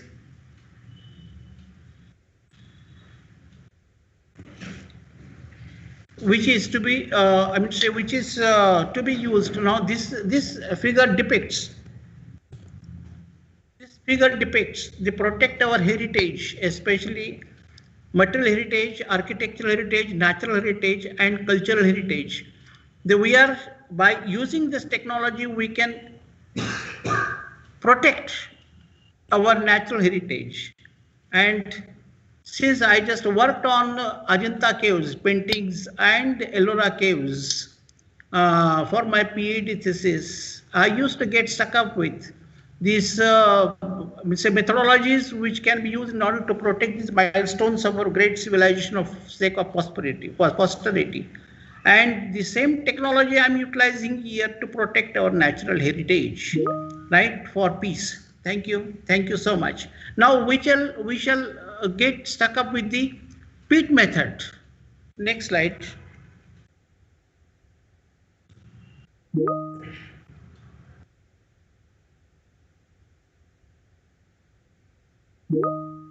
Now there are an n number of benefits of the city farming. The city farming, actually we are going to get stuck up with the peat method or bean method, which is used to dispose of organic waste, especially 50 kg of organic waste per day or 100 kg of organic waste per day. We have designed this module to treat this amount of organic waste, and we convert it into compost. This compost can be used to flourish our garden.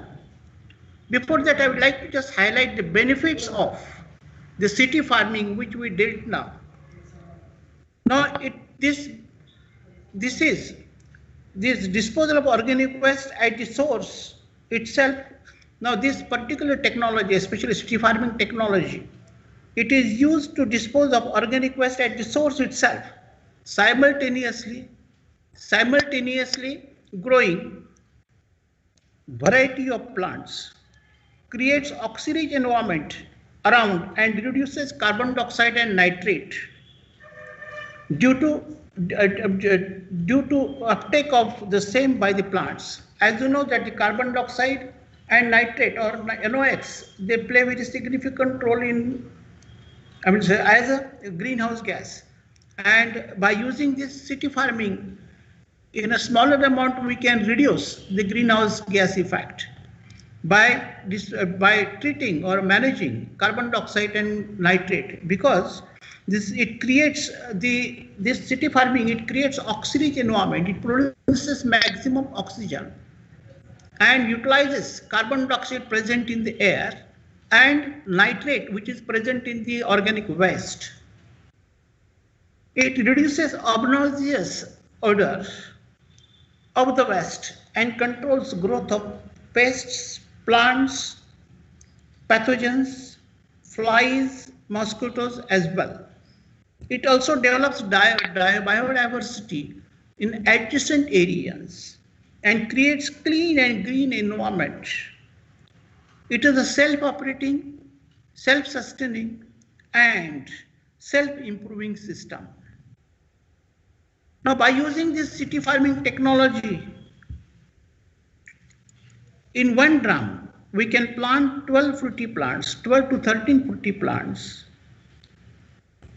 flowering plants, medicinal plants, or ornamental plants in 12 holes, and 1 to 2 plants and 1 to 2 saplings are to be just planted in smaller drums.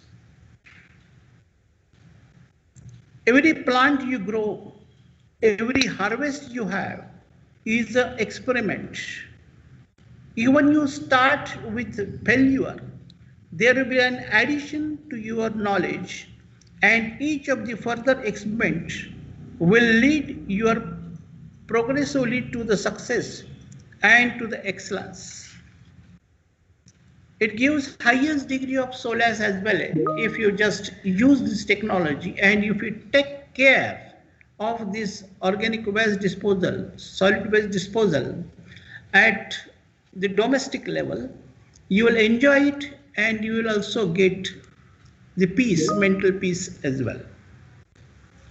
Now this is the second method which can be used to dispose of 50 kg or 100 kgs of organic waste daily. Now, what are the different types of organic wastes? This can be easily distinguished into three categories: agricultural waste, kitchen waste, garden waste.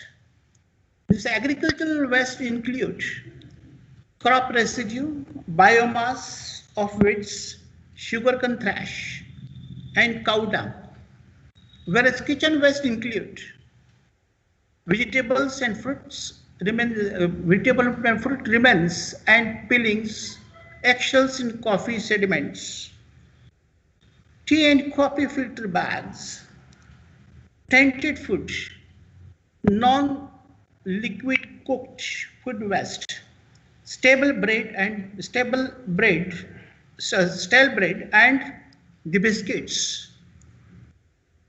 Garden waste includes grass or flower cuttings and hedge trimmings, dry leaves. Now, all these organic wastes can be easily disposed of by using city farming method as well as by using peat method. Now, what are the silent features of bioculture?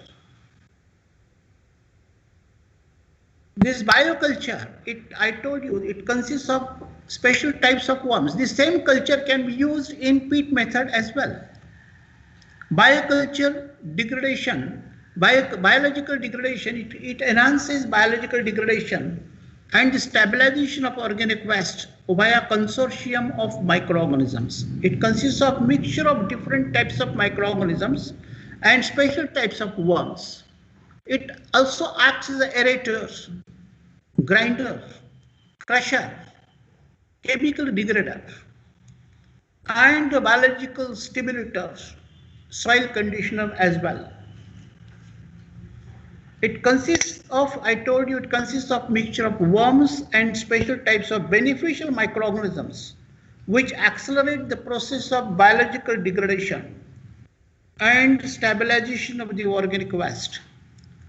The species of worms is deep burrowing and culls out the pathogenic microorganisms and inefficient bacteria by consuming them and promoting the growth of selected effective strains of aerobic bacteria, thus maintaining the appropriate microbial population in the environment.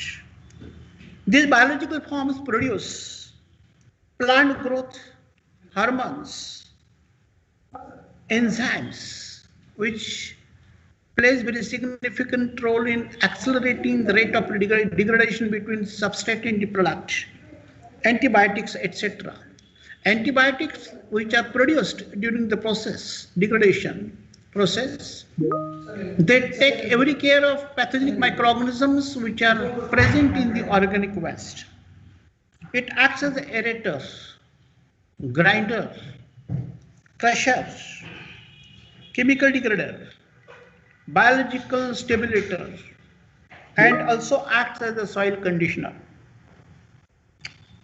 It effectively breaks down various organic waste enzymatically, leading to humidification through reinforcement of decomposers and synergism of microorganisms and worms.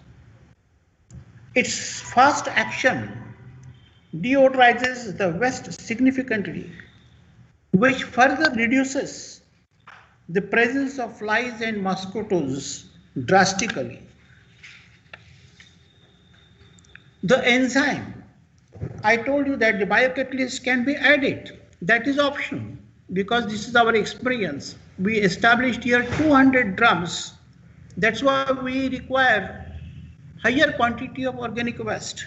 And we used biocatalyst also. This is my experience that if you use the biocatalyst in conjunction with the bioculture, we get very accelerated growth of the plants. And the organic waste which is present in the drum and the pit gets degraded in a very fast rate. What are the advantages of this one? This method is a rapid and very efficient process. Disintegration, disinfection, detoxification and value addition. These are the major benefits of this biocatalyst and bioculture action. It emits low greenhouse gases and no or low energy use. Here, very less, the maximum amount of odor it is reduced by exploiting the use of enzymes and the bioculture. It plays very significant role in the bioremediation. Also acts as a biocontrol of pest, and it increases the general soil fertility and increase in water holding capacity as well. This biocatalyst has some additional features as well. This biocatalyst produced from natural ingredients. It's a simple tool to manage toxic components and converts the waste ingredients into resources, including chemical, biological, physical, chemical, biological, then the organic waste. Inorganic waste also can be easily managed by using this biocatalyst.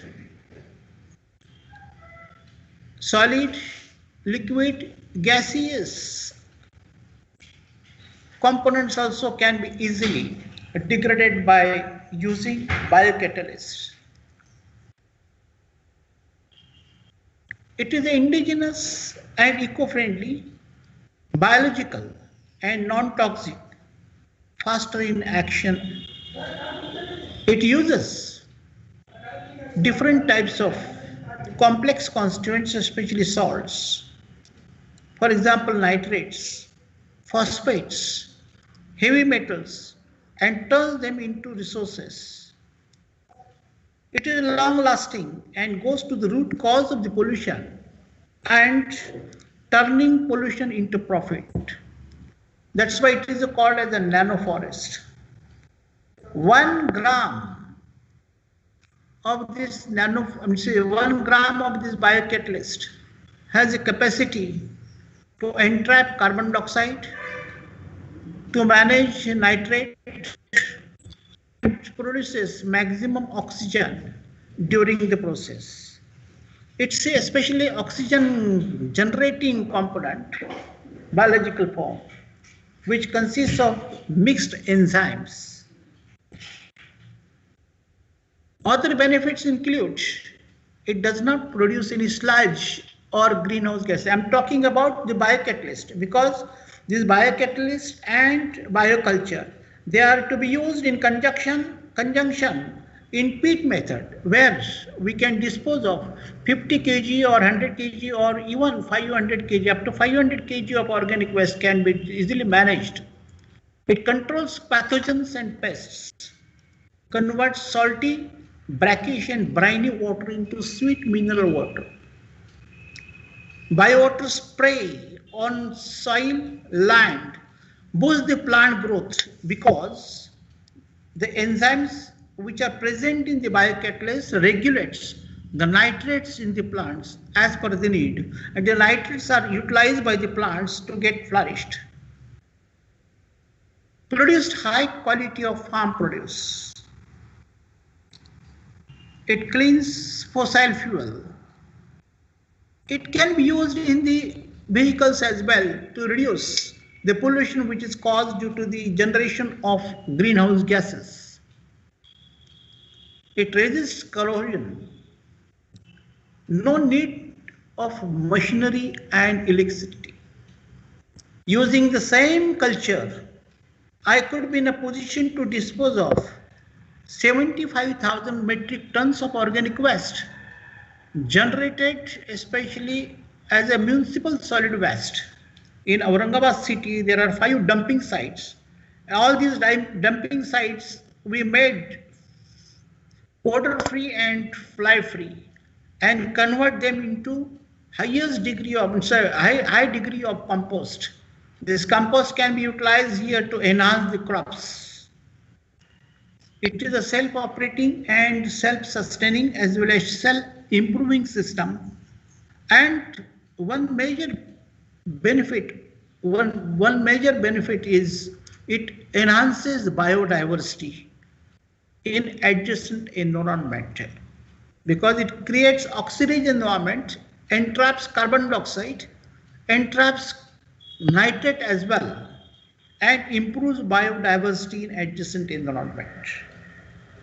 Now we just will talk about this peat method. Brick basonary beans or peat method. It is for 50 kg. This design it is for 50 kg. Make 4 by 4 by 2.6 feet of construction, especially beans. And there are 7 beans we establish. And on each bean or each peat, you can put forth the names Monday, Tuesday, Wednesday, Thursday, Friday, Saturday, and Sunday. Daily, you can just go on adding 50 kg of organic waste in each of the beans. On Monday, you add 50 kg.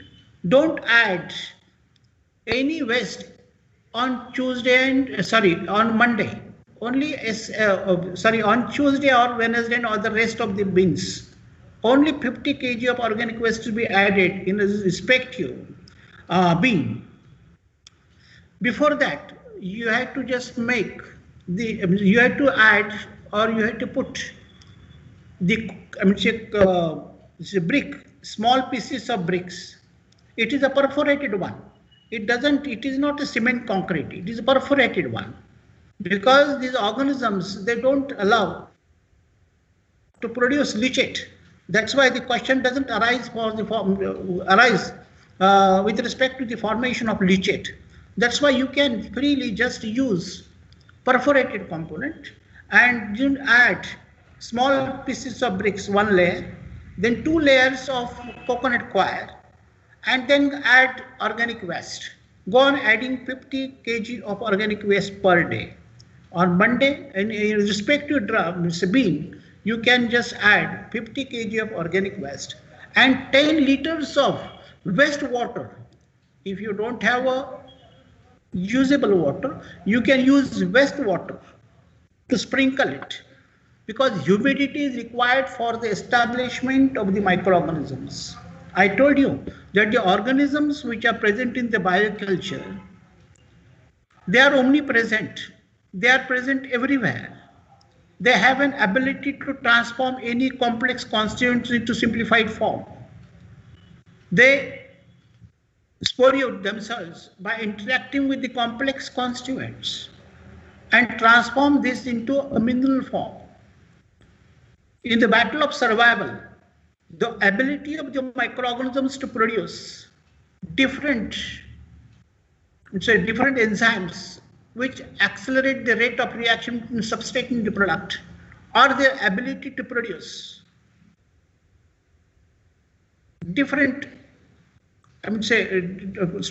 types of spores which are very hard and which are quite resistant to higher temperature and toxic chemicals. These are the factors to be responsible for this. Now this is with respect to what do these microorganisms they do. The ability of the microorganisms to produce powerful enzymes, accelerating the rate of reaction between substrate and the product, or their ability to produce different chemicals. They are also the main factor to be accounted for. Now, likewise, you have to just make the 7 pits, add bricks initially, then just cover it with the organic waste, and sprinkle it, sprinkle water, especially bio water. Now bio water is to be sprinkled here, wherein we add enzyme. They are in crystalline form. These enzymes are to be added in the water, and the same water which is created as a bio water can be sprinkled here to accelerate the rate of reaction between substrate and the product. See, these are this is final finishing end. It looks like this one. There are 7 days compartments we made, and go on adding 50 to 100 kgs of garbage. Now here 4 by 4 by 2.5 feet capacity of the organic waste, capacity of the pits are to be used for 50 kg of organic waste. You have to make double the amount of the major. You have to make 8 feet by 8 feet by 2.6 feet for 100 kg of organic waste per day.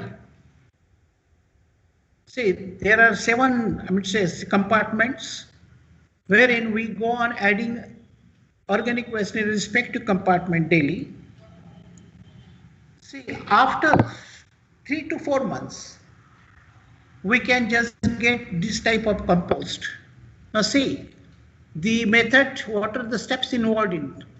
You can just add 50 kg of organic waste in each bin, then cover it with garden waste, dried waste, and then sprinkle water, especially bio water, which is treated with the biocatalyst. And after 3 to 6 months, you get highest, best quality of compost. Then this compost, after just harvesting compost, you have to sieve it and then fill in the bags, and you can use it for gardening purpose. The same exercise we implemented here in jails. There are 10 jails in our Aurangabad region. The police commissioner invited me to help them in establishing this kitchen waste project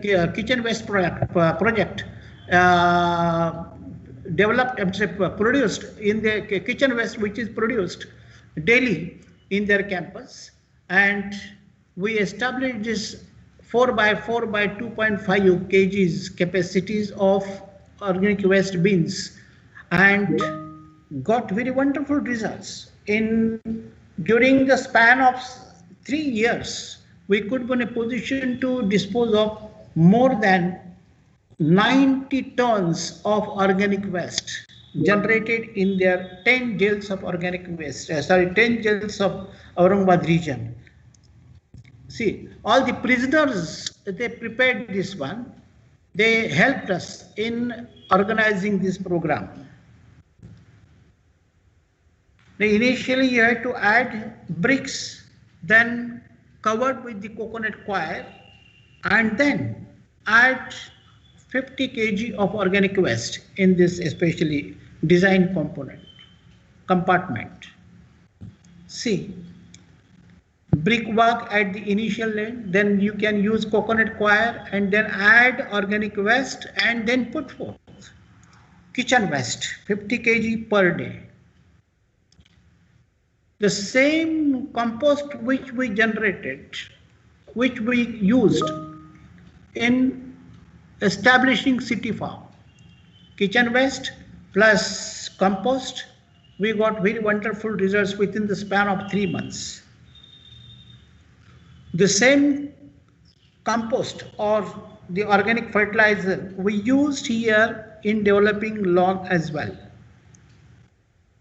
See, there is one Nasik, this Nasik jail, it comes under Aurangabad Central Jail's jurisdiction, wherein we established this Clean India project, Community-led Environment Action Network, which was sponsored by the Development Alternatives New Delhi and supported by European Commission and Foundation Ensemble and CPCB New Delhi as well. This Nasik jail, here also we got very wonderful results. Paitan, it is a taluka place, very adjacent to our Aurangabad. Here also is open jail. The prisoners, they helped us in establishing this pit project there and got good results. Now this is the total outcome of the compost and total amount of organic waste we disposed of during the 3-year span. Protect our heritage for peace and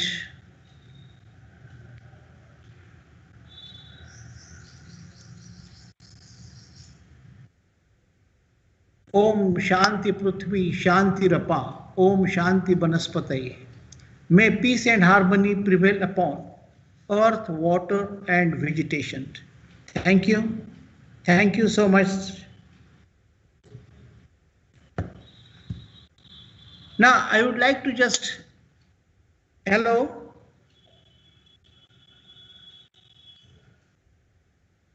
Sir, thank you for the wonderful session, sir. Hello. So now we request the participants if they have any questions. If the participants would like to ask some questions, I can easily give answers. Yeah. So if you have any questions, kindly type in the chat box. Which one? Sir, I'm asking the participants to type in the chat box so that I can read it for you, because the participants are so high. Okay. Okay. Okay.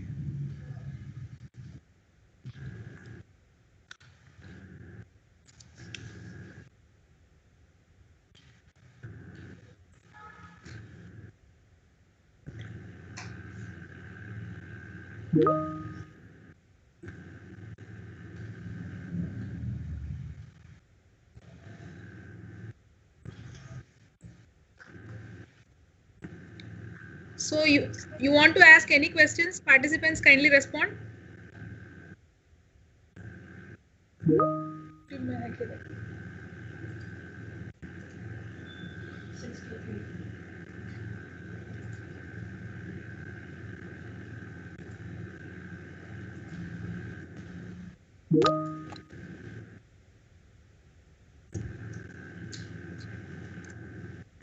So Dr. Leena Dubey, she has asked, bottom of the pit is porous or cemented? No, it is porous. By using these bricks, we use to build up this one. And don't make cement concrete, because cement may, may not allow the water to get percolated. And this percolation of water, it is essentially required in order to maintain the homogeneous growth of microorganisms which are present inside. And it may adversely affect the growth of these microorganisms. That's why I make a simple brick work, and in between you can just fill in with the cement, but don't make it concrete. Okay. It should be perforated one. She has conveyed. Thank you also, sir. Okay. So any other question? Sir's sir का जो भी model है, it can be very well done in your schools. So yeah, it can be replicated. So kindly clarify your doubts if you have any. CASFOS Dehradun has also done, and we have good drums having good plants. So that is easily replicated, replicable model, so everybody can follow.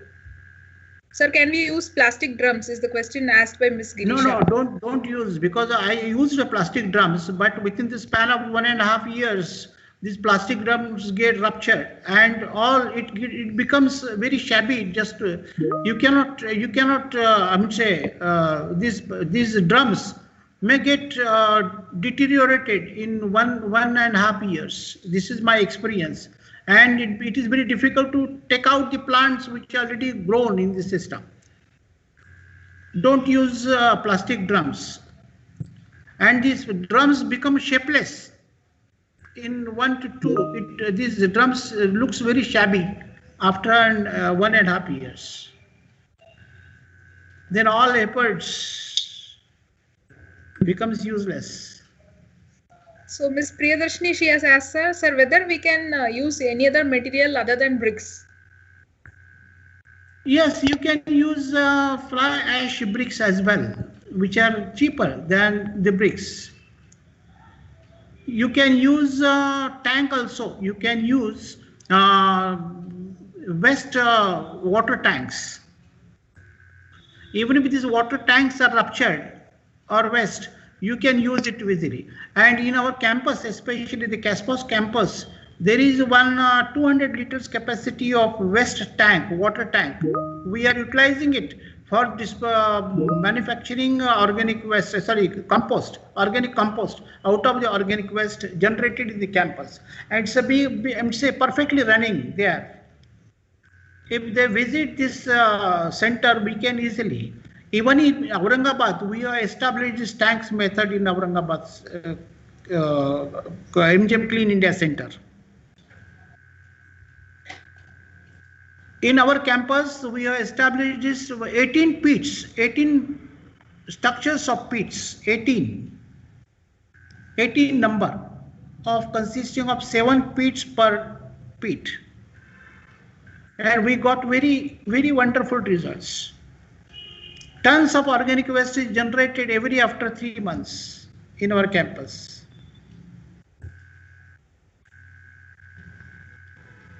You can use any container for pit instead of pit method. Any container.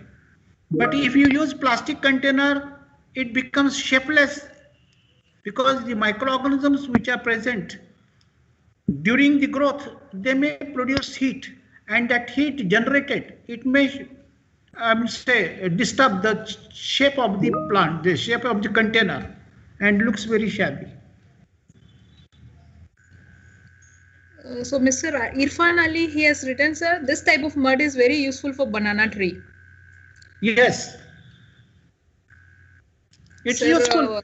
Now here in our campus, there are more than 15 drums which are full of bananas and flourished in a very flourished state. Miss Ila Rawat, she has written, give some information about biocatalyst, sir. Biocatalyst, no. Now biocatalyst, yes. These are the crystals, these are the biocatalysts, these are the enzymes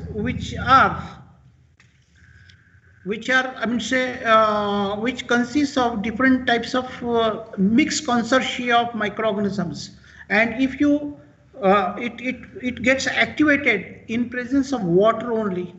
It is a biocatalyst produced from natural ingredients and is a simple tool to manage toxic organic and inorganic wastes. It reduces present day speed of pollution than any other components. It treats all sorts of waste, chemical, physical, inorganic, organic, solid, liquid, or gaseous too. It is available in granular form or crystalline form, and it is indigenous and eco-friendly. It gets retained for a longer time. It doesn't get deteriorated. If you add in water, that water becomes biowater. And this biowater, it is one of the best sources for the disintegration of the complex constituents present in the system. It is a biological and natural one. That is very important. It is absolutely eco-friendly. It is a non-toxic, and it uses harmful salts as nitrates, phosphates, carbonates, sulfates, etc. And even it tackles heavy metals as a raw material, turning them into resources, and then the separation, concentration, and disposal. And 1 gram of biosanitizer, it is a capacity of 1 acre of rich forest. It is equivalent to 1 acre of rich forest. And in terms of its nitrate control, carbon dioxide trapping, and oxygen production, hence it could be called as a nanoforest. There are n number of benefits likewise. That's why we are utilizing here in disposing of organic waste on larger scale. Whereas in city farming, if you don't use, it will not make any difference. If you don't use biocatalyst, it will not make any difference. But the bioculture is must. Even if you don't use bioculture, it will run. But the ops may get incurred if the amount of organic waste is in higher quantity. That's why it accelerates the process, faster process, especially of biodegradation and production of the organic waste. The organic compost, these organic compost which is generated can be utilized by the plants. That's why the plants are enhanced. The compost cannot be, here the compost is not extracted or recovered or harvested. Whereas in case of city farming, whereas in peat method, we harvest compost and these harvested components, composts can be used elsewhere in enhancing the crops and the plants. Sir, Mr. Irfan Ali, he has asked, can we use plastic bags for planting vegetables? No, plastic bags I tried initially, and I also told that the plastic bags get deteriorated due to sunlight and so on and so forth. And there are a number of factors which play very significant role in the deterioration of bags. And the deteriorated bags and particles may get intermixed with the soil or the compost which is produced. And this may interact with the it interacts with the growth of microorganisms and the plants as well. That's why try to avoid plastic bags. Mr. Ashutosh, he has asked, sir, can we use this pit method in remote hilly areas too? Yes, you can. This is one of the best methods for the remote areas, especially in remote areas, as well as in colonies or societies and so on and so forth, where the bulk of amount of organic waste is generated.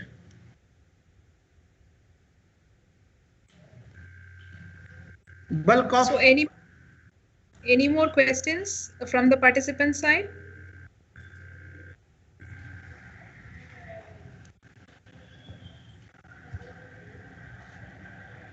I would request, sir, if there are any queries in the YouTube or in this Microsoft Teams platform, that we will message you, sir. Kindly take out some time in replying those things, sir. Yes, no problem. You can give my mail as well. Or they can ask me freely on phone as well. You can just give my phone number as well. And the bioculture and biocatalyst are available with us. Also, we can also give. Sir. Sir, one more question has come in. Sir, how can we protect plants from night frost in hilly areas? By Miss Anita. What? Please, pardon, please. How can we protect the plants from night frost? From frost in hilly areas. Areas, no. Here, this is actually, if you ask her that if they are using any bioculture or biocatalyst or any organic fertilizer used in, because if the pathogenic organisms are present, they may interrupt with the results. They may interrupt in the growth of plants. But if you add a specific type of culture, it may neutralize the soil components. Thereby, you can you can enhance the plant's growth properly. Sir, she is asking, frost गिरता है ना sir hilly areas में जब winter के time में,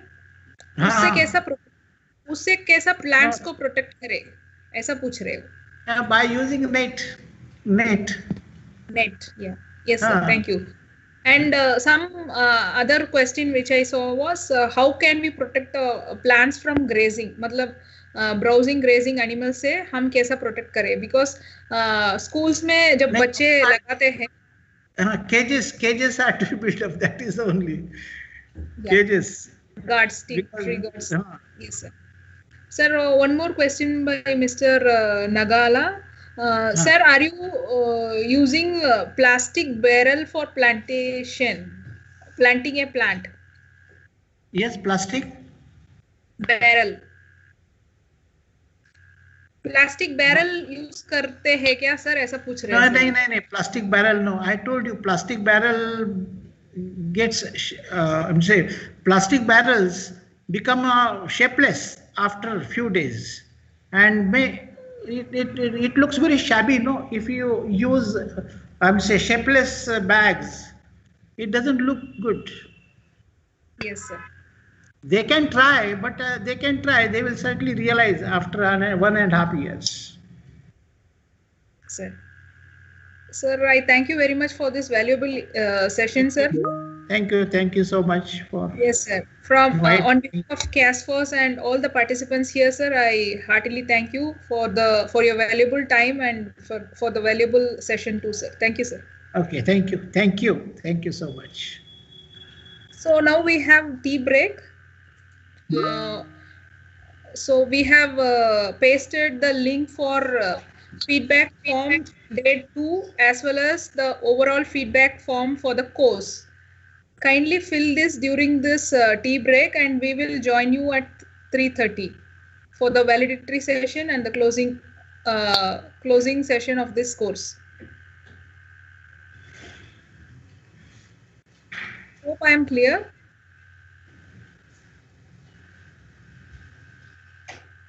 So I request all the participants to fill the feedback forms very fast so that we can project it during the valedictory session as well. So the link is pasted in the chat box. Kindly go through the link and complete the feedback forms.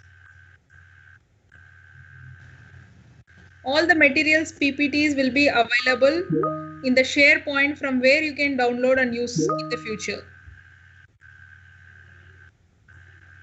The training certificates would be mailed to you shortly after confirmation of your attendance in the training program. This will take a week or so because so many participants are there. We have to enlist them and we have to write and give it. Hope I answered the question. So I request all the participants to kindly fill in the feedback forms very fast.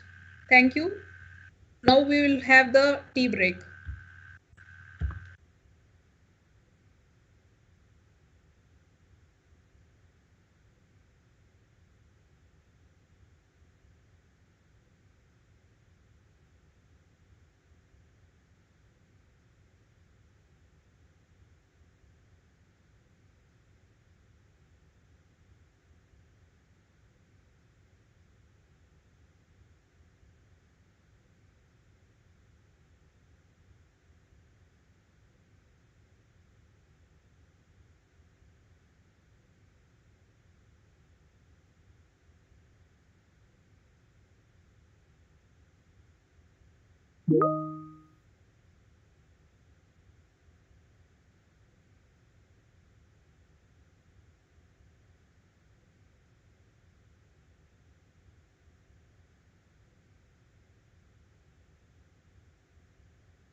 I would wish to hear from the audience if anyone wants to convey their feedback orally during the valedictory session. Saurabh, please unmute kar lijiye so that we hear from them and take names. Saurabh?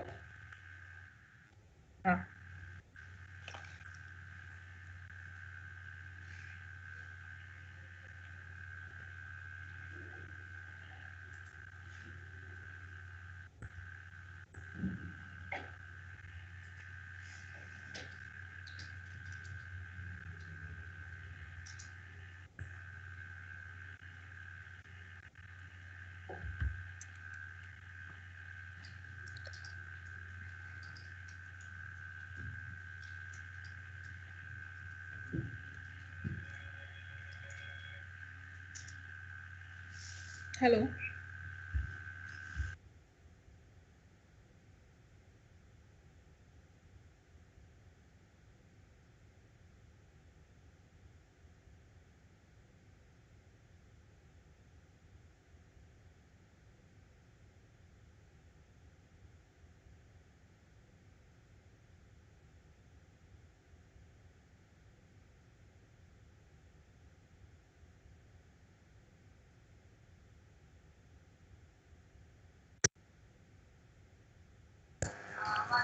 Hello.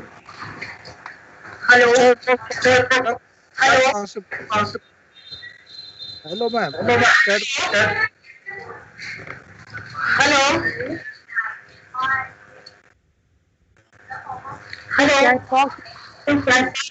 Sangeeta ma'am आपको कुछ बताना है? Hello, मैं बोलना चाहूंगी validity. Okay, I am okay. आपको जब नाम से बताएंगे तो काइंडली अनम्यूट करके बता सकते हैं, ठीक है?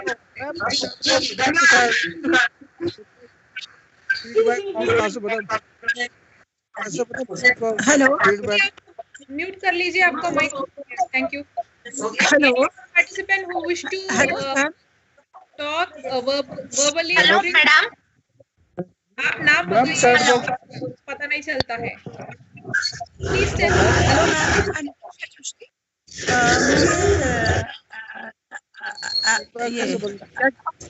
visible in my phone. I think Miss Where Diksha where I get yeah. So, hello ma'am, hello ma'am. So where hello madam. Hello ma'am, chat box में आ रहा है। Chat box Hello. not showing, ma'am. Hello ma'am. Hello ma'am. Chat box is not showing in screen. what device you are using, mobile or laptop or desktop?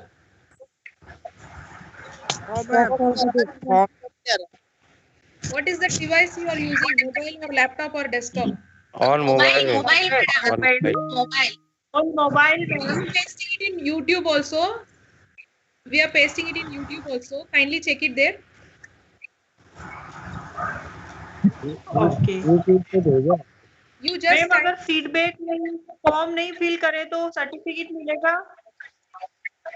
Hello ma'am, we are just cross checking with the feedback of the participants for issuing certificates because of the huge number of participants. So it would be a way for us to verify. So better you submit feedback forms.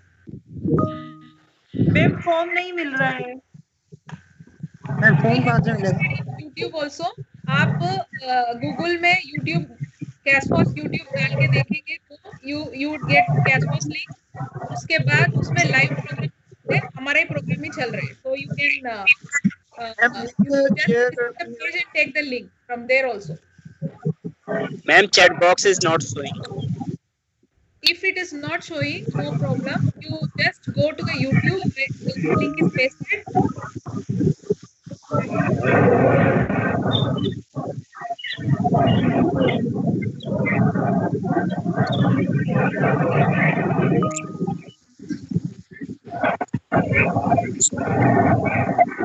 और एक बार chat box में paste कर लीजिए link.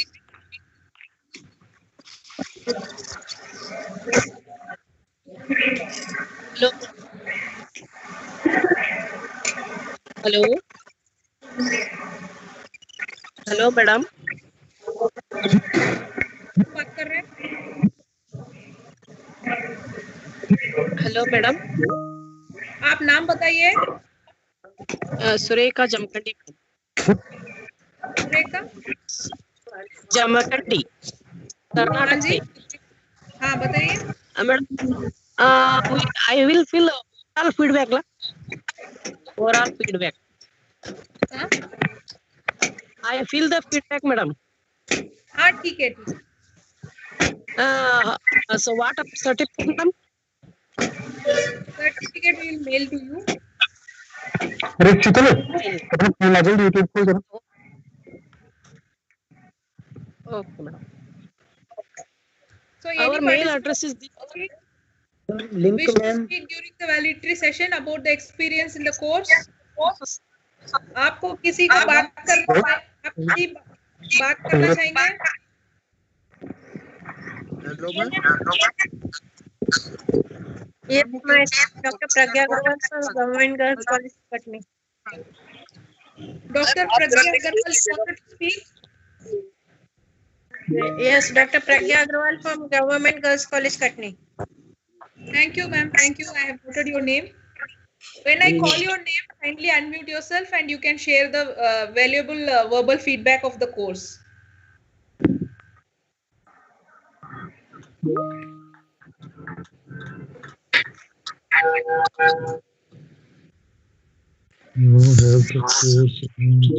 other participants wish to speak regarding the course during the validity session or regarding Eco Club?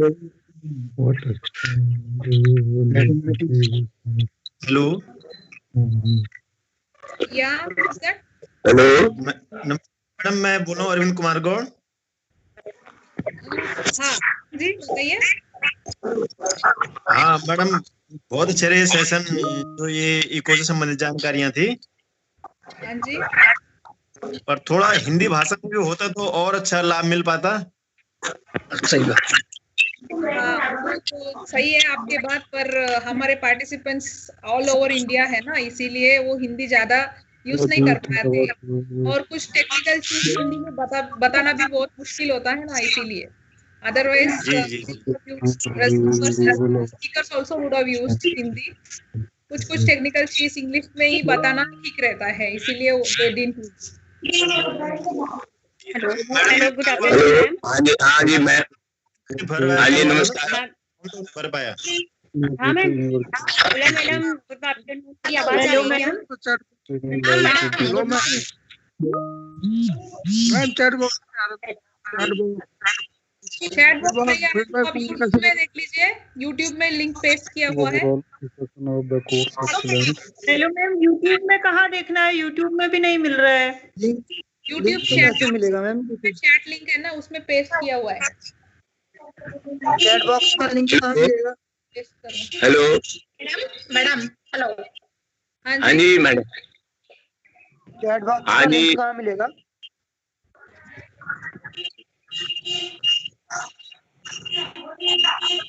Hello हाँ कौन? Madam नमस्कार।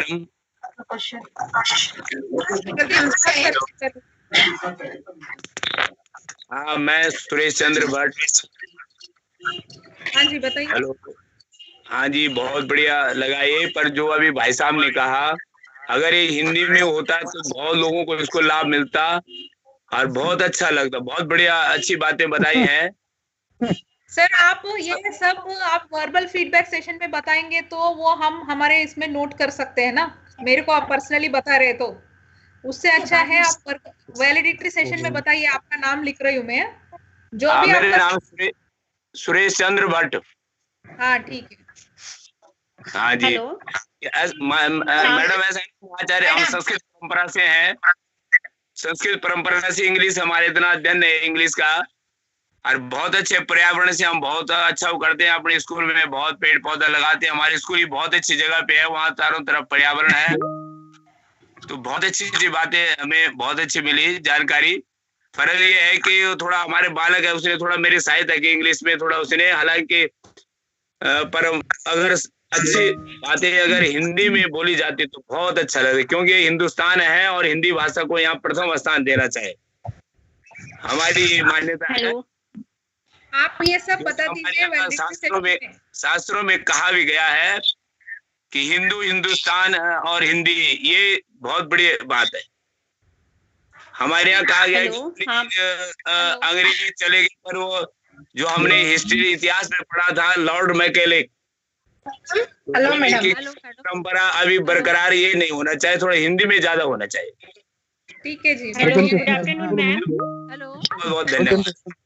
हाँ hello good afternoon ma'am, मैं बीना उत्तराखंड से। हाँ जी हाँ दिख रहे। हाँ मैम मेरी आवाज आ रही है? या आ रही है। आप बताना चाहेंगे मैडम? जब आपका सेशन शुरू होगा तो मैम मैं तब बोलना चाहूंगी। बीना फुलेरा उत्तराखंड नैनीताल करके नोट कर दीजिए। Okay okay thank you ma'am. Hello आपको नाम से मैं नोट कर लीजिए, म्यूट करके बताइए। Hello thank you. मैं Veena Satya madam. Hello hello ma'am, hello madam बोले ना। Hello ma'am, I want to say something. Yeah sir please. I also want to say something in validity session. Please note down my name also. Pradeep Kumar Verma sir है ना? Pradeep Soni, doctor Pradeep Soni. Doctor Pradeep Soni, okay. Hello madam मेरा नाम भी मैं भी बोलना चाहूंगी आपके सेशन में. Yeah, please tell your name. Veena Satya. Okay. Veena Satya. Yeah. Okay. Hello hello hello ma'am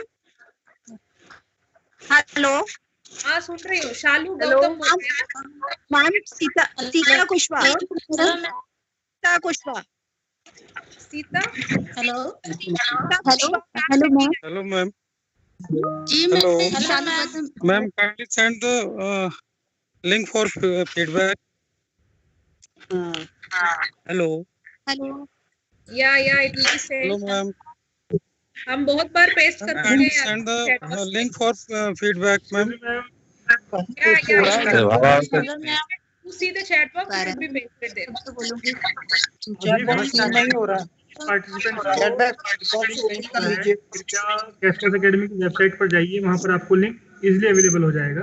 हमने वेबसाइट पर भी लिंक डाला है, प्लीज वहां पर जाइए, आपको फीडबैक इजीली मिल जाएगा. सर वेबसाइट नमस्कार मैडम. casfosdient.nic.in.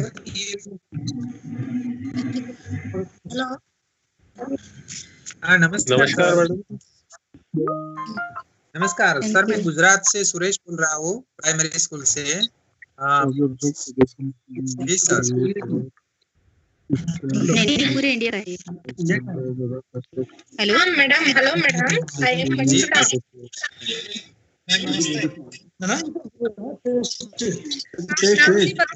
मेरे को पता चलेगा बिकॉज़ आप सभी माइक ऑन कर रहे हैं, इसलिए मेरे को पता नहीं चल रहा है. नमस्कार मैडम, संदीप जोशी बोल रहा हूँ. हाँ जी बताइए. जोशी सर आप बताइए.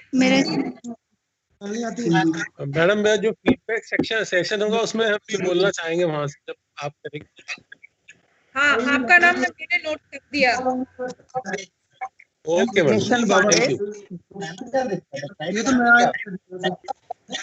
मेरा सबसे रिक्वेस्ट है, जब ये फीडबैक सेक्शन चलेगा आप सभी माइक ऑन करिएगा.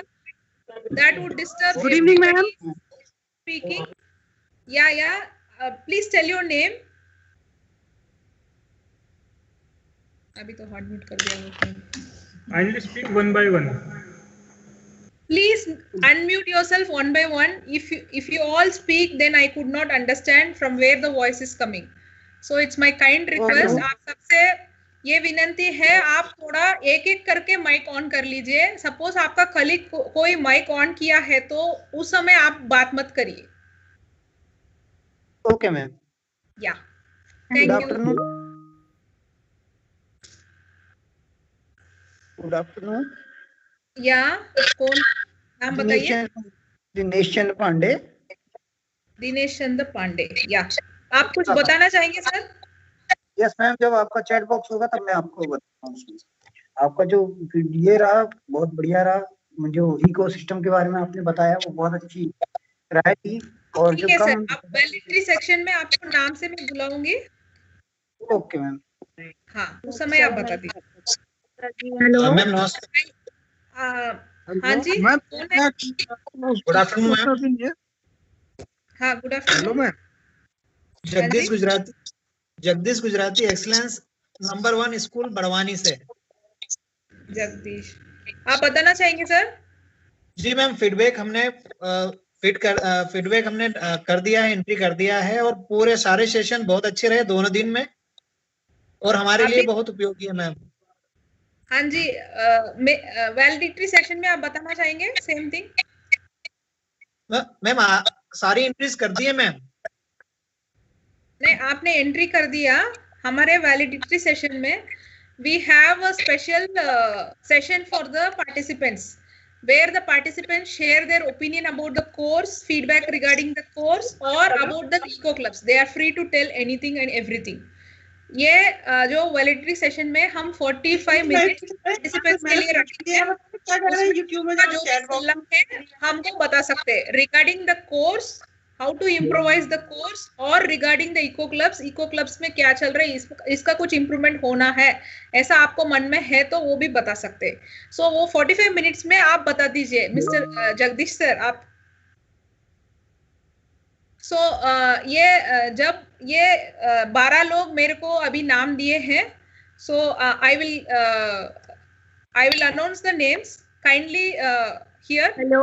Sangeeta Hello, Soni. ma'am. Good afternoon. एक minute Hello, ma'am.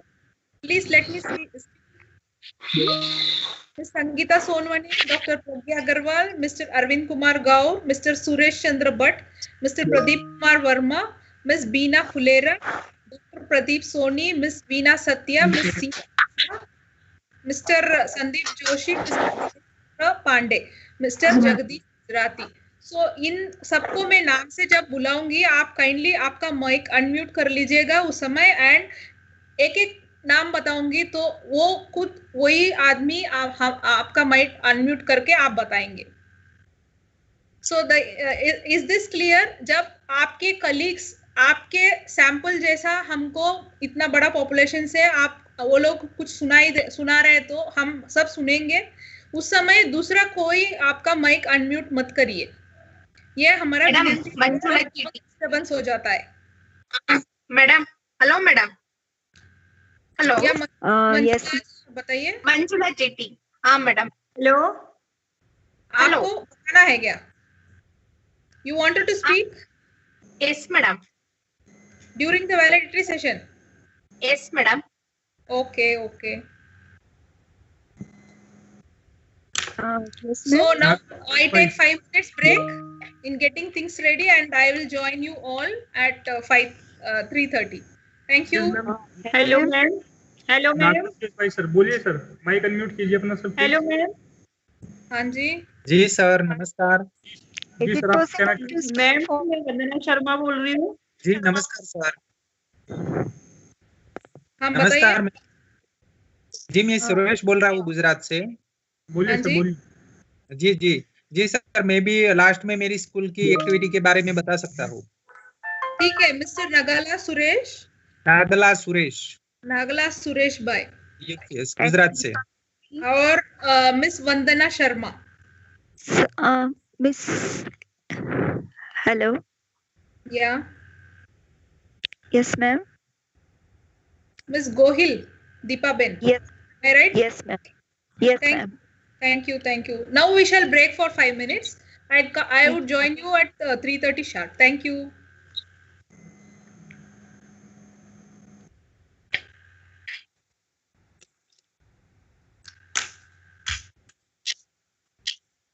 Hello. Hello.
Your hand was lowered.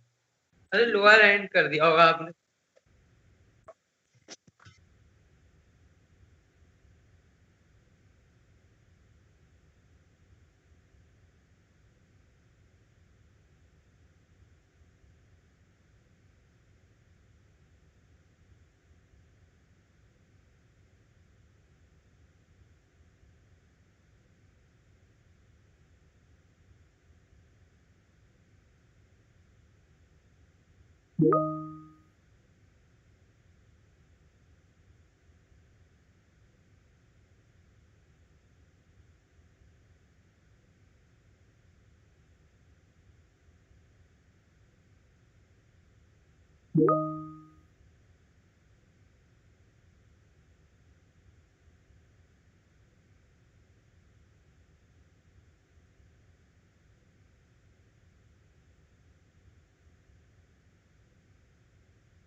you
Get ready for a yoga break in your busy office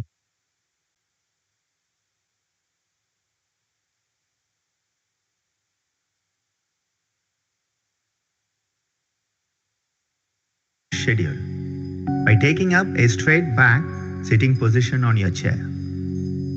Bring your whole back, neck, and head into one straight line. Place the palms of both hands on your thighs.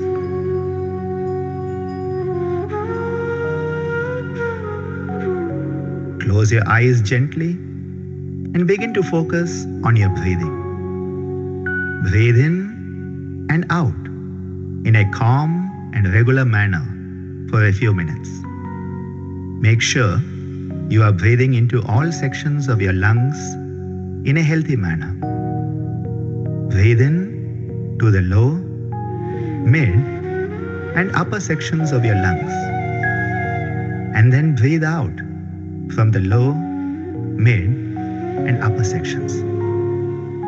Perform this practice for a few minutes and feel a sense of lightness as the energy of your breath lifts your mood and readies you for the practices of yoga.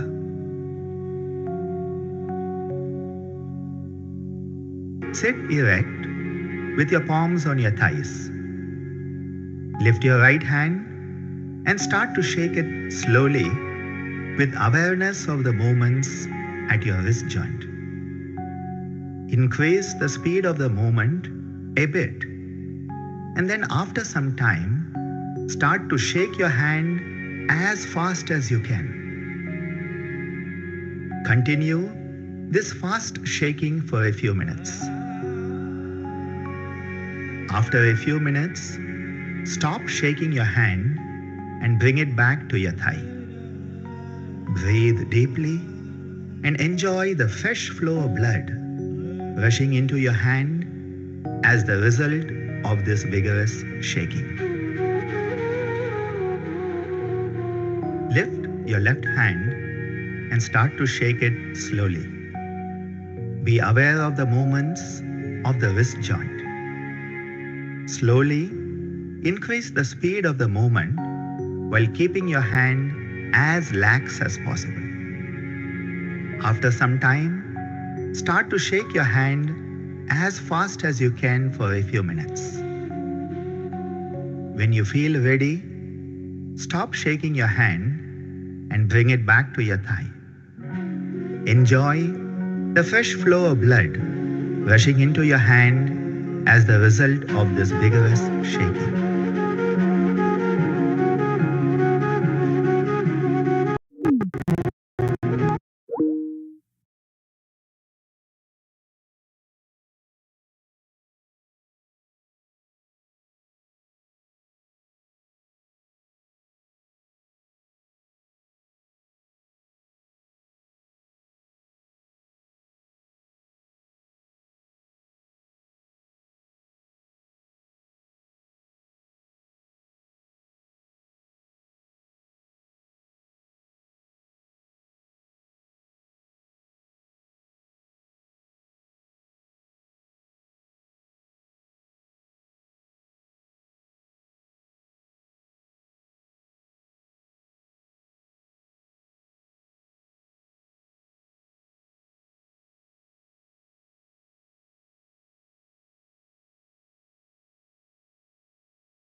To wind up this activity, start to shake both hands again. While shaking them, continue to move your arms all around your body so that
And then back from left to right a couple of times.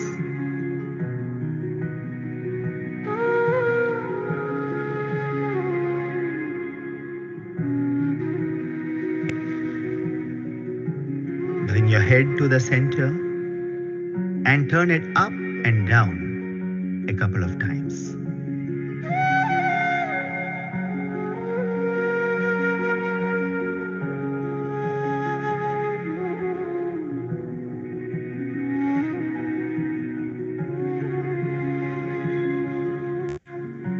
Perform a few rounds of head rolling in the clockwise direction.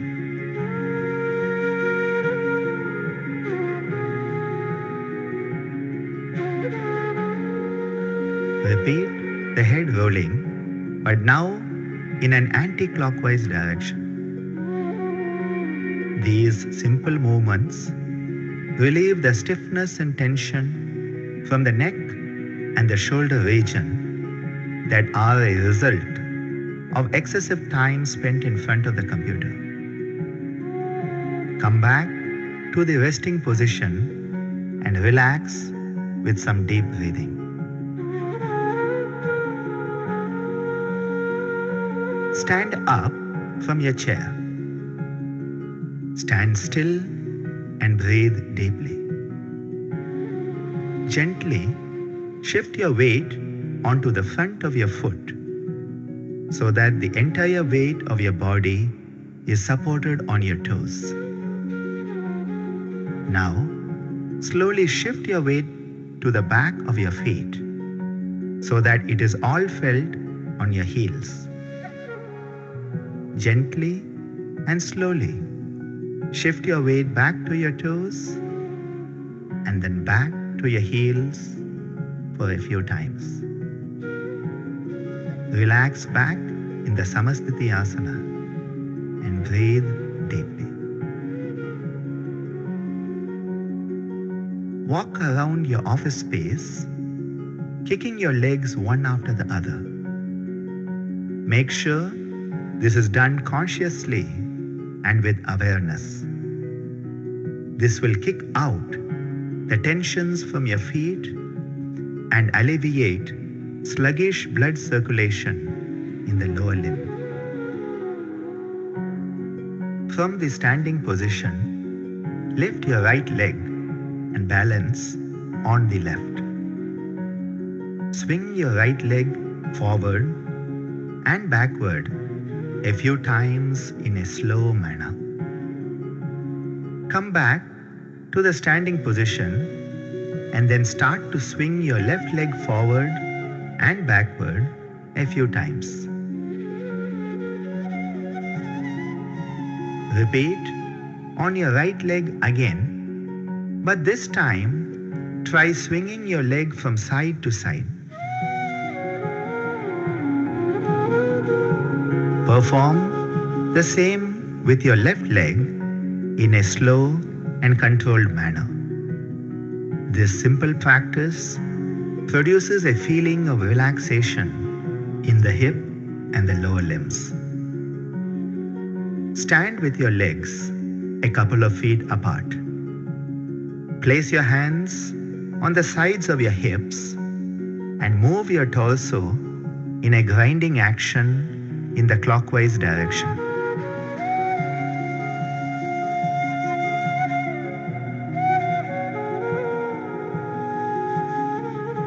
After a few rounds of this, start to move your torso in the opposite direction. These movements help to relieve the stiffness and tension from the hip joints and facilitate healthy circulation in the pelvis. Bend down and do some toe touching with a bouncing action from your lower back. Bounce to the front and try to touch the floor. Keep bouncing and move to your left in a steady manner. Move to your right with the bouncing movement and then finally come back to the front. Breathe in and stand up. Stand in the Samasthiti Asana with your arms relaxed alongside your body. Balance your weight equally on both feet. Try to have 60% of your weight on your toes and 40% on your heels to give a feeling of energetic upliftment. Do a few rounds of deep, relaxed breathing, enjoying the benefits of the practices performed earlier.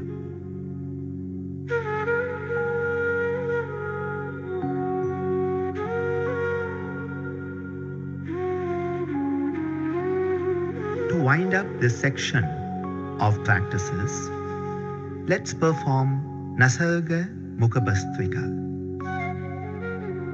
Start to shake your hands as vigorously as possible to loosen up the accumulated tensions of your daily life. Visualize all the tensions that have accumulated in your wrist and elbow joints getting a good shake up by this action.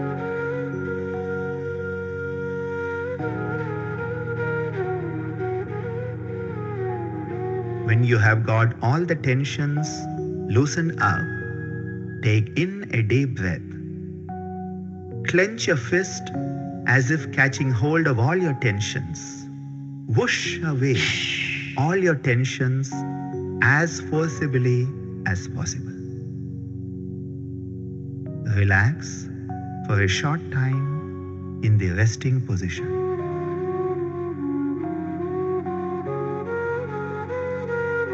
Again, shake your hands as fast as possible.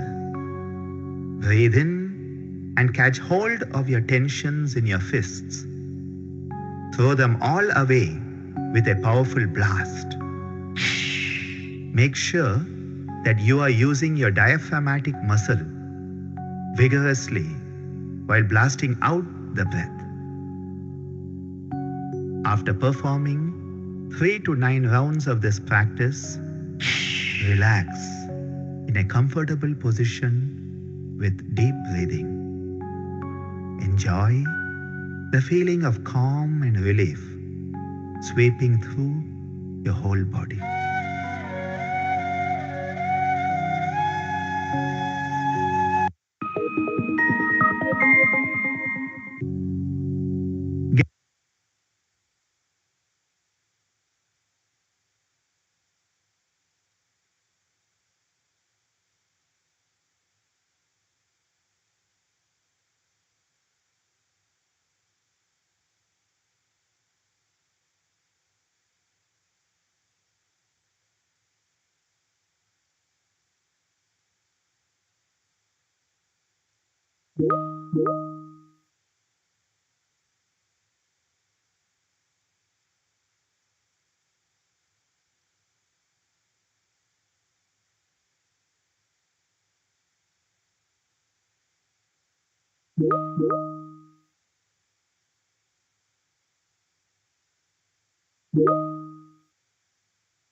Welcome back again.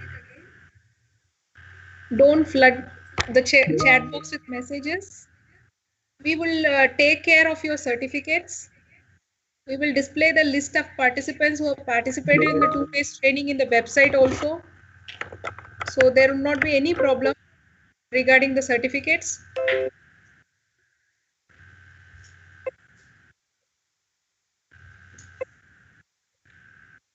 If you have attended and if your name is missing, then kindly message me. Otherwise, there is no need to message me also. We have online attendance. System has generated attendance by itself who have participated in the through Microsoft Teams and also through YouTube. So there is no need to worry. So shortly we are going to start the valedictory session also.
Hope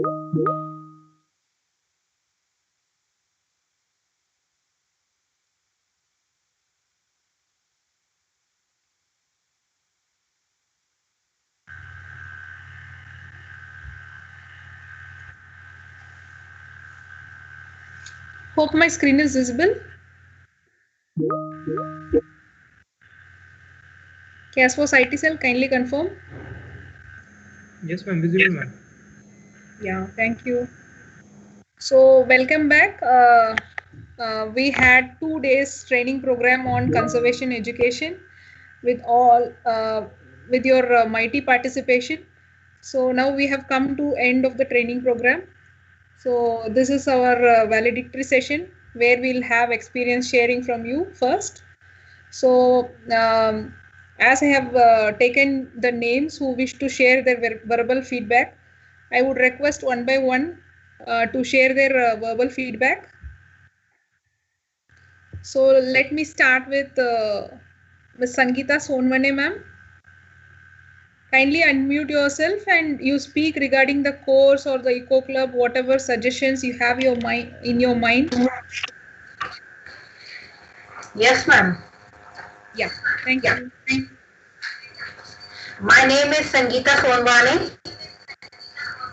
I am currently working as a lecturer of chemistry at Maharani Lakshmibai Government Girls Higher Secondary School, Khandwa, Madhya Pradesh, and has been actively participating and spreading all the activities of Eco Club as a master trainer since 2004. After participating in this one of a kind 2-day webinar, I believe that the insight from highly experienced and knowledgeable speakers have truly validated my perspective about environment. Working at a grassroots level and interacting with students in a new direction completely. This webinar was a once in a lifetime for me with adroit speakers like Karthikeyan sir, Ranjita ma'am, Deshpande and Dr. Ram and voice anchoring and communication are participants. This concept and material presented will most definitely be incorporated by me into my resources.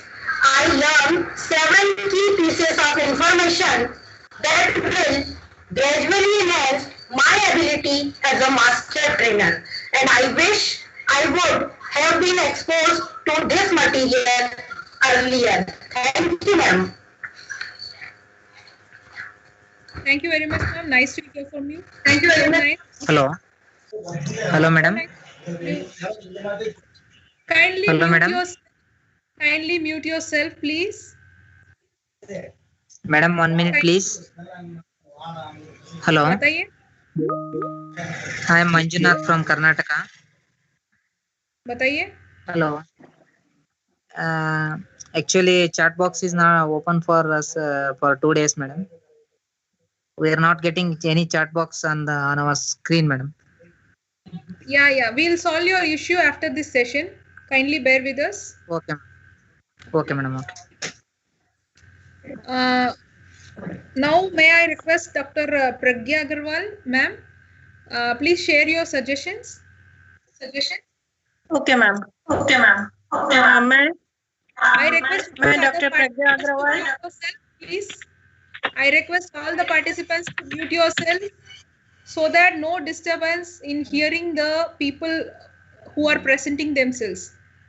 Please mute yourself. Let us hear from her.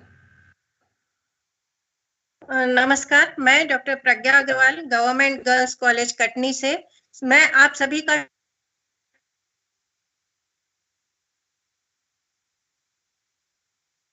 आपने conservation education पे एक training organise की और ये बहुत ही अच्छी training थी। इस ट्रेनिंग का ये मोटो कि हम अपने फ्यूचर जनरेशन के लिए एक हेल्दी एनवायरनमेंट की एफडी कर दें, ये बहुत ही अच्छा और बहुत ही नोबल मोटो है। और दोनों दिनों के सेशंस बहुत ही अच्छे थे। इन सेशंस ने हमारी सोच बदल दी।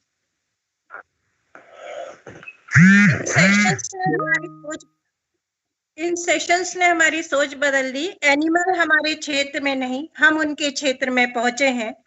हमें ये बताया गया ग्रीन ऑडिट मस्ट है, वाकई ग्रीन ऑडिट मस्ट है और हर इंस्टीट्यूट में ग्रीन ऑडिट कंपलसरी किया जाना चाहिए।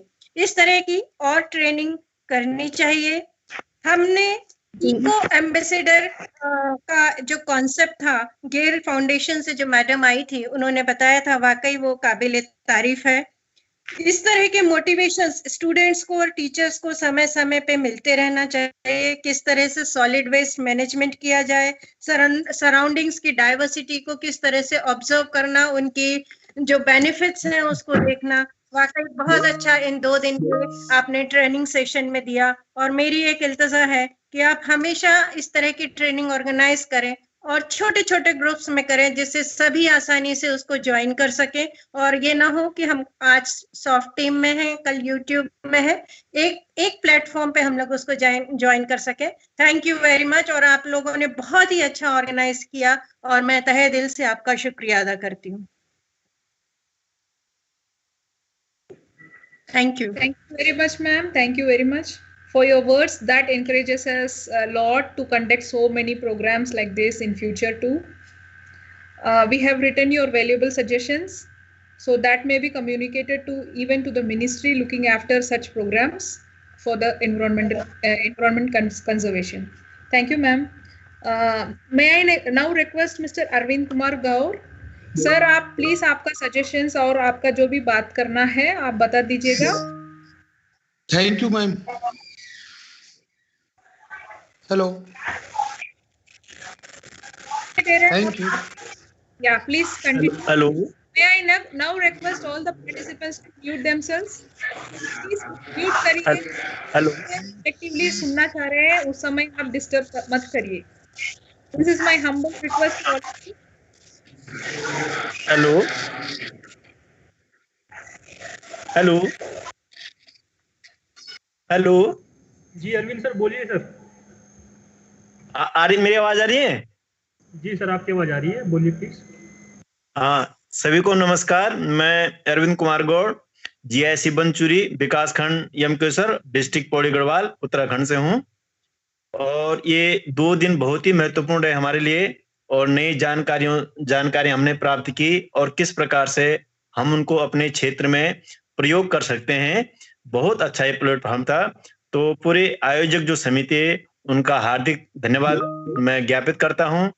और दूसरा, मैं पर्वतीय क्षेत्र के संदर्भ में एक बहुत महत्वपूर्ण विषय जिस पे चर्चा भी हुई थी, जो वनाग्नि है, जो जंगल की आग है, वो पर्यावरण की दृष्टि से बहुत खतरनाक हैं। उसके क्या साइड इफेक्ट हैं वो हमारे एक्सपर्ट महोदय ने इसमें बताए थे। तो खास करके पर्वतीय क्षेत्र में मैं अभी देख रहा हूं कि नवंबर से ये जंगल में आग लगना शुरू हो चुका है।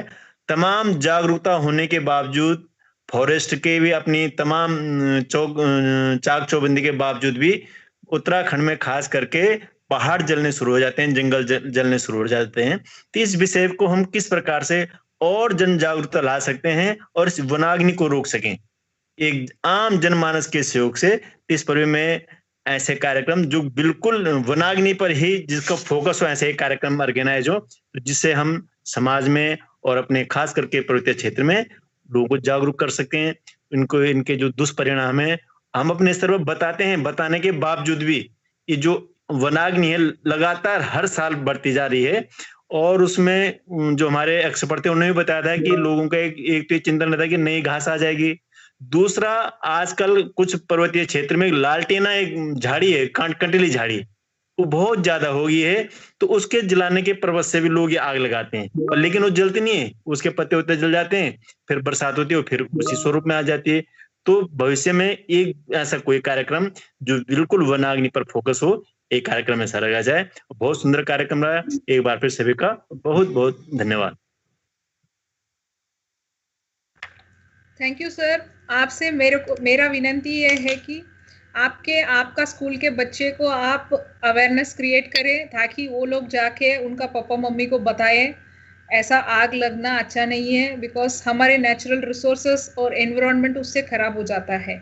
जो भी कारण से वो लोग आग लगाते हैं वो कारण अभी ये बच्चे के थ्रू स्टॉप हो जाए, ये मेरे आपसे मेरा विनती है sir. Thank you for your valuable suggestion. we'll try to conduct a session on fires also, forest fires and their control through participatory approach. Thank you very much sir.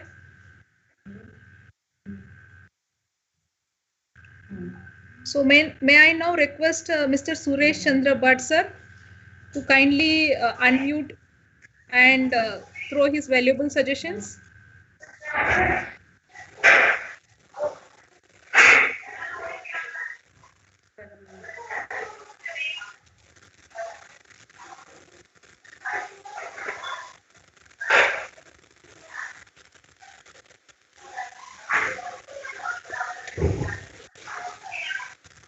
Suresh Chandra Bhatt sir है?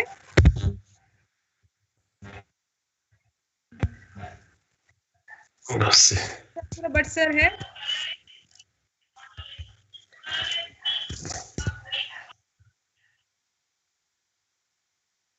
Sir available नहीं है तो let us go to the next participant, mister Pradeep Kumar Verma sir. आप है Pradeep Kumar Verma sir?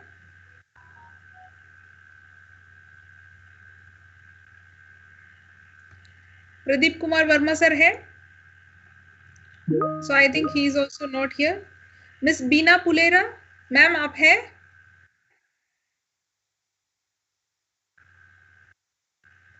Am I audible, CASFOS IT sir? Yes ma'am, audible ma'am.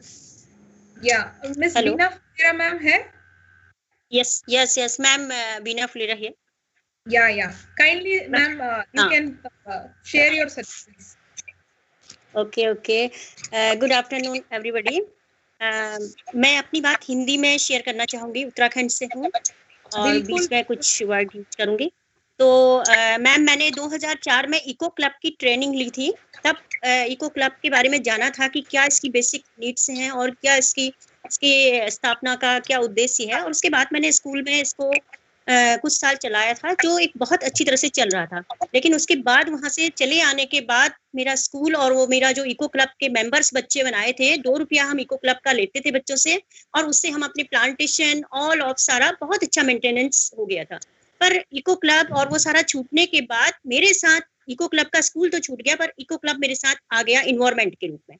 और यहाँ पर आकर के ये मेरा सौभाग्य था कि मुझे यहाँ पर NSS और काउंसलिंग इत्यादि ऐसी चीजें मिली, जिसके कारण मैं फिर से इन्वायरमेंट से, क्योंकि मेरे अंदर था तो मैं जुड़ गई। और वर्तमान में मैम मैं बताना चाहूंगी कि मैंने एक बहुत बढ़िया हमारे स्कूल में हर्बल वाटिका हम लोग ने बनाई है, और फॉरेस्ट के वनाधिकारी से मिल करके बिस्ट जी का बहुत सहयोग रहता है हमें, तो प्लांट्स हमें देते हैं, और जो क्षेत्रीय लोग हैं वो लोग भी हमें उसमें मदद करते हैं। तो हमने इस कार्यक्रम को एक प्रोजेक्ट के रूप में 50 डेज के प्रोजेक्ट के रूप में किया था, जिसको अपने डिस्ट्रिक्ट में भी भेजा था, और वहां से वो सिलेक्ट हुआ क्या हुआ, क्योंकि फिर लॉकडाउन वगैरह इस साल बहुत डंप हो गए हम लोग। तो हमारे बच्चों ने एक चीज इसमें देखी थी, जो हमारे पूरे 112 बच्चों का इसमें एक ग्रुप बनाया था, अन्य बच्चे और तरीके से जुड़े थे, 112 बच्चे इसमें मेंबर है हमारे। और इसमें टाटा वालों ने हमें कुछ मदद की थी, उन्होंने कुछ बच्चों को एक टी शर्ट एक कैप दिया था इको क्लब का, तो बच्चे थोड़ा सा अपनी एक पहचान बना पा रहे थे।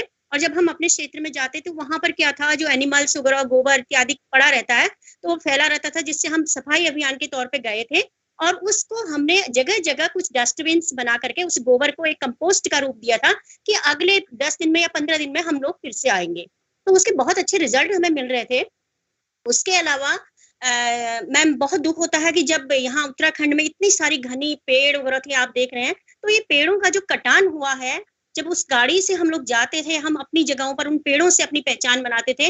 आज सारे वो, मतलब मैं अपने एरिया की बात कर रही हूँ, काठगोदाम, अगर सारे लोग जानते हैं उत्तराखंड में काठगोदाम एक ऐसा रेलवे स्टेशन है जिसको काठ गोदाम, काठ के गोदाम, लकड़ी के गोदाम के नाम से जाना जाता है।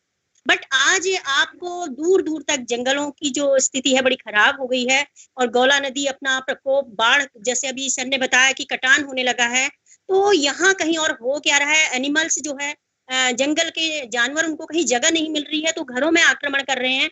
तो हमें आज इस बात को विद्यालय स्तर पर अपने बच्चों को, सबसे पहले तो टीचर्स को हमें ये समझना होगा कि हम किस तरह से इस सिस्टम को संतुलन में कर सकते हैं। इसके लिए मुझे लगता है कि बेसिकली जो प्राइमरी स्कूल है वहीं से ही बच्चे को इकोलॉजी को चित्र के द्वारा, ये एनिमल्स वगैरह दिखाना, प्लांट्स दिखाना, दीवारों में चित्र बनाना, ये सब चीज को अगर हम डेवलप करेंगे तो ये बहुत अच्छा होगा। इन 2 दिन के प्रशिक्षण में मैंने एक पल के लिए भी फोन को नहीं छोड़ा है और इस ट्रेनिंग को ऐसे किया है जैसे मुझे कोई बहुत बड़ी डिग्री लेनी है, और मुझे बहुत अच्छा अंदर से फील हो रहा है। मैंने किसी प्रेशर पे इस काम को नहीं किया है। तो हम अगर प्रेशर में काम नहीं करते हैं बल्कि इच्छा से करते हैं तो अवश्य हमें बहुत अच्छे रिजल्ट मिलते हैं। थैंक यू मैम, जितने लोगों ने यहाँ पर अपनी प्रेजेंटेशन दी वो बहुत वंडरफुल थी, बहुत अच्छी थी और उससे बहुत अच्छी प्रेरणा मिली है। तो आगे भविष्य में भी अगर इस तरह से कार्यक्रम होंगे तो हम अवश्य बढ़ चढ़कर भाग लेंगे और बेसिकली अपने स्कूलों में, अपने आसपास, अपने घरों में इस कार्य को करेंगे। थैंक यू मैम बोलने के लिए, अवसर देने के लिए। बहुत धन्यवाद मैम, आपका बात सुन के हम भी बहुत खुश हो गए। एंड आपके जो बात में का सच्चाई है प्राइमरी स्टूडेंट से शुरुआत करने का, वो बहुत बड़ी बात है। प्राइमरी स्टूडेंट्स और जो छोटे छोटे बच्चे होते हैं वो ये देश का बहुत सारे कुछ बदल लेके आ सकते हैं, उसमें तो हमको भी बहुत मान्य है। एंड वो जो भी बदल हमको लेके आना है ये बच्चे के मार्फत, वो आप लोग जैसे टीचर्स हैं उनके माध्यम से ही हो सकता है। सो मैडम के जो बात से हमको पता चला, ये ऐसा छोटा बच्चे को हम छोटे उम्र से ही हमको ट्रेन करना बहुत ज़रूरी लगता है। ये सब टीचर्स को मैं विनती करती हूँ, आपका स्कूल के बच्चे को अच्छे से इकोलॉजी, एनवायरनमेंट और जो भी वाइल्ड लाइफ हमारे आमने सामने रहता है उसको कैसा हम ट्रीट करना चाहिए, उसको बिना डैमेज करके। ये हम आपकी बात से अच्छे से समझ लिया madam. Thank you very much for your suggestion and talk which you gave.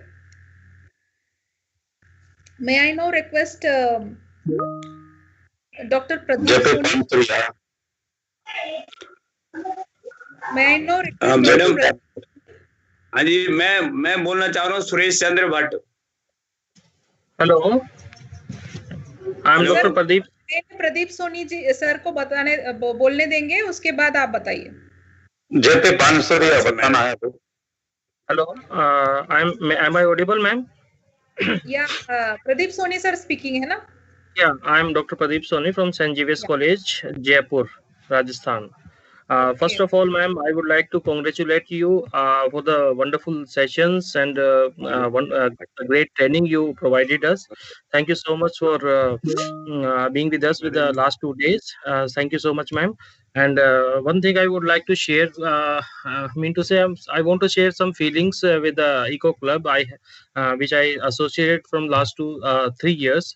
Actually, in the Rajasthan state, we are associated with the Bharat Scouts and Guide, and I am the robot leader in my college. So, ये जो eco club था automatically मेरे पास transfer होकर के आ गया ma'am. और last 3 year से हमने इको क्लब के अंदर बहुत सारा काम हमारे कॉलेज में किया, जिसमें वाटर कंजर्वेशन के ऊपर, सॉइल कंजर्वेशन के ऊपर, और एक प्रोग्राम हमारे कॉलेज में हम लेके आए, दैट इज ग्लोब, जो कि नासा द्वारा संचालित है। उसमें हम लोगों ने काफी काम किया और एक विलेज भी अडॉप्ट किया है, जिसमें हम लोग ओपन फ्री डेफिकेशन के ऊपर, ओडीएफ के ऊपर काम भी कर रहे हैं। और जो वाटर रिसोर्सेज है, वाटर बॉडी है, जस्ट हमारे कॉलेज के पीछे ही एक डैम बना हुआ है, नेवटा डैम, तो उसके ऊपर भी हम लोग काफी काम कर रहे हैं। और कुछ चीजें हमें जो समझ में आई वो हमने की, और काफी नॉलेज हमारे को, हम लास्ट 2 डेज की जो आपकी वर्कशॉप थी उससे काफी हमें नॉलेज मिली है। तो वो सारी चीजें जो मैंने आज सीखी हैं यहाँ पर, वो मैं इम्प्लीमेंट करूंगा वहां पर वापस से जाकर के। बट ये दिल मांगे मोर वाली सिचुएशन अभी यहाँ पर हो गई है। I would like to request you ma'am कि मैं पर्सनली वहां पर हमारे ग्रुप के साथ विजिट करना चाहता हूँ, क्लब स्टूडेंट्स के साथ। तो इस तरह की अगर कोई मिल सके ट्रेनिंग वहां पर, तो हम लोग और अभी ज्यादा इक्विप्ड हो सके। अच्छा, फिर एक मैम मेरा एक ड्रीम है वहां पर, जो पास में डैम के पास जो खाली पड़ी जमीनें हैं, वहां पर मैं मिनी फॉरेस्ट डेवलप करना चाहता हूँ। वहां पर वो फॉरेस्ट जो है ऑक्सीजन बूस्टर्स का काम करेंगे। तो उसका मेरे पास प्रैक्टिकली एस्पेक्ट में कोई आइडिया नहीं है। वैसे मैं उसके ऊपर वर्क करना चाहता हूँ और ये मेरा ड्रीम है कि वहां पर 2-3 मिनी बूस्टर्स जो है छोटे स्मॉल फॉरेस्ट में वहां पर डेवलप कर सकूं। बट उसका किस तरह से वो वर्क करेंगे, वो किस तरह के ट्रीज वहां पर प्लांट हो सकते हैं, उनका रख रखाव करना, क्योंकि फाइनेंशियल रिसोर्सेज और भी दूसरी बहुत सारी चीजें हैं, वो किस तरह से मैं मैनेज कर सकता हूँ, उसके लिए मुझे जो है मैं वहां पर आना चाहता हूँ और ये सब लर्निंग करना चाहता हूँ, ताकि वो सारे जो ड्रीम्स है वो इम्प्लीमेंट हो, जो आइडियाज है वो इम्प्लीमेंट हो धरातल के ऊपर आकर के। और that is my my wish, अगर आप कर सके तो। Over to ma'am. Thank you for your appreciation of this training program. Sir, हम आपका जो भी काम आपका स्टूडेंट्स के मार्फत मिलके किया है उसको बहुत अप्रिशिएट कर रहे हैं। एंड ऐसा ही हम सब हाथ जोड़ के एनवायरनमेंट कंजर्वेशन किया तो ये आजकल के ज़माना में हमारे इंडिया का एनवायरनमेंट अच्छा रहेगा। That is also acceptable fact. Sir, जो आप प्लांटेशन करना चाहते हैं वो आपको लोकल फॉरेस्ट डिपार्टमेंट से आइडिया लेना अच्छा रहेगा सर, बिकॉज जो भी प्लांट्स है, ट्री स्पीशीज है, it will be like locally जो भी है वही रखना, वही लगाना अच्छा रहता है and it would easily come out. आप उत्तराखंड का और राजस्थान का कंपेयर करेंगे तो I won't agree with the microclimate prevailing in Uttarakhand and in Rajasthan. आपको जो भी फॉरेस्ट आप पर्टिकुलरली आप जगह का नाम बताएंगे तो I would suggest you some forest department people there so that you can contact them and you can develop a good plantation over there sir. आप पर्टिकुलरली कहाँ से बिलोंग करते हैं वो बता सकते हैं sir? Jaipur, Rajasthan. Jaipur? Yeah. Proper Jaipur. Okay, sir. Okay. So I would suggest you to visit the local forest department. If not, I would provide you the contact of local forest department Jaipur to help you out in the plantation, sir. Okay, ma'am.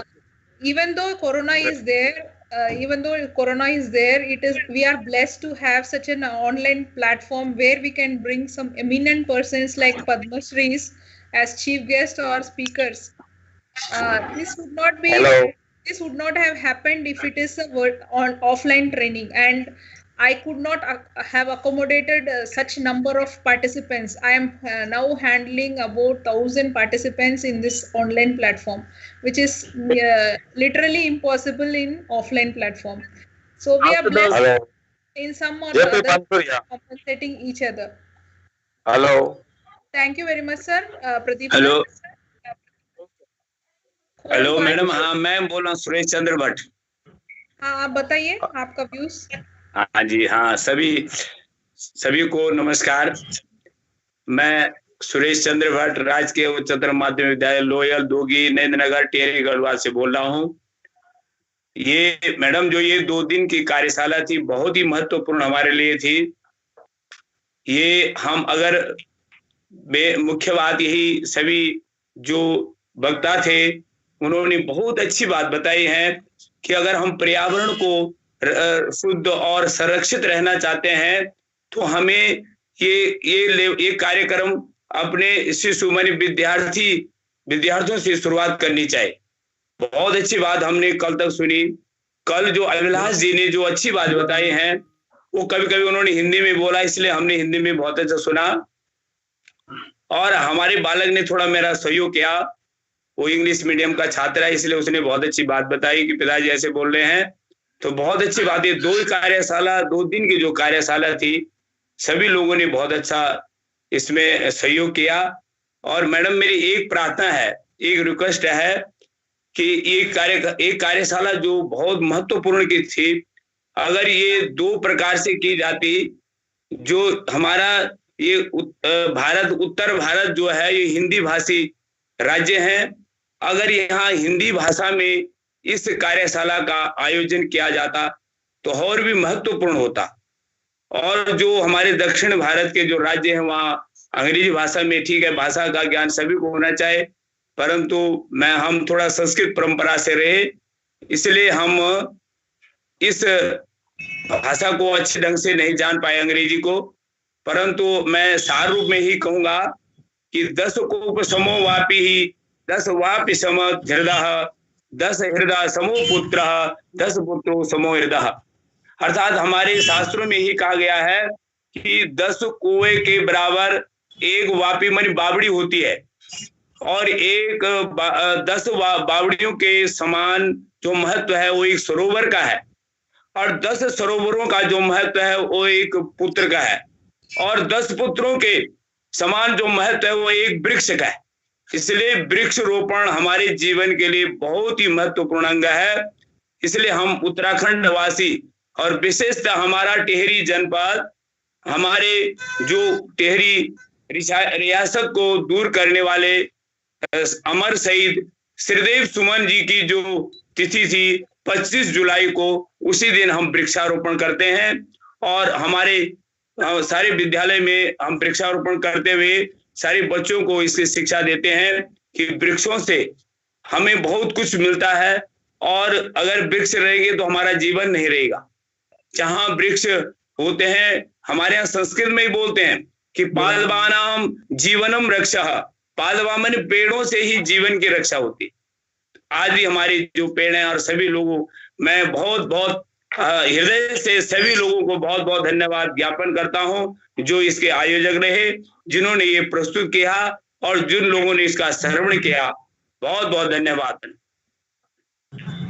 Hello, मैं JP पानसुरिया। Hello, धन्यवाद। Hello, धन्यवाद। फिर hello, मैं JP पानसुरिया बोल रहा हूँ। Hello, आप कौन है? कौन अभी बात कर रहे हैं?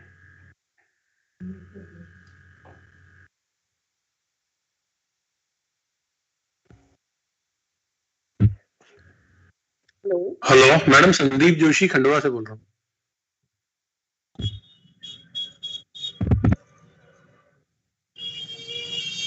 बताइए संदीप जोशी सर। नमस्कार मैडम, सबसे पहले तो मैं आपको बधाई देता हूँ, आपने बहुत अच्छा कोऑर्डिनेशन पूरे प्रोग्राम का किया, और इसके अलावा हम लोग ऐपको मध्य प्रदेश के माध्यम से बहुत सारी गतिविधियां हमारे स्कूलों में चलाते हैं, जिसमें साधना तिवारी मैडम है, दिलीप चक्रवर्ती जी हैं, मिश्रा जी हैं, जो हमारा डायरेक्ट मार्गदर्शन करते हैं।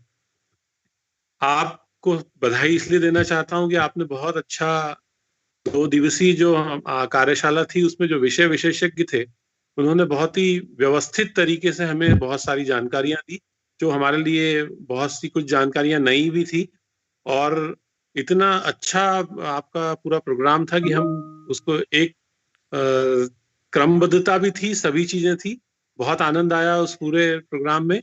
और मेरा एक सजेशन आपको ये है कि हम अगर यदि प्रति माह 1 घंटे के लिए या 2 घंटे के लिए इस प्रकार की कार्यशाला अगर करें, और उसमें नए नए टॉपिक्स पर बात करें, तो शायद हम बहुत अच्छे से हमारे बच्चों को इसमें बहुत सी बातें सिखा सकेंगे। तो मेरा ये सुझाव है कि प्रति माह 1 घंटे के लिए कोई भी एक दिन तय हो जाए, 3rd सैटरडे या कोई वेडनेसडे, 3rd, 2nd, जैसा भी आप लोगों को कन्वीनियंट हो, हम उस दिन 1 घंटे के लिए सब जुड़ेंगे, शायद बहुत अच्छा होगा और बहुत नई नई बातें सीखने को मिलेगी। आपको बहुत बहुत धन्यवाद कि आपने इतने अच्छे आयोजन को हम सब के लिए लेकर के आए। Thank you.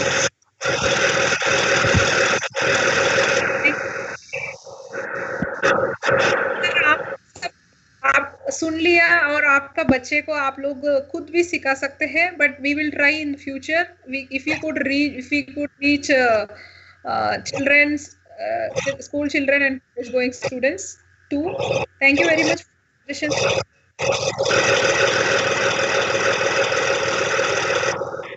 May I now request Miss Veena Satya ma'am?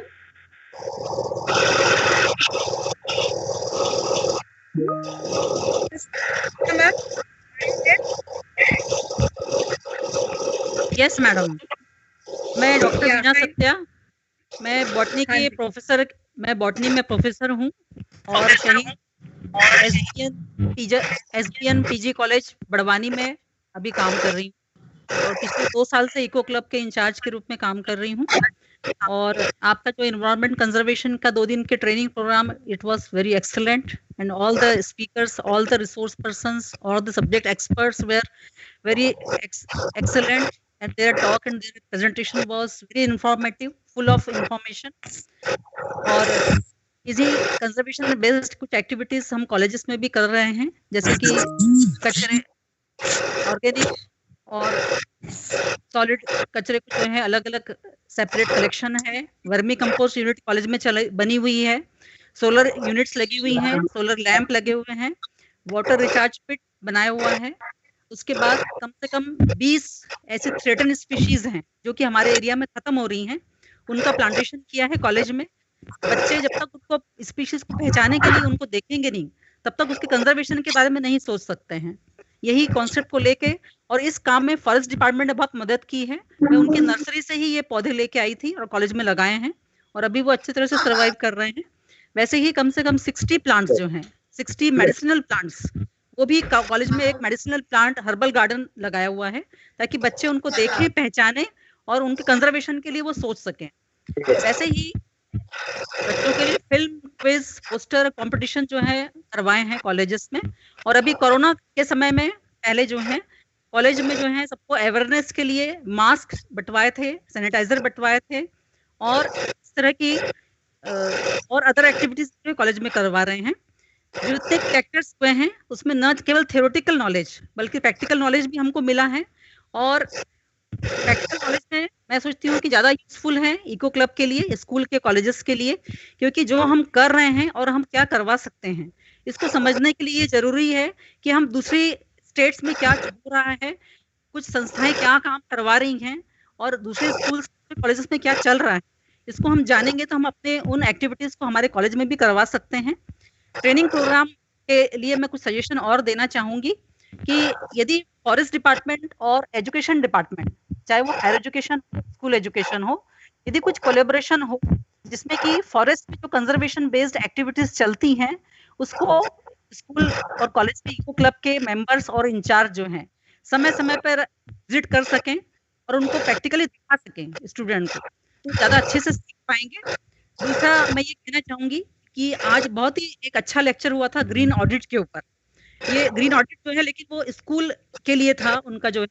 मैं चाहूंगी कि कॉलेज में भी ऐसा ग्रीन ऑडिट का सिस्टम जो है वो रेगुलरली होना चाहिए और इसके लिए कौन सी संस्थाएं काम कर रही हैं और उनसे कैसे जुड़ सकते हैं हम, उसके ऊपर भी कुछ लेक्चर, कुछ इन्फॉर्मेशन हमको मिलना चाहिए।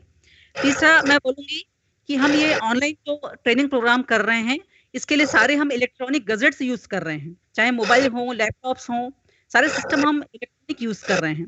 तो इसके वेस्ट के ऊपर भी अवेयरनेस के ऊपर जो है एक लेक्चर होना चाहिए, वर्कशॉप होनी चाहिए कि how to dispose this electronic waste and what are the rules and regulations for the disposal of this type of items.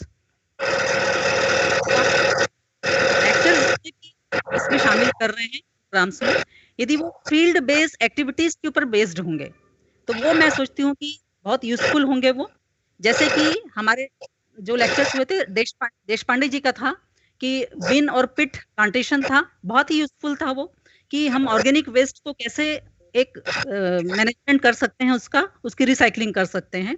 वैसे ही विभा मैडम का बहुत अच्छा लेक्चर था जो उन्होंने ग्रीन फाउंडेशन क्या क्या काम कर रहा है गुजरात में और वो फील्ड एक्टिविटीज क्या क्या हो रही हैं। It was very useful and it was very beneficial for the student of schools and colleges. And वैसे ही जो रंजिता मैडम का आज लेक्चर हुआ ग्रीन स्कूल ऑडिट के ऊपर, इट वाज वेरी यूजफुल। सो मैं चाहूंगी कि कॉलेज के लिए भी ऐसे ग्रीन ऑडिट के ऊपर जो है कुछ लेक्चर या कुछ ट्रेनिंग प्रोग्राम होना चाहिए कॉलेज स्टूडेंट के लिए भी। उसके बाद जो है मैं एक और सजेशन देना चाहूंगी कि चूंकि अभी कोरोना काल के कारण और रिस्ट्रिक्टेड मूवमेंट के कारण जो है हम गैदरिंग को ब्लॉक करने के लिए हम ये ऑनलाइन ट्रेनिंग प्रोग्राम कर रहे हैं। यदि इसके खत्म होने के बाद में यदि कुछ फील्ड विजिट हो सकें ताकि हम एक क्लब के स्टूडेंट को लेके हम कहीं लेके जा सकें दूसरी स्टेट्स में, फॉरेस्ट डिपार्टमेंट के कुछ एक्टिविटीज को देखने के लिए, तो वो practical experience is more important then theoretical knowledge, और सेंसिटाइजेशन डेवलप करना वो ज़्यादा इंपॉर्टेंट है बजाय कि नॉलेज देने के। तो इन सब के लिए मैं चाहूंगी कि हम कुछ फील्ड विजिट का प्रोग्राम भी इसमें जोड़ दें तो बहुत अच्छा रहेगा। सो थैंक यू मैडम, आपका कोऑर्डिनेशन बहुत अच्छा रहा, all the participants were excellent.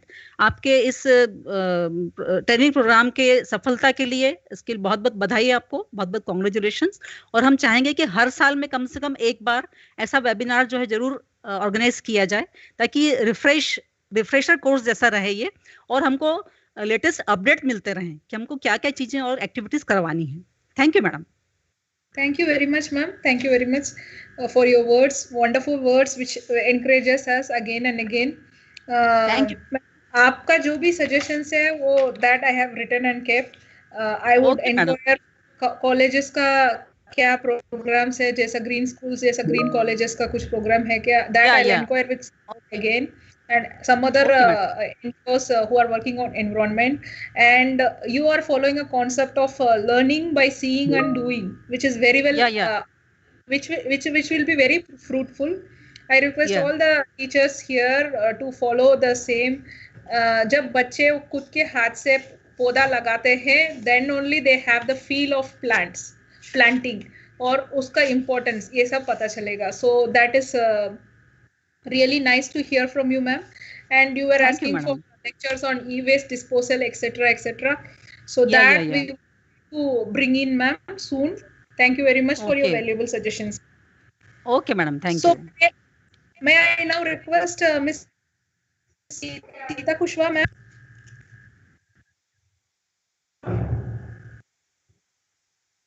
Miss Sita Kushwa, ma'am, are you there? Yes, ma'am. Yes, ma'am.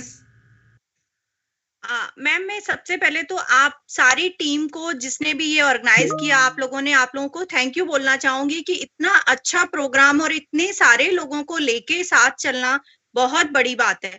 और सबसे बड़ी बात है कि जैसे कहते हैं ना कि किसी कार्य की अगर शुरुआत अच्छी होती है तो अंत भी अच्छा होता है। कल जिस प्रकार आप लोगों ने शुरुआत करी, टीचर्स को इतना सम्मान दिया, इतना रिस्पेक्टफुली बोलना कि जो स्कूल टीचर्स को बच्चे कभी नहीं भूलते हैं, तो मुझे लगता है कि सारे ही इको क्लब के इंचार्ज या स्कूल टीचर हैं, वो उन्होंने जो 2021 में एक नई प्रेरणा लेके, नए सुझाव लेके और इतनी ज्ञानवर्धक बातें लेके जो चलेंगे, और मुझे पूरी उम्मीद है कि वो 2021 में और अपने स्कूल को सुंदर बनाएंगे, स्वच्छ बनाएंगे और प्रकृति से और करीब बच्चों को लेके जाएंगे। एक मैम मेरा सुझाव यही है कि जैसे अगर स्टेट वाइज इस तरह का वेबिनार किया जाए, जैसे मैं अपने आप को तो लकी फील कर रही हूँ कि डायरेक्ट मैं आपसे बात कर पा रही हूँ, पर कई जो लोग जिन्होंने जैसे यूट्यूब पर देखा है, तो मुझे ऐसे लगता है कि वो थोड़ा सा अपने को सोच रहे होंगे कि हम एक प्लेटफॉर्म पर आते तो ज्यादा आपके करीब महसूस करते। तो मैं ये चाहूंगी कि इस तरह का कुछ स्टेट वाइज हो कि 100 लोगों का या 200 200 लोग एक साथ एक प्लेटफॉर्म पर आकर एक साथ इसको कर पाए तो ज्यादा बेहतर होगा। और मैं क्योंकि आर्ट टीचर हूँ, तो मैंने लॉकडाउन टाइम में भी काफी बच्चों को जोड़ने की कोशिश करी, जैसे रिसाइकल पुराने बॉटल्स, उनको वर्टिकल गार्डन करवाया, पुराने शूज बच्चों के पड़े थे कि बच्चे मतलब अपने आप को नेचर से जोड़े रखें, तो बच्चों ने काफी काम किया। पेपर मैशी जो पुराने न्यूज़पेपर थे उनको हमने रिसाइकल करवाया। तो इस तरह के काम हम बच्चों को करते रहे हैं, पर जो आपका सेमिनार था वो बहुत ही नॉलेजफुल था और इसके लिए मैं थैंक यू बोलना चाहूंगी। Thank you ma'am. Very much ma'am, it's our pleasure to. हम इधर आपने आईटी टेक्नोलॉजी के बारे में बताए, वो भी हम वैलिड पॉइंट है, that is well taken. We would improve the technology so that everyone could be brought in the same platform so that you feel equal and you feel participating. Thank you for the valuable suggestion, ma'am. Thank you. May I now request Mr. Dinesh Chandra Pandey? Pandey sir है? हाँ ma'am, नमस्कार। नमस्कार जी। Hello, हाँ आवाज आ रही ma'am? सुनाई दे रहे जी मैम। हाँ जी मैम, मैं दिनेश चंद्र पांडे, जीपीएस भवानीपुर हल्द्वानी डिस्ट्रिक्ट नैनीताल उत्तराखंड से हूँ। बहुत अच्छा लगा। कल तो मैं इसमें जुड़ नहीं पाया मैडम, बहुत कोशिश करी और आज मैं इसमें जुड़ गया। कल यूट्यूब में देखा सारा, तो बहुत अच्छा लगा मैडम, बहुत बहुत बढ़िया लगा। और जो भी यहाँ पर आपने जितनी भी चीजें इसमें आप सर लोगों ने बताई, वो मतलब हम ऐसी जगह पे रहते हैं जहाँ पर ये हर चीज पाई जाती है। और बिल्कुल ऐसा स्थान है हमारे जनपद में कि जितनी भी चीजें बताई मतलब सबसे हम वाकिफ हैं। जंगली जानवर हुए और आपकी तितलियां हुई और ये जो कीट पतंगे के बारे में बताया, ये सारी चीजें हमारे आसपास पाई जाती हैं। वैसे भी हमारे विद्यालय थोड़ा वन्य जीव अभ्यारण्य है, हमारे नंदौर वन्य जीव अभ्यारण्य है। यहाँ पर तितली जोन है, ये सब सारी चीजें हैं। तो कभी कभार हम बच्चों को घुमाने ले जाते हैं। और जो है आपके वन विभाग वाले भी कई बार हमसे वृक्ष ले जाने को कहते हैं और हम भी वृक्षारोपण करते हैं। विद्यालय में हमने काफी वृक्ष लगा रखे हैं और बहुत बढ़िया लगा, बहुत अच्छा लगा। और जब आप लोगों को बधाई, सब लोगों को। थैंक यू सर, बहुत धन्यवाद sir. May I now request mister Jagdish Gujarati sir. Gujarati sir आप हैं?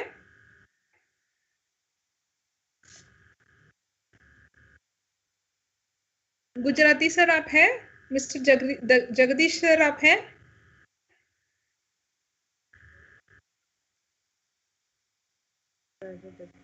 Hello JP Pansuriya. So may I now hello request Gujarati. Hello hello, कौन बात कर रहे हैं अभी? जेपी पानसुरिया। हेलो, हाँ जी बताइए। जेपी पानसुरिया मैं बात कर रहा हूँ। हाँ बताइए। अम्बड़ी, अमरेली जिला गुजरात। हाँ हमारे स्कूल में। हाँ बताइए क्या मैं बताऊं।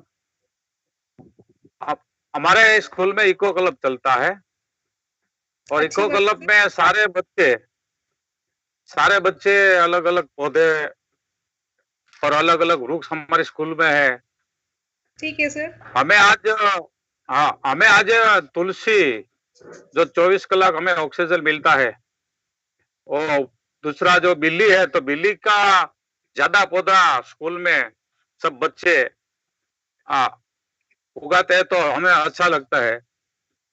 मैं इंग्लिश में तो नहीं समझ सकता हूँ, लेकिन कल का सेशन में और आज सेशन, दोनों सेशन में मैं जुड़ा हुआ हूँ।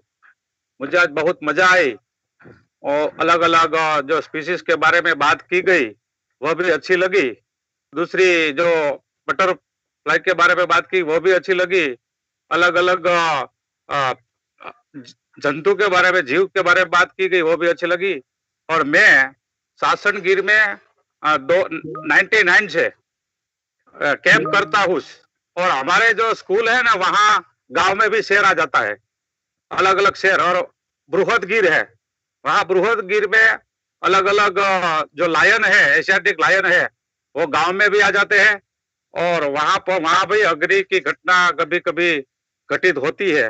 मैंने 3-4 वर्ष पहले जो अभ्यारण्य है, हमारे मित्याला का अभ्यारण्य है, वहां भी एक दिन ऐसा हुआ था। लेकिन सब गांव के लोग ऐसा होता है कि जहां जब भी जरूरत पड़ेगी तब वो सेवा करने के लिए वहां जाते हैं और वो जो आग है वो आग को काबू में लेते हैं। साथ में फॉरेस्ट डिपार्टमेंट भी होता है और हमें उसमें जितनी सहायता जो होती है ना, उतनी सहायता हम करते हैं। और इको क्लब चलाते हैं गिर फाउंडेशन के द्वारा। शासन गिर में हम कैंप, नेचर कैंप करते हैं अलग अलग। रावल साहब थे वहाँ बहुत अच्छा डीएफओ थे। और वहाँ जब रावल साहब थे तब से मैं 99 से मैं वहाँ कैंप करता हूँ। और हम सिंह जो 10 अगस्त के दिन सिंह की रैली, यानी कि सिंह का जो जन्मदिन है, उनका उत्सव भी हम मनाते हैं बार बार। सावरकुंडला में मैं काम करता हूँ और यहाँ भी वो पर्यावरण के साथ में जुड़ा हुआ हूँ। आज सभी को मेरा नमस्कार है। और 2 दिन के सेशन में मुझे बहुत अच्छा मजा आई। और आपके सामने जो मुझे बात रखने की बात थी वो भी हमें बहुत अच्छा लगा। अंग्रेजी शब्दों में थोड़ी सी हमें नहीं समझ पड़ती है, लेकिन हिंदी में थोड़ा सा हम समझ पाते हैं गुजराती होने के नाते। बहुत धन्यवाद सर। आप जो भी काम आप करते रह रहे हैं सर, करते रहिए और हमेशा फॉरेस्ट डिपार्टमेंट और एनवायरनमेंट कंजर्वेशन का कामों में जुड़े रहिए सर। Thank you very much. मैं miss Manjula ma'am, Manjula ma'am है? हेलो मैडम हेलो हाँ हेलो आपका नाम मैडम मंजुला जीटी मैडम हाँ जी बताइए। Hello yeah madam myself Manjula GT hello yeah myself Manjula GT ma'am myself Manjula GT from Karnataka working as HM in JHS Hanumanalli, madam. Our school started in 2007. I am working there since 2010, madam. In our school, we have to plant more than 500 plants with 1 acre, madam, with the help of parents, teachers, and also students. Variety of plants are there, madam. In our school, we have to establish Jagdish Chandra Bose or JC Bose Eco Club, working with the main goal that is greenery to our school through the villages and also surrounding schools, madam. So many activities are conducting this club. We have to distribute plants each students to each years they were grant to do, madam. Before last year, our school get greenery award with the cash prize, madam. Every year under Eco Club amount we have to plant new plants and also feeding to plants, madam. In our school, we have to adapt drip irrigation, sprinkling, watering, and also compost, rainwater harvesting. We have to teach them to improvements of the environment, madam. Your today's training is very much fruitful to me, and also your anchoring is very good, madam. Thankful to your on-screen and also back screen, madam, and also resource persons, madam. ಧನ್ಯವಾದಗಳು ವಂದನೆಗಳು, madam. Thank you very much, ma'am. From you. Thanks for the compliments too. May I now request Mr. Nagala Suresh Bhai? Sir, आप हैं सुरेश भाई sir? जी जी ma'am, जी ma'am.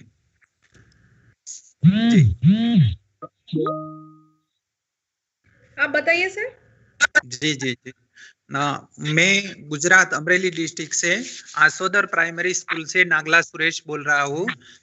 2 दिन से जो ये training चल रही थी, तो 2 दिन से जो कुछ हमें बात नई नई जानने को मिली, तो इसीलिए मैं सभी जो जान देने वाले गुरुजन थे उनको सबसे पहले हमने जो पूरी जानकारी दी है, तो उनको हमें बार बार वंदन करता हूँ, सभी को सैल्यूट करता हूँ। I salute to repeatedly all of them and very very thanks to all of.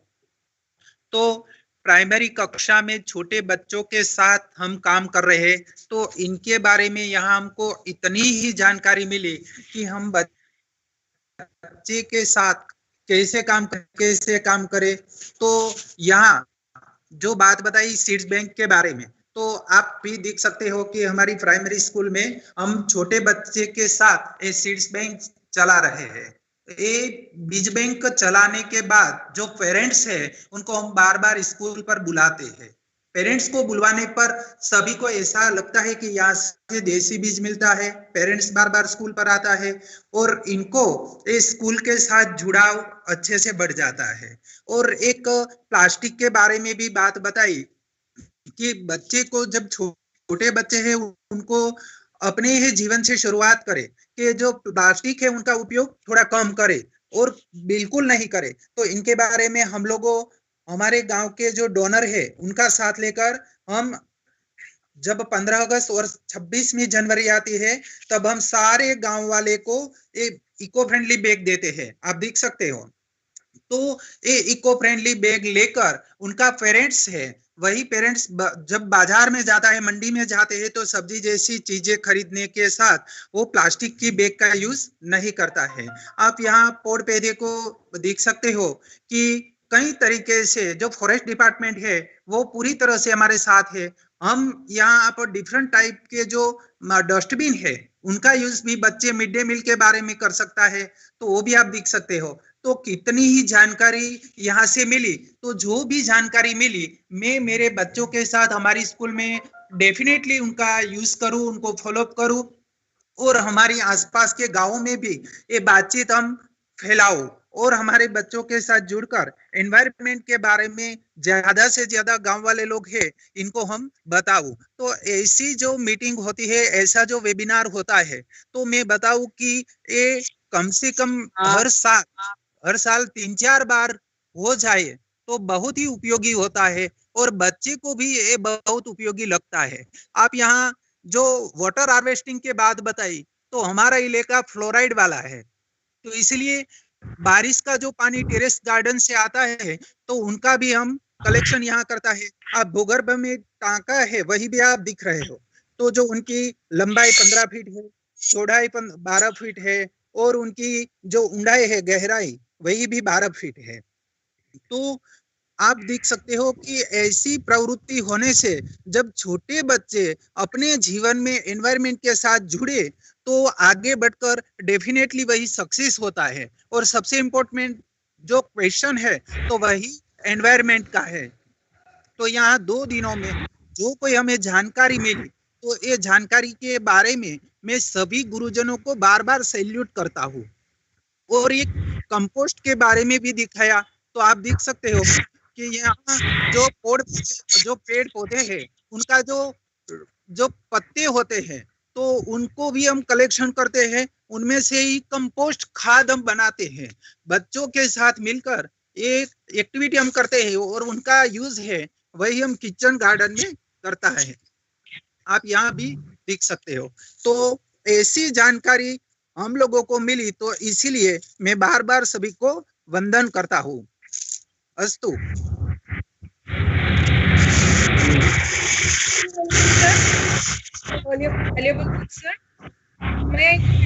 Hello Chakraborty sir, Dilip Chakravarti sir, आप दिलीप चक्रवर्ती सर आप हैं?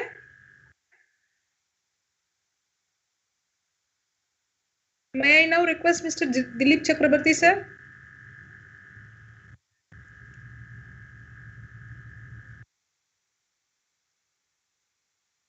हेलो, कौन बात कर रहे हैं? हेलो, दिलीप मैं उत्तराखंड से बसंती लोहनी कर रही हूँ। हाँ जी, आपका नाम क्या है? हेलो, दिलीप चक्रवर्ती। मेरा नाम बसंती लोहनी। मैम एक minute, let us hear from Dilip Chakravarti sir first. Madam मेरी आवाज आ रही है आपको? या you are audible sir. Okay.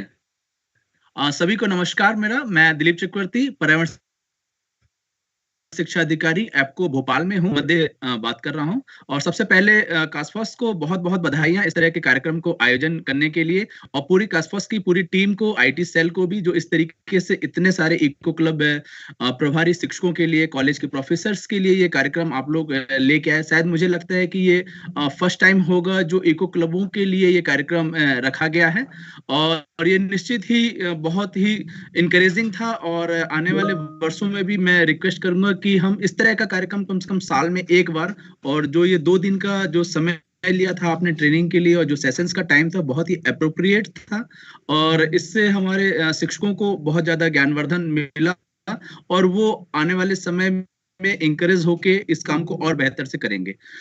थोड़ा सा मैं ये बताना चाहूंगा कि हमारे मध्य प्रदेश में इको क्लब का बहुत बड़ा नेटवर्क काम कर रहा है, और पूरे 51 जिलों में, हर जिलों में 250 इको क्लब विद्यालय हैं, और इस तरीके से 12,750 विद्यालयों के साथ में हम स्कूलों में काम कर रहे हैं। और पिछले 2 वर्षों से हमने महाविद्यालयों में भी ये इको क्लब का कार्यक्रम प्रारंभ किया है, और महाविद्यालयों में ये कार्यक्रम बहुत बढ़ चढ़ के जो हमारे प्रोफेसर्स हैं, असिस्टेंट प्रोफेसर्स हैं, उनके द्वारा इको क्लब के कार्यक्रम को बहुत ऊंचाइयों तक लिया जा रहा है। जैसा कि 1-2 फीडबैक आपने इस कार्यक्रम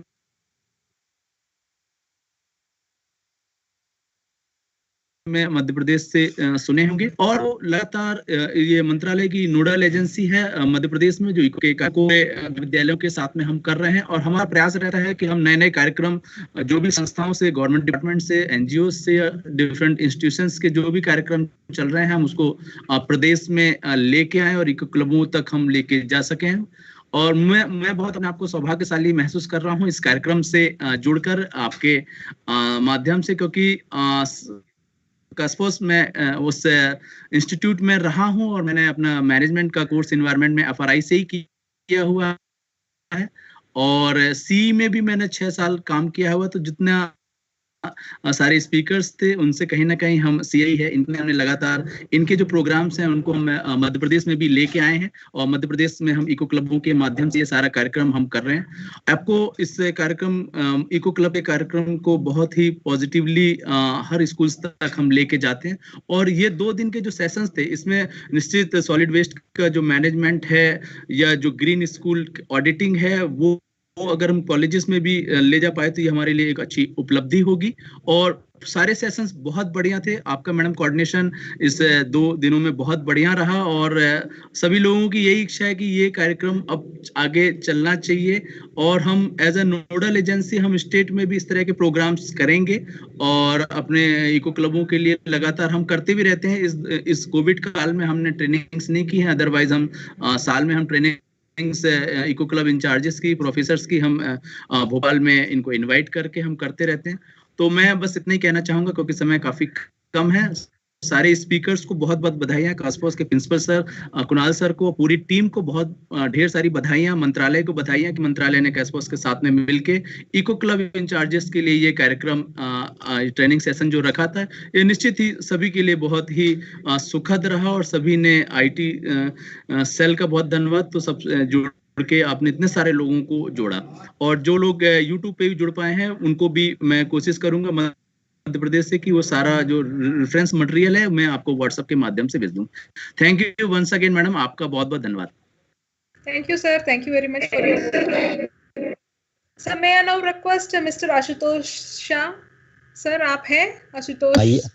yes ma'am, yes ma'am. Yeah please ma'am, ये नमस्कार। जो ट्रेनिंग हुई है अपने उद्देश्यों को, जो एम्स हैं उनको पूर्ण करती हुई नजर आई। पूरी तरह जो है आपकी ट्रेनिंग जो है से जो हमें मोटिवेशन मिला है, जो सेल्फ मोटिवेशन मिला है और उसके बाद एक जागरूकता पैदा हुई है। मैं तो ये कहना चाहूँगा कि एक तरह से हम सारे इको क्लब के जो इंचार्ज हैं वो बूस्टअप हो गए हैं और अपने विद्यालय में कुछ ना कुछ इनोवेटिव करने का हम प्रयास करेंगे, क्योंकि ऐसी ट्रेनिंग आपकी रही थी और सभी जितने भी प्रेजेंटेशंस थे बहुत ही अच्छे थे और यूजफुल थे। इसमें जहाँ तक की बात है कि हम विद्यालय में काफ़ी काम करते हैं, प्लांटेशन करते हैं। हमारे उत्तराखंड में हरेला पर्व मनाया जाता है हरियाली का, जो हरेला सप्ताह के रूप में मनाया जाता है और इसमें तमाम वृक्षारोपण के लिए एक पूरा हम अभियान चलाते हैं। पर एक बात जो आपने कही कि लर्निंग बाय डू होना चाहिए, तो उसको हम यहाँ पर करते भी हैं कि बच्चों के माध्यम से पेड़ों को मंगवाते हैं, कहते हैं कि आपका पेड़ होगा और आप इसकी सुरक्षा करेंगे, इसकी सिक्योरिटी देंगे। तो उसको उसमें जो है उनके नाम की एक तख्ती भी बनाते हैं, उसको बाहर से लगा देते हैं कि बच्चे के नाम की तख्ती जब हम उस पेड़ को जो है लगाया जाता है तो उससे क्या होता है कि बच्चे में एक भावना पैदा होती है कि मुझे इसकी रक्षा करनी है और एक एनवायरनमेंट के लिए एक जागरूकता होती है। तो इस तरह से हमने अपने स्कूल में ये चला रखा है। इसके अलावा रैली और वो करना तो होता ही है सब जगह, जागरूकता फैलाना। पर एक और अच्छी बात आपने जैसे बताई थी कि सेव इलेक्ट्रिसिटी, छोटी छोटी बातें होती हैं कि अगर हम इलेक्ट्रिसिटी नहीं बचाएंगे तो हमें डैम बनाने पड़ेंगे, बड़े बड़े डैम। तो उतनी खपत करने के लिए फिर हमें जो है वनों को काटना पड़ेगा, वहाँ जैसे कि हुआ है इसमें टेरी बांध परियोजना वगैरह जो बनी सब में। तो उससे क्या होता है कि कहीं ना कहीं हम पर्यावरण को नुकसान करते हैं। इधर ही हल्द्वानी और कारदाम की, जो हल्द्वानी से रुद्रपुर इधर यानी कुमाऊं मंडल में, नैनीताल उत्तराखंड में, यहाँ पर एक बहुत बड़ा जंगल हुआ करता था, टांडा जंगल। उसका काफी एरिया हुआ करता था, आज वो बहुत सीमित मात्रा में रह गया। तो ये चैलेंजेस हैं और इन चैलेंजेस का हमें कैसे सामना करना है ये जरूरी है। आपकी जो प्रेजेंटेशन रहा, 2 दिन का जो ट्रेनिंग सेशन रहा, इसमें इतनी जानकारी मिली है कि अब हमें कुछ ना कुछ इनोवेशन हमें वहाँ करना होगा। अपने विद्यालय में करते आ रहे हैं, कुछ और नया करना पड़ेगा। अभी भी मैं कहूँगा कि हम इतने बूस्टअप नहीं है, अब हम बूस्टअप होंगे। इसके बाद जो हमें करना होगा वो बहुत जरूरी होगा और करके दिखाना होगा। Learning by doing, not by lectures. Thank you ma'am. Thank you very much sir. आप जैसा आपका बात से हम भी बहुत खुश हो गए sir. So may I now request miss Vandana Sharma. Vandana ma'am आप हैं? If she is not there, may I request? Yes, ma'am. Hello, ma'am. Vandana Sharma. Please. Yes, ma'am. मैं अभी साइंस टीचर हूँ कमला रानी सांघी गुजरात स्कूल में। यहाँ हम बच्चों को प्रोजेक्ट बनाने के लिए देते हैं। मेन हमारा वेस्ट मैनेजमेंट के ऊपर उनका प्रोजेक्ट हमने करवाया था कि जो रिसाइकल्ड मटेरियल है, जो यूज मटेरियल है, उनको यूज करके अपने प्रोजेक्ट बनाइए। बट मैम वेस्ट मैनेजमेंट का जब हम देखते हैं कि चलो डस्टबिन प्रोवाइड किए हैं, हमें डिफरेंट डिफरेंट डस्टबिन में गार्बेज कलेक्ट करना है, ये होता है। म्यूनिसिपैलिटीज ने भी गांव में डस्टबिन दिए हैं, लेकिन एट लास्ट उनका जो है डंपिंग मैनेजमेंट सही नहीं है। वो गांव के बाहर जो है, किसी भी अगर हम गांव में अभी जाते हैं, एंट्री होती है तो सारा डिफरेंट डिफरेंट डस्टबिन में कलेक्ट होता है गार्बेज, वो सब एक साथ ही बाहर जो है डाल दिया जाता है। अभी भी हमारे गांव में एंटर करते हैं तो हमें सबसे पहले उसको ही फेस करना पड़ता है, वेस्ट को ही फेस करना पड़ता है, गार्बेज को फेस करना पड़ता है।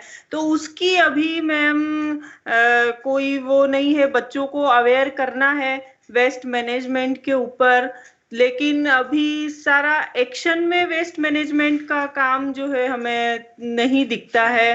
तो यही हम चाह रहे हैं कि बच्चों को अवेयर करें, और मेनली प्लांटेशन भी हम करते हैं, लेकिन वेस्ट मैनेजमेंट की एक बहुत बड़ी मैम प्रॉब्लम है जो अभी हमारे कंट्री में सॉल्व नहीं है, कि चाहे हम डिफरेंट डिफरेंट हमने डस्टबिन लगा दिए हैं, लेकिन अभी डंपिंग प्रॉब्लम सॉल्व नहीं हुई है मैम। बहुत ही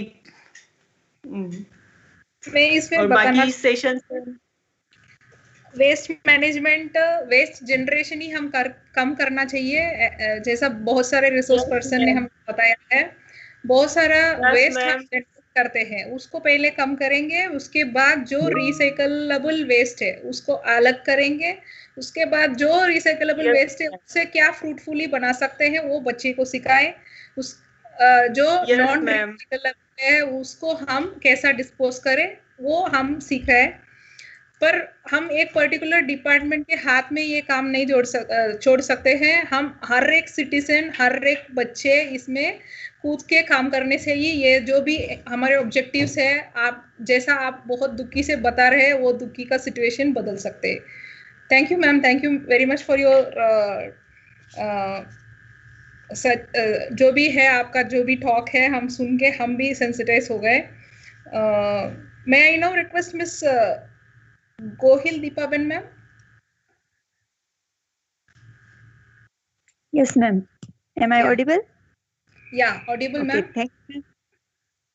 Thank you so much. और खास करके I'm really feeling so proud and happy today. I'm from Gujarat state, Amreli district, from Gir border, forest border. Conservation education for educator, teacher in charge of Eco Club. This program is really very innovative, and I feel I haven't any words today. But मैं अपने कुछ एक विचार जो है वो share करना चाहूंगी। I know very well कि अभी इस समय बहुत ज्यादा हो गया है। सबसे पहले तो मैं ये कहना चाहूंगी कि 2015 में, अभी वंदना मैम ने बताया ना वेस्ट मैनेजमेंट का, तो in 2015 when I was in Japan for a scouting jamboree, I realise that कि हम लोग जो वेस्ट मैनेजमेंट है उसमें थोड़े पीछे हैं। आप मैम सही कह रही हैं, हमें खुद को और बच्चों को ये समझाना होगा कि उसको कैसे अलग अलग रिसाइकलिंग करने वाली चीजें हैं उसे कैसे अलग से रखेंगे, और ज्यादा से ज्यादा हो सके वहां तक हम कम वेस्ट उत्पन्न कर सके, इस बात को ध्यान में रखेंगे। सेकंड थिंग, 2018 में एशिया पैसिफिक रीजन का वर्कशॉप था, एनवायरमेंट एजुकेशन इन स्काउटिंग। इसके संदर्भ में जब हम भूटान थे तो मैंने देखा कि वहां पर पूरे एशिया पैसिफिक रीजन में यही बात सबके मन में, सबके दिमाग में यही चल रहा है कि हम कम से कम वेस्ट उत्पन्न करें ताकि उसको मैनेज कर सके। सेकंड थिंग मैम, अभी राजस्थान से एक रोवर लीडर जो स्काउटिंग से जुड़े, I am also from scouting and eco club, उन्होंने बताया कि मिनी फॉरेस्ट वो खड़ा करना चाहते हैं. So I think it's a very good idea. Sita ma'am, state wise जो आपने बताया कि होना चाहिए, I also agree with her and Pragya ma'am, दोनों ने इस बात को बताया. एक्चुअली यहाँ पर पार्टिसिपेंट के जो फीडबैक्स हैं उनके साथ मैं जाना चाहूंगी, क्योंकि हमारे अभी तक जो भी एक्सपर्ट्स हैं उन्होंने जो कहा वो तो अमेजिंग था, ब्यूटीफुली कहा. क्योंकि चाहे वो बटरफ्लाई का लाइफ साइकिल हो या फिर वेस्ट मैनेजमेंट हो, सॉलिड वेस्ट की बात हो, या फिर विभा मैडम ने जो बताया इको एम्बेसडर के बारे में. सो आई वांट टू से दिस कि मेरी ही स्कूल से मेरे अमरेली डिस्ट्रिक्ट से 2 बार इको एम्बेसडर के रूप में हमारी स्कूल की स्टूडेंट्स गई है. So I feel proud for that.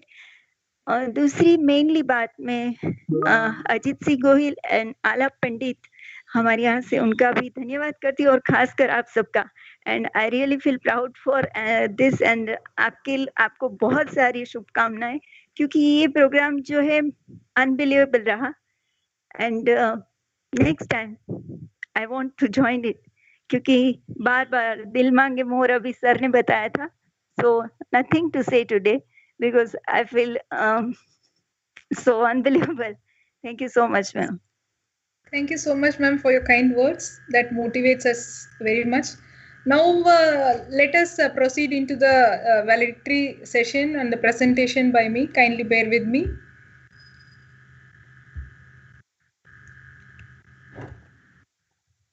So, more than 2,000 registrations across India.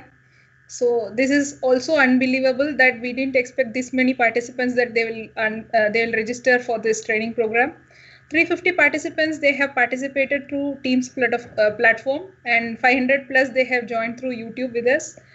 Such a overwhelming response from the teachers in charge of eco clubs, that itself shows their commitment in environment conservation.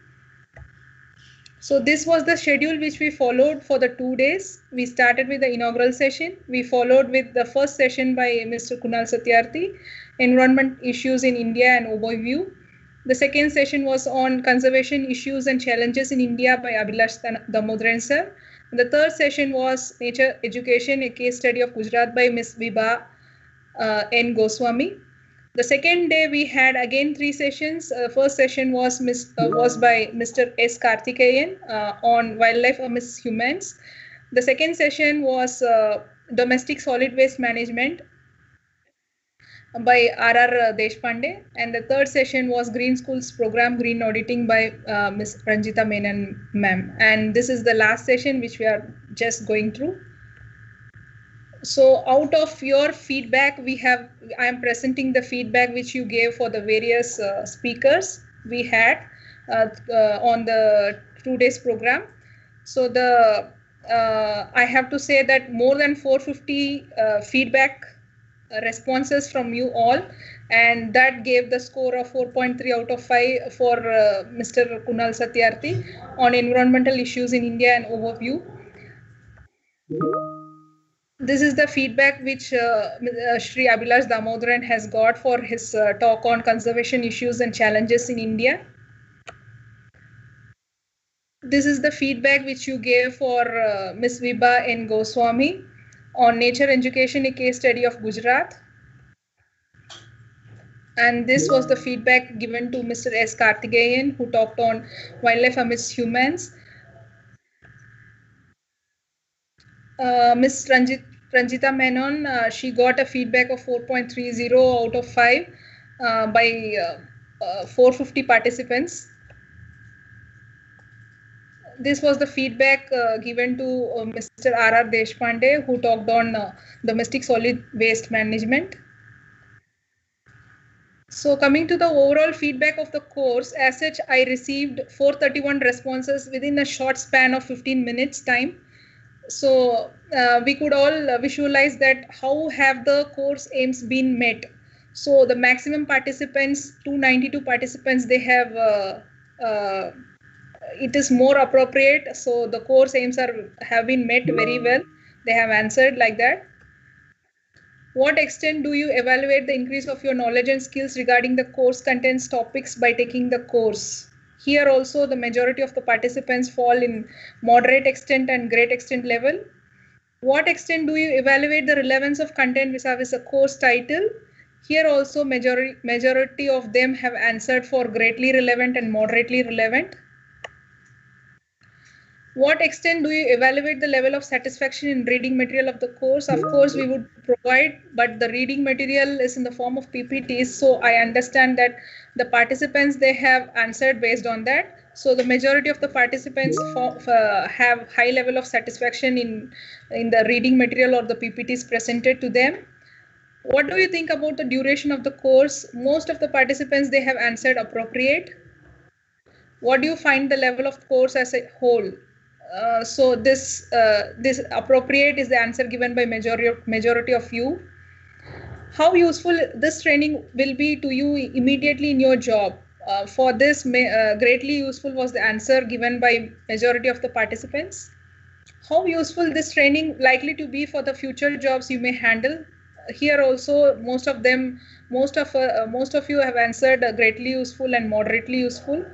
Overall, like impression of the course, it stays between very good and excellent, I feel.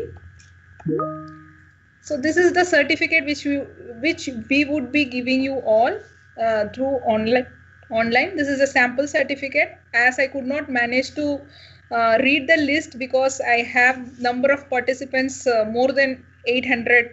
So that is really impossible for me to get the list in front of you. So this is the model certificate which I am projecting in the screen. So now it's time for hearing our closing remarks by Shri Kunal Satyarthi, Principal CASFOS Dehradun. Sir, may I request you to deliver the closing remarks, sir?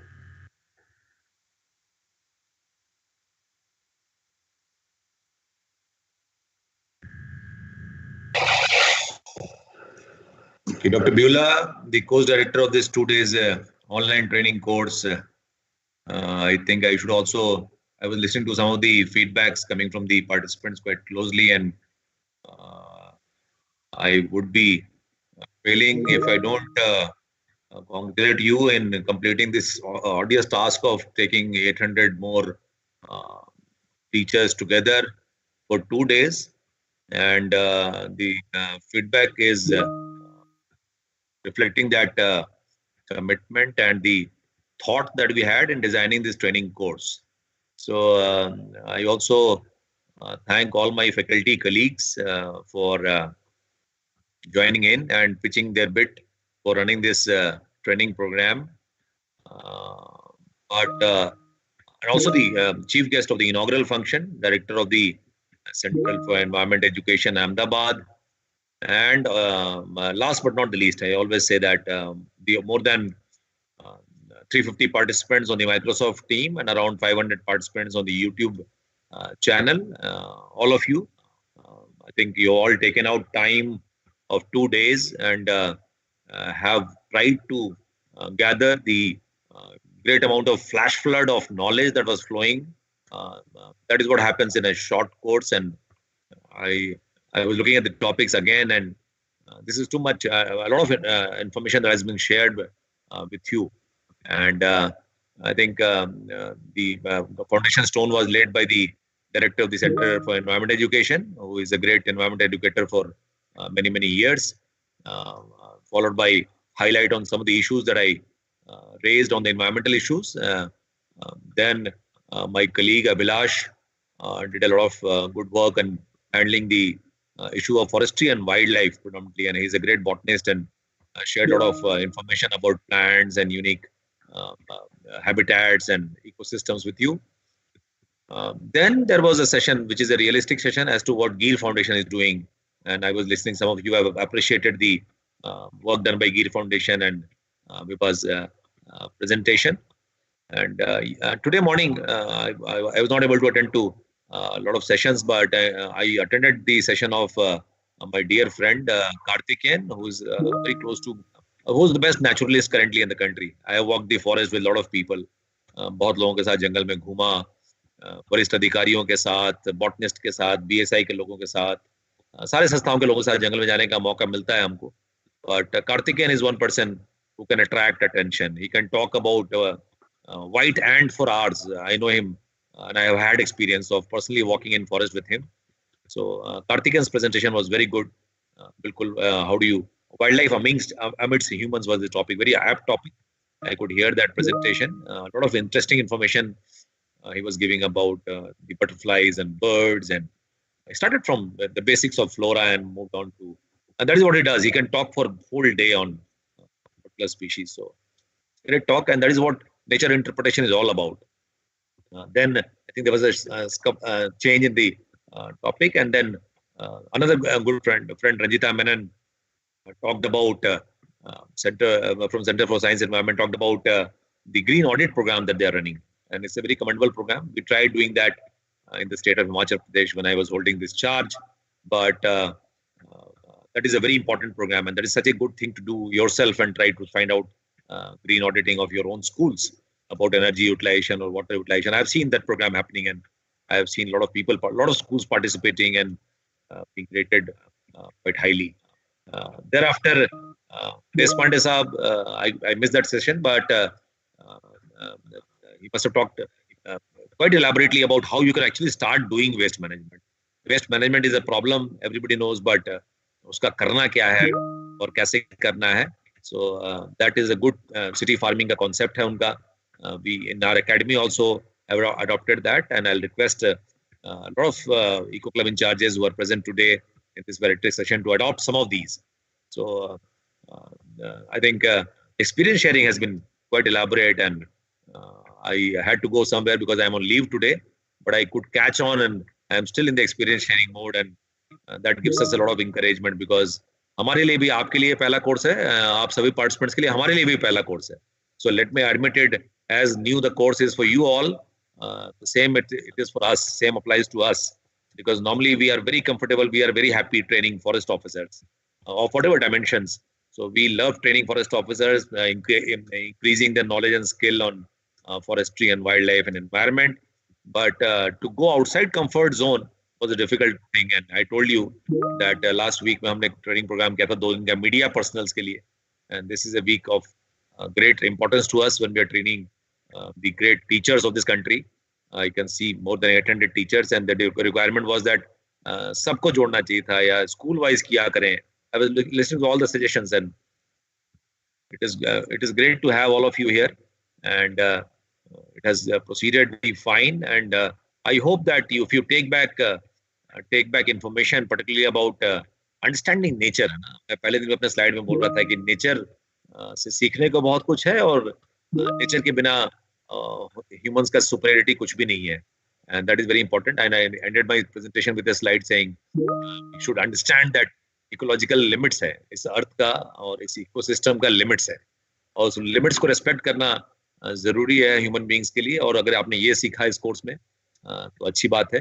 And the second thing, you should बच्चों के लिए खास करके आप सब लोग deal करते हैं बच्चों से, जिनके दिमाग में आप जो भी बता दें वो सब. मैंने पहले दिन बोला था कि as a parent if I tell they will not believe, but if ma'am बोलेंगे या सर बोलेंगे तो पक्का मान जाते हैं कि सत्य होगा. हमारी बातें असत्य होती हैं पेरेंट्स की. तो आप लोग अगर बता सके उनको कि every insect is so important, और every plant is so important, and every bird is so important, every tadpole is so important, जैसा कार्तिक बता रहा था. I think that will make actual nature conservation in this country possible. Nature conservation in this country is not possible only by the divisional forest officers or range officers or forest guards. That is impossible. They are doing their bit in conserving tiger. It is their job, and a lot of them also are very passionate about forest protection and wildlife. But every child in this country, if he starts respecting nature through all of you, because काम आपने करना है ये बताने का, अगर आप ये उनको बता सकें, to have compassion for all the flora and fauna, to understand the intricacies of nature. I remember he was talking about touch me not, and how that plant behaves, and जो feeling होती है nature से interact करके अगर आप बच्चों को दे सकें, बड़ा important role होगा. इको क्लब का जरूरी मतलब नहीं है कि आप प्लांटेशन ही करते रहें. अगर बच्चों को जंगल में ले जाएं या आसपास के अर्बन पार्क में ले जाएं और उनको पौधों के बारे में बताएं और परिंदों के बारे में बताएं और उनको जागरूक करें, उनको compassionate करें इनके बारे में, that would be a great contribution, I think. it's not only about doing, it's also making that young generation aware and aware about nature conservation, aware about that importance. That is what is so critical. And if you've taken back that, I think great. You can do green audit in your schools. You can introduce waste management systems in your school. You can also look at wildlife around your schools. But I think most important thing is to imbibe the value of nature conservation and respect for flora and fauna in the young. आपका job I say it is the most noble profession. I think apart from in the corona times, I'm feeling if I don't name the doctors, but after the doctors or just parallel to the doctors, you are in a very noble profession. You can shape the career of this country, and I think you can shape minds into believing that nature is so important. So आपके लिए दायित्व भी ज़्यादा है और duties भी ज़्यादा है. If teachers fail, I think generations are gone. And if teachers succeed, the generations are properly trained and are good citizens. They don't get 99% and qualify IIT, JEE. At least they are great citizens and have values which आप लोगों को डालते हैं. So that is my take on this. And going into the feedback, I don't think I repeat this statement again and again. I see always feedback of it's almost like a 10th class का marks. ना किसी को 99% आया, किसी को 98% आया. Very tough competition for resource persons. Very difficult for resource persons to outsmart each other. And same has happened in this course. I have also understood that सारे PowerPoints Beulah would be sharing with you on your email. So I'll request her to, when she sends you certificates, she can also send the PDF file of all the PowerPoint presentations. आप उसको freely use करिए, because जो PowerPoint किया गया है वो सब public domain में है और आप knowledge की बातें हैं. तो आप अगर उसको आगे share करेंगे तो मुझे और मेरे सहयोगी resource persons को बहुत अच्छा लगेगा. So आप उसको freely share करें, दिखाएं क्लास में, स्कूल में बताएं लोगों को उसका प्रिंट आउट निकाल के. So please use the PowerPoints. Recordings तो शेयर नहीं कर पाएंगे ईमेल पे because heavy होती है, बट आपको लिंक दिया होगा, उस लिंक पे आप सारे रिकॉर्डिंग्स पे सुन सकते हैं, इंक्लूडिंग राइट नाउ का रिकॉर्डिंग. सो रिकॉर्डिंग्स अवेलेबल है. एंड हमारी जो छोटी सी संस्था है central academy for state forest service, उसका अपना वेबसाइट भी है. And we have our Facebook page, we have our YouTube and Twitter handle. So do connect. Please become our friends on Facebook. And I think it's important to be connected, because I will not promise that we are going to do a course like this sooner. But we will be doing a lot of stuff, and we share a lot of information. You will be aware about क्या कुछ नया हो रहा है वहाँ पे. So we are trying to build up that website more and more. So please connect on those platforms. आप लोग I think इतने सारे, मैं इको क्लब का प्रोग्राम करता था हिमाचल प्रदेश में. I think I should thank all my friends in Himachal Pradesh who have joined in this, particularly not to be biased towards my state, but उनके साथ मैंने बहुत काम किया और उनसे बहुत सारे रिवर क्लीनिंग का ऑपरेशंस किया, बहुत सारे शहरों में प्लास्टिक रिमूव करने का ऑपरेशंस किया, बहुत सारे काम किए हिमाचल प्रदेश में. I remember my days in Himachal Pradesh, and I am proud that we could do a lot of awareness generation among people. So, and Uttarakhand is where we are located now. So feel free to connect to us, connect to the small team we have in the CASFOS faculty. And Abhilash hai, Beulah hai, Dr. Ramesh, Sarita and Pradeep, 5-6 लोग हम लोग यहाँ पर हैं. आपको कुछ भी सहयोग चाहिए हो, कोई ऐसी ट्रेनिंग प्रोग्राम और करने हो या आपके राज्य में करना हो, please feel free to borrow us and borrow the resource person that we had. It could have been a long training program, but मैं अच्छा लगा देख के उसमें appropriate आया है. Too long का नंबर कम था. I was looking at that, so I think it is a good idea to have 2 days. अगर 5 days का कर देंगे तो आप लोग भी बोर हो जाएंगे.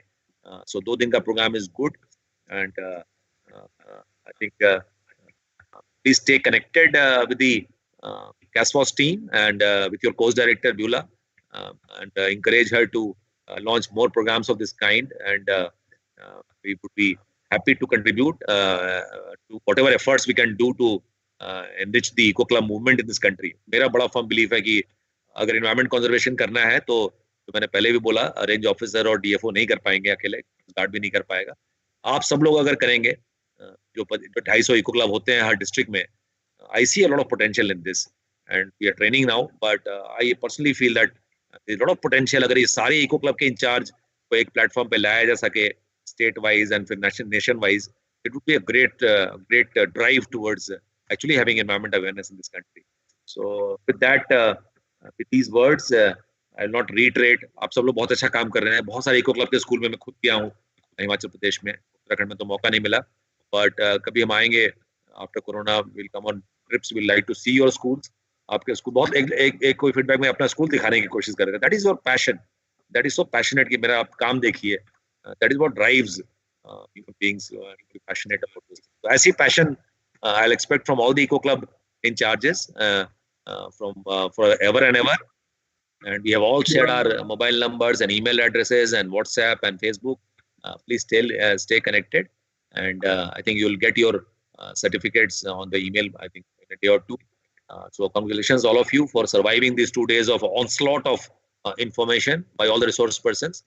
And if you're taking back even 10%, I think we would have, I would have done my job, and your post director must be feeling happy that she has done that job. She has had terrible times arranging for these many people. इतने सारे participants हो तो दिक्कत तो होती है, but anyway, good job done, Beulah. And I think we have more courses lined like this for lawyers and judges, and so we would be happily going to the next course now.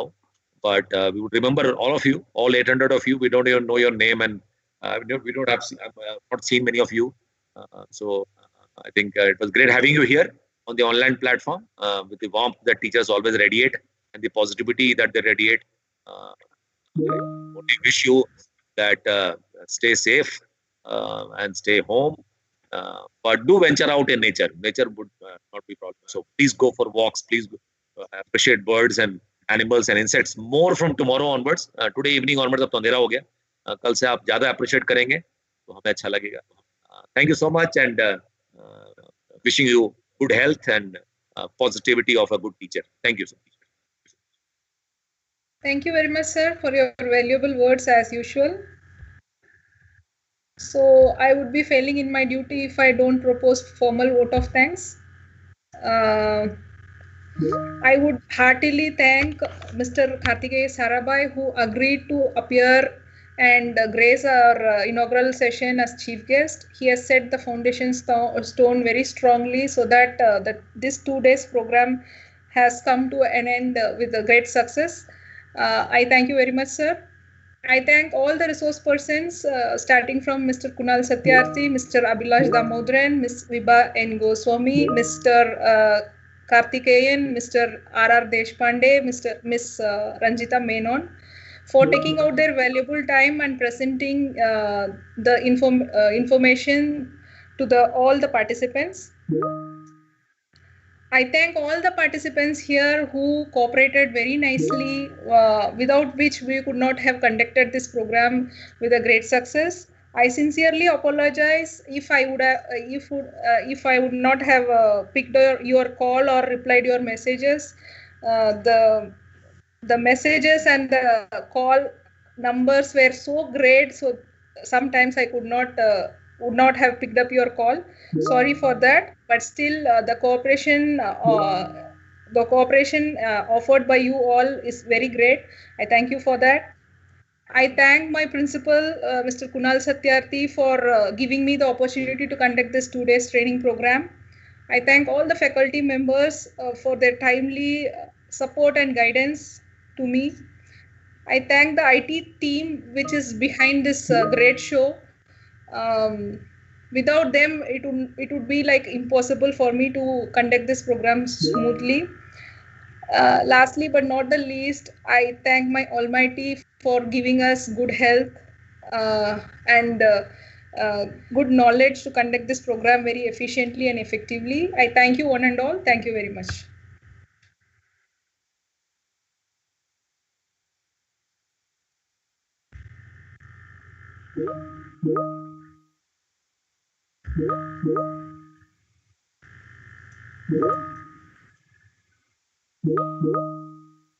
So the announcement is there for the participants. Certificates would be mailed to you. All the PPTs and materials would be shared in the SharePoint, which you can download very easily. Thank you for all the feedbacks which you have given to us. That will be very well taken. And stay in touch with us in future too. That's all I wanted to say for the gift. This closes the meeting. Thank you. Thank you. Thank you. Thank you, ma'am. Thank you. Ma'am. Thank you. Thank you so much. Thank you, Thank ma'am. you. Thank you very much. Thank you, madam. Thank you all. Thank you, ma'am. Thank you.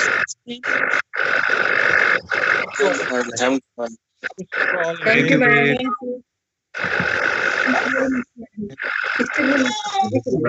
इससे बोलना है. Thank you, ma'am. Thank you, ma'am. धन्यवादः. Thank you, ma'am. Thank you, everyone. Thank you, ma'am. Thank you, ma'am. Thank you, madam. Thank you, madam. Thank you, Thank you. Thank you, madam.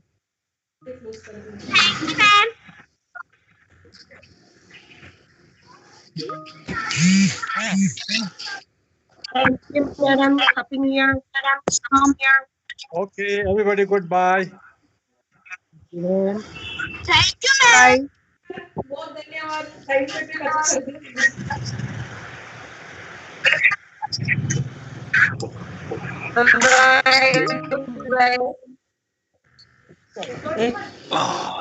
दिया. छूट गया.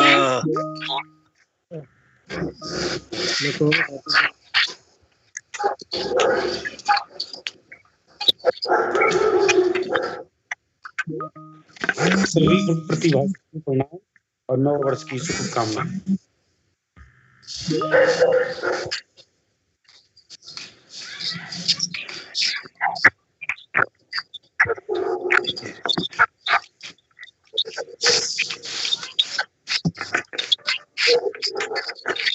Thank you. आप सभी लोगों को नव वर्ष की हार्दिक शुभकामनाएं और बधाइयां.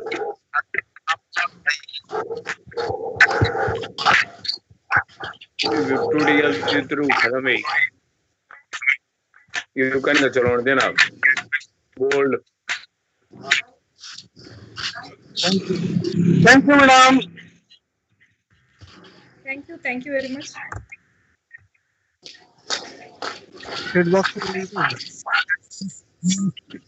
Happy New Year.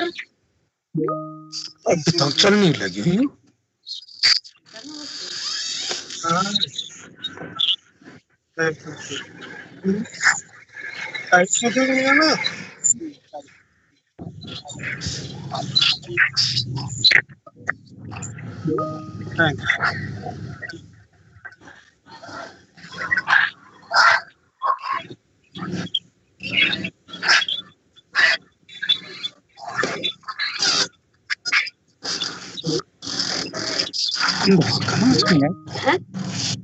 बंद भी नहीं करना चाहिए.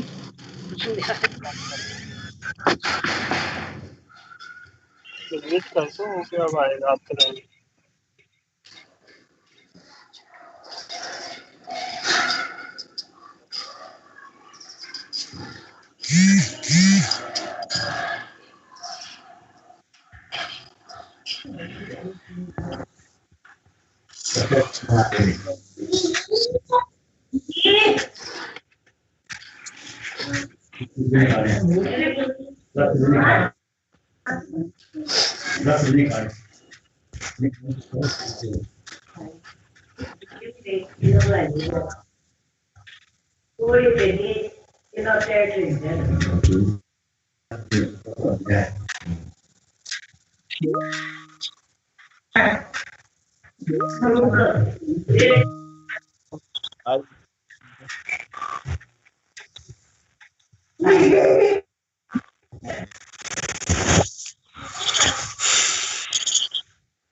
Thank you madam.